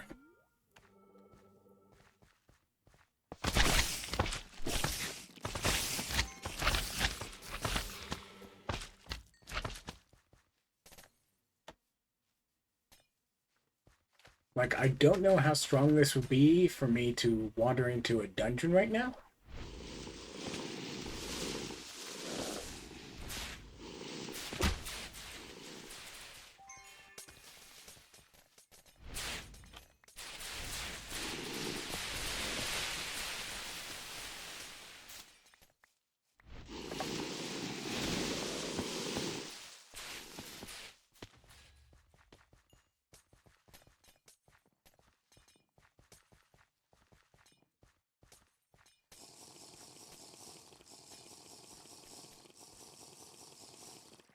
Yeah, one of the secrets about the cooldown on things like Hatred Totem and whatnot, where they start when they end, is technically the duration is just adding to the cooldown, but in a hidden way. So you can kind of cheese it just a little bit.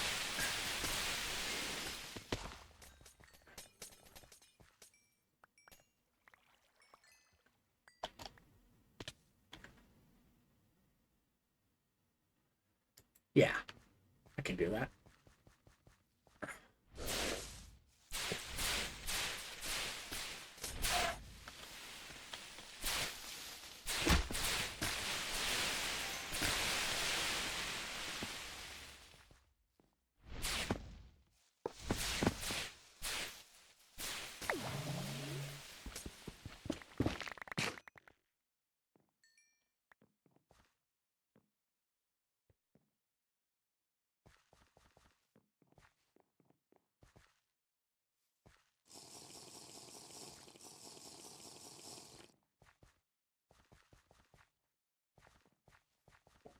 5, 4, 3, 2, 1.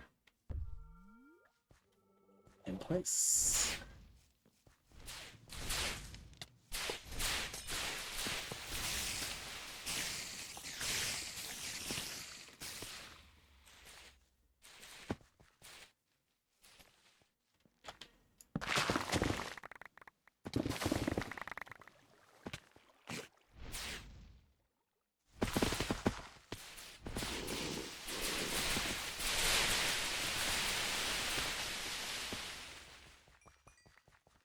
The key to the best use of the feather is carry as much of your momentum into it as you can. You want to see if you can get like just a bit of a run up whenever you're trying to move through someplace with the feather. Because if you get some run, it lets you loft, which changes you from like stuck in one place as you're stuck waiting to come down to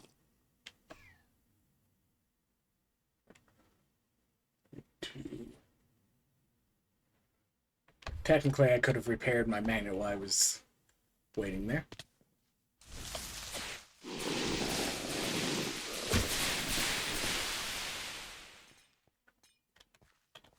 But at the same time,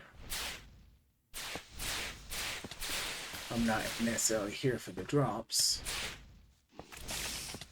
I'm just here to make sure things drop.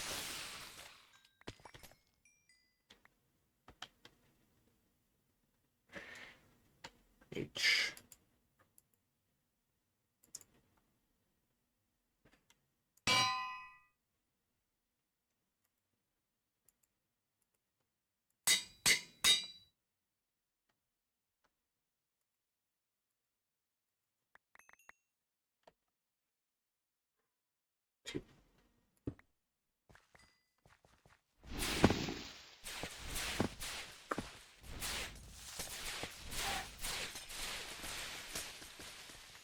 But I do want the antiques when I can get them because they give me lucky hit helms.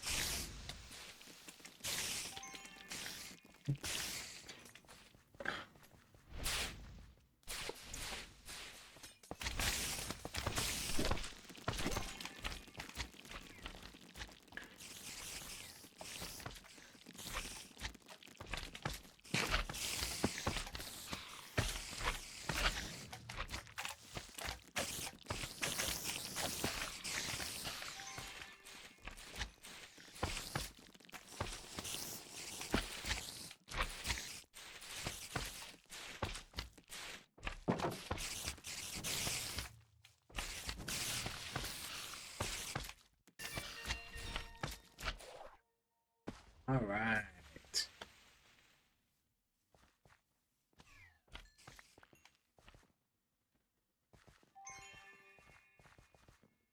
Gotta go fast.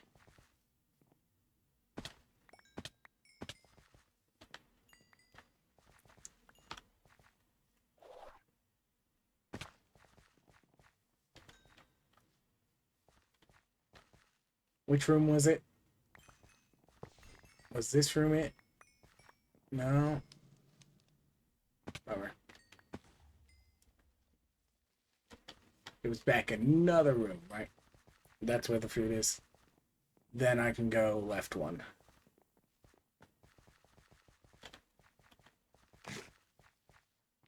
Skill sizes. Yes. Anyways. Dang it. Small shrimps.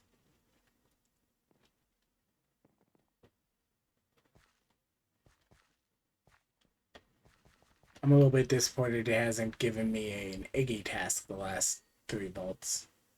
I wanted to find an Eggy. Scroll. Ooh! I'll add 5 minutes to the timer.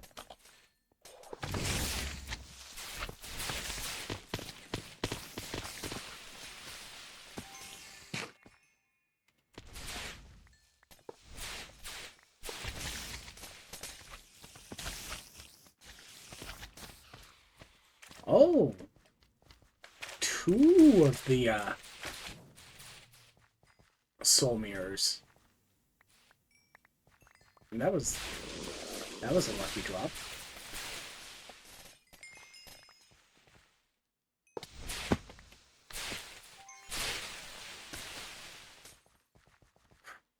That horde mob heckin' launched me. I heard you liked going sideways, sir. Yes.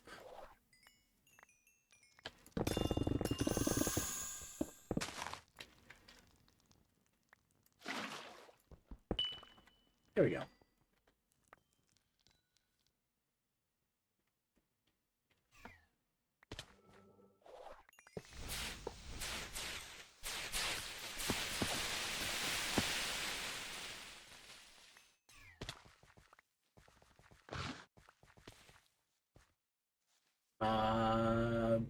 Omega focus. Okay. I saw something green fly towards me.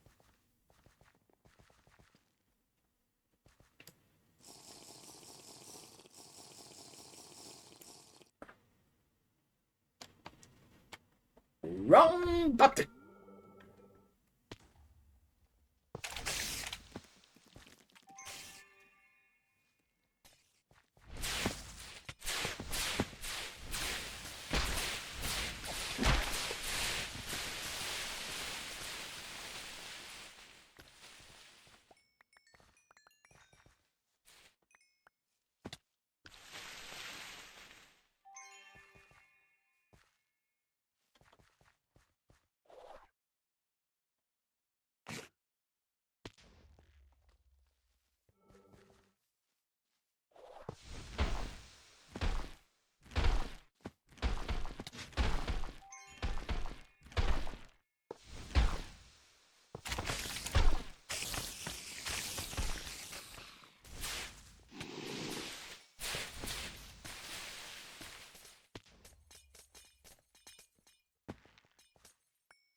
Yeah, I'm not necessarily great at getting the tanks killed at the end of the day, but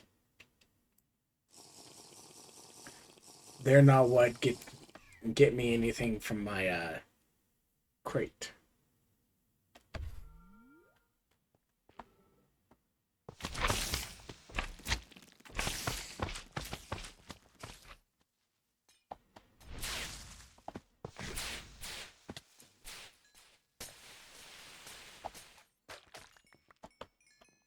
Okay, that's empty.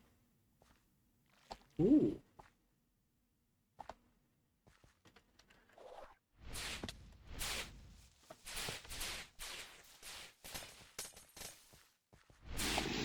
And to be fair, I could just do full onslaught and none of the boosted EXP if I needed to run this at like lower configuration.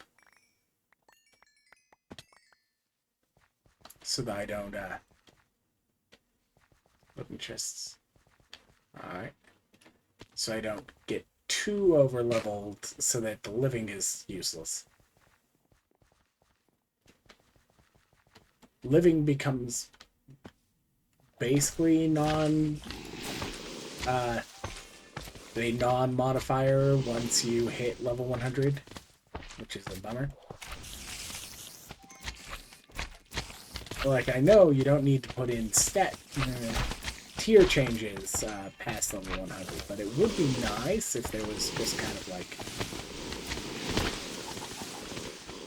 Right. It helps if I actually have done something to this room. Besides just summoned everything. And totem. Totem. Don't have the mana, dang it.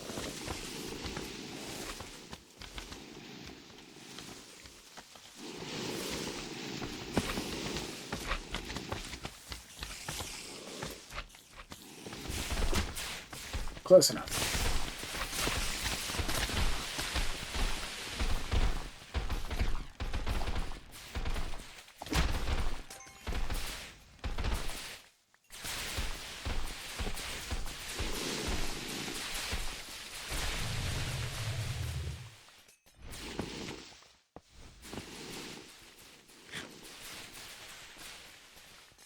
Gotta remember to actually drink and summon the totem when I go to the next room.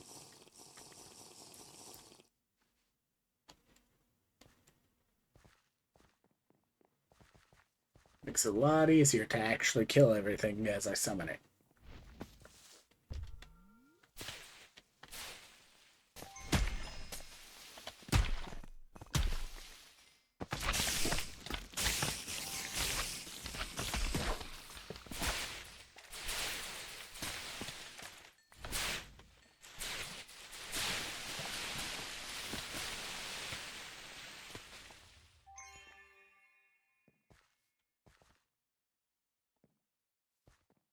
$330 something.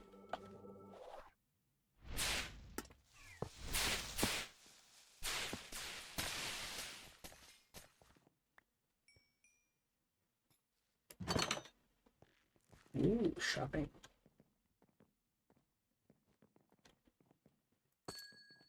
Ew. Voltax. It's a mega, but it's still a Voltax. Who in the world uses a Voltax?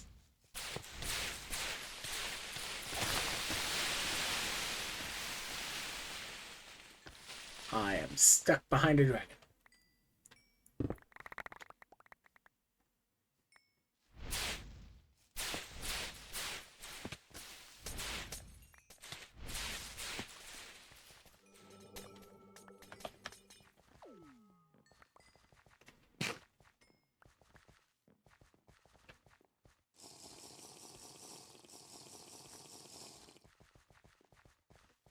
Two and one. Cut him.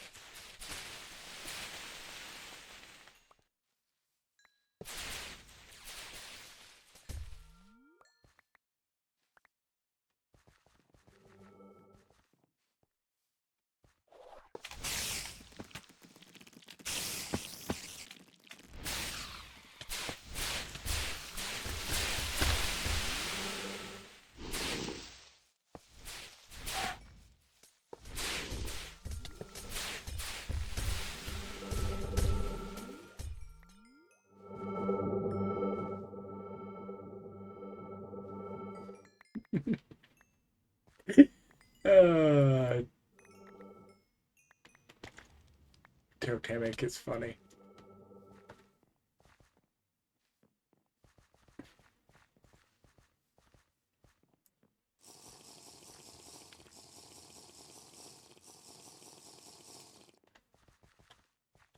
And there we go.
Cool.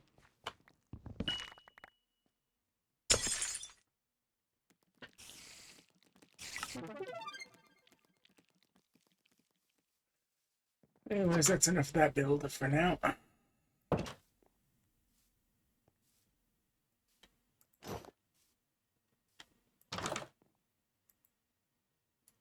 A hat. It's even in the fancy configuration.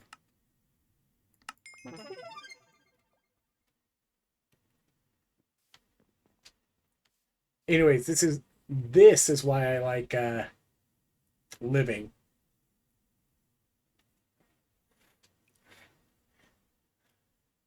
Unfortunately, I don't think that, yeah, I didn't get the hat, so the hat's going to take a little bit before it levels up. But maxed out mono regen there, nearly maxed out mono regen, 2 points of bullet. Not that that helps too much.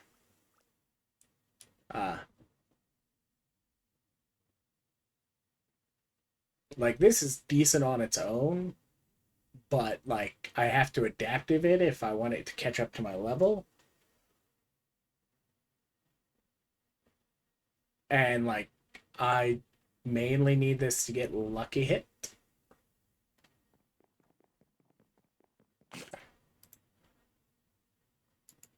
And I could care less too much about too much else.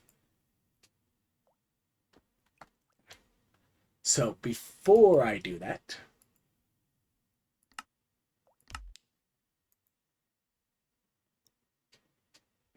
then we come in here and we hit this, hit this, hit this. So it's not even going to take much for it to get a good lucky hit amount on that.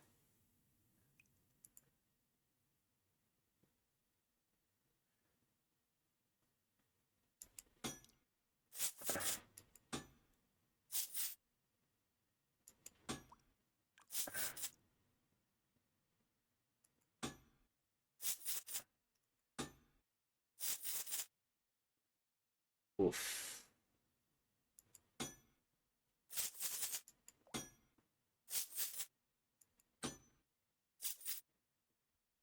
Oh.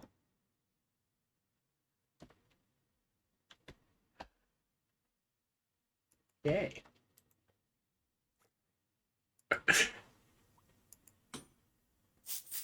Aw. Okay, so I need to do a dungeon run to get this to fix up a bit. But I will set that aside for a little while because 11% resistance is a pretty significant thing right now still.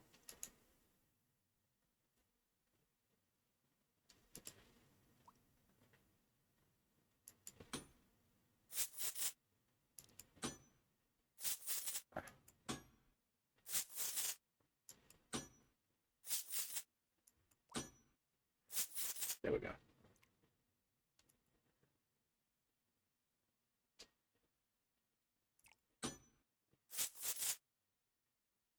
I need health. Oof. Live tap.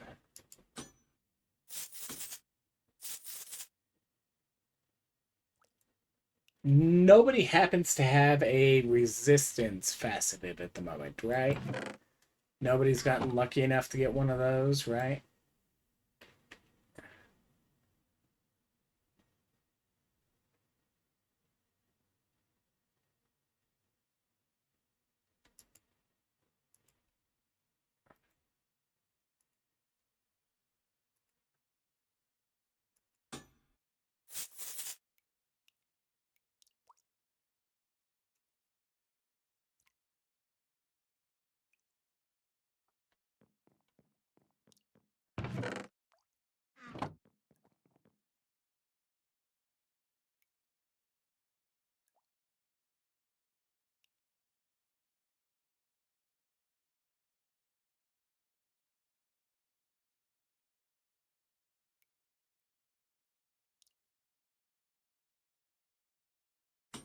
Let's force healing efficiency.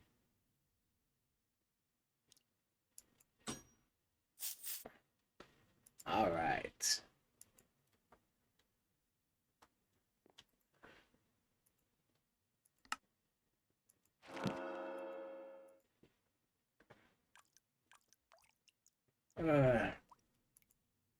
I will come back to this to actually put it on at some point.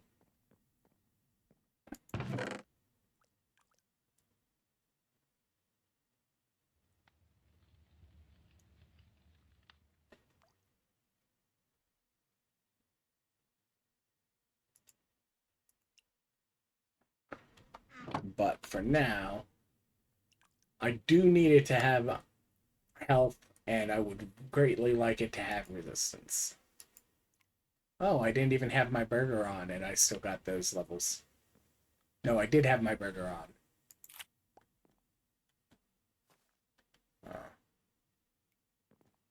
Okay. Put the book away. I need a new anchor. You want... Yeah.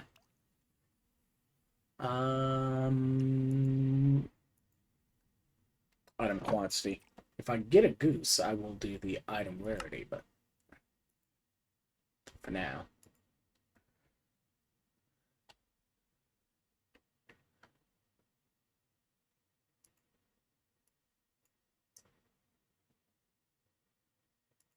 Berries.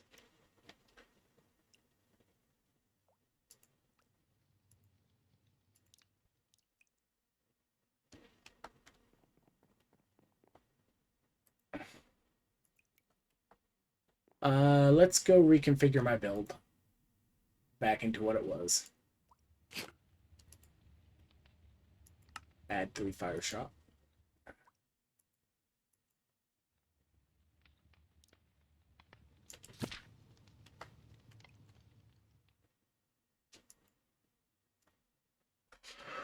All right.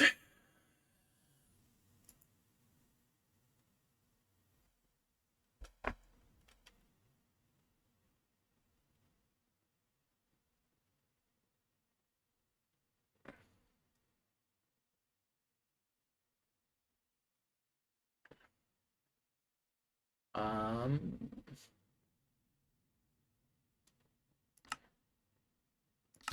Relearn Hunter.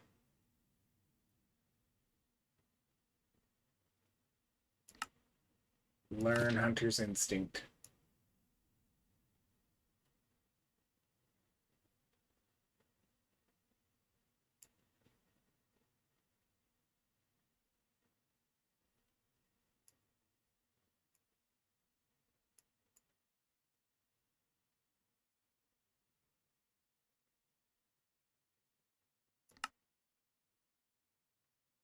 And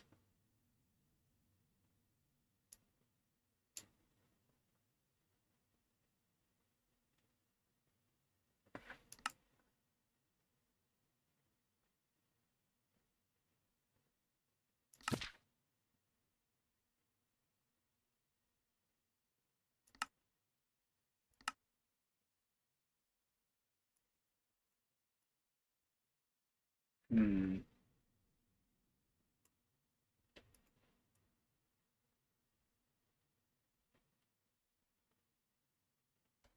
Okay. That was a good day. I think I'm going to call that for the number of vaults. I still need to unload some stuff and work on some other things. And I'll do that until probably closer to restart. But I'm not doing another vault immediately before that. Anyways, if it weren't for the fact that I just did a bunch of horde killing vaults for hordes give me fundies, that would have been a amazing amount. And that is still a decent one.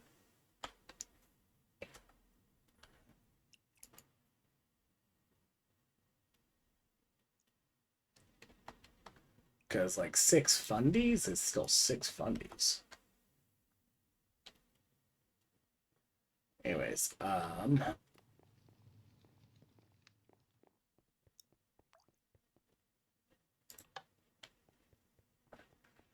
I do need bags to be capable of picking things up. Ooh, mango.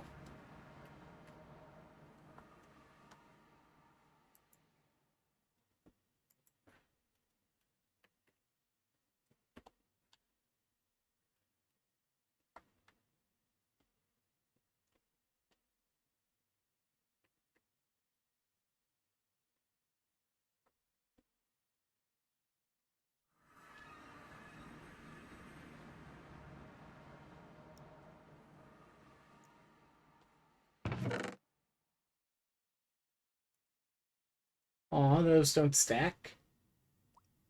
Oh, I probably got them from different things. So uh, the one I bought probably has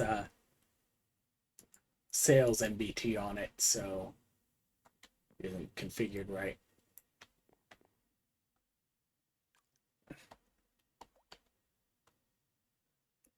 A single mod box, so little. Anyways.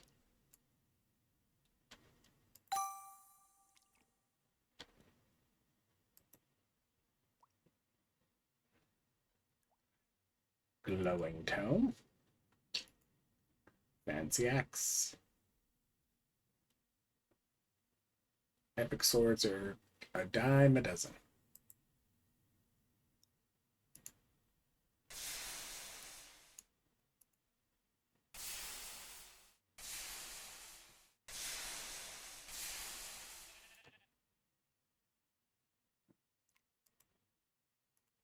Anyways, I'm now so behind on proficiency for this.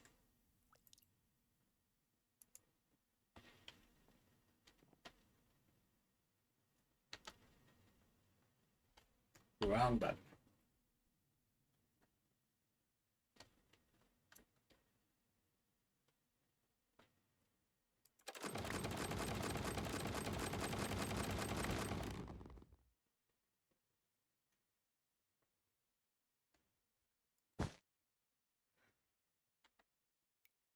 Something tells me there was a lot in that crate.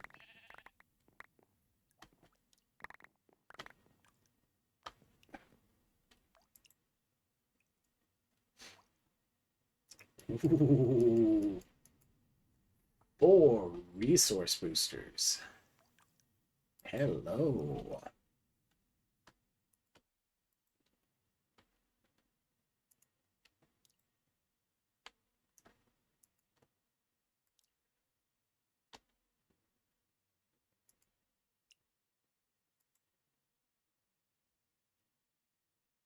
I got all my catalyst fragments back this time.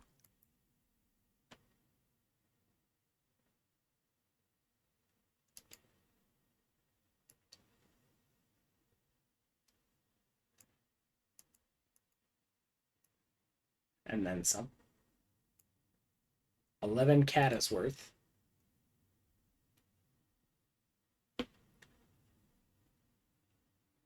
From 1 catalyst card. Also, 20 grapes, 12 sweet kiwis,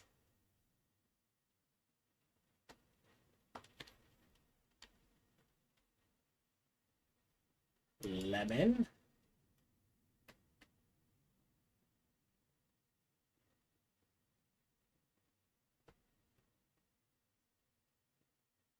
so that should have been 5, 6, 8.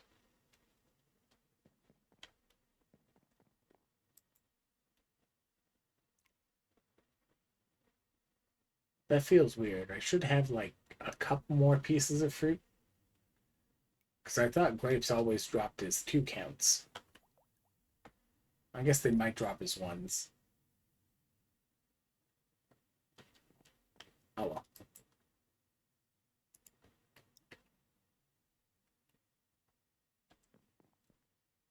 This also helps solve my carbon for a little while.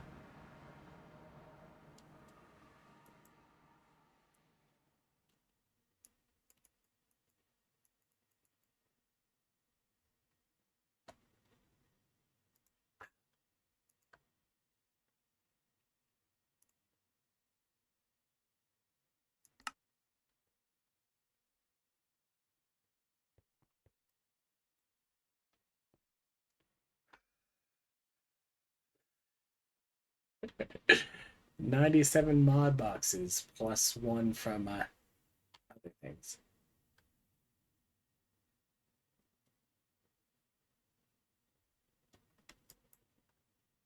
Look at that gear though.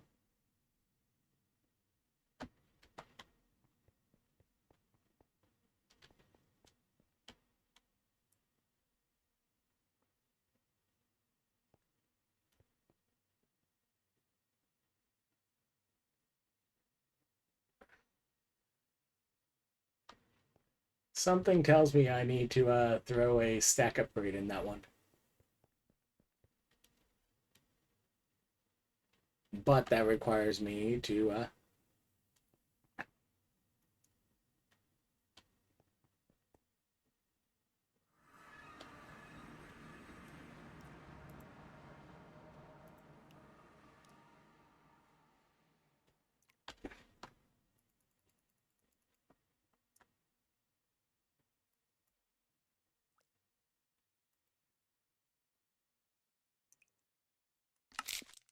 upgrade it to iron tier at least.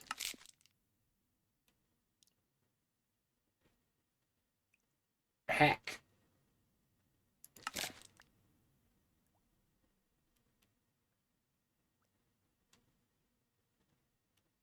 Chromatic iron for mob kills.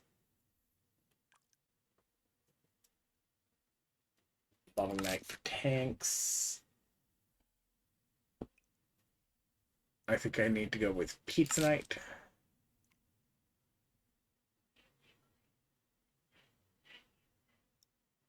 Carbon for wooden. Foil shell.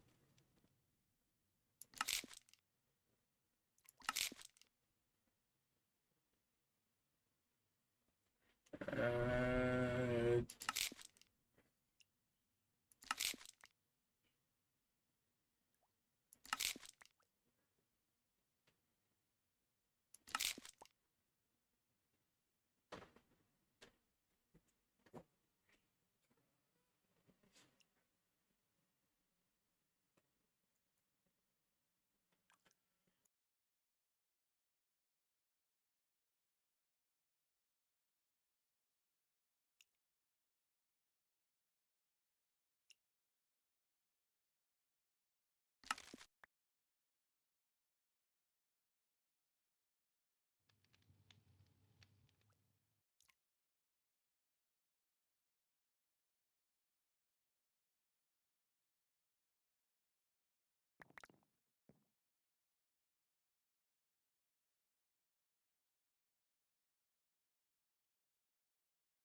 you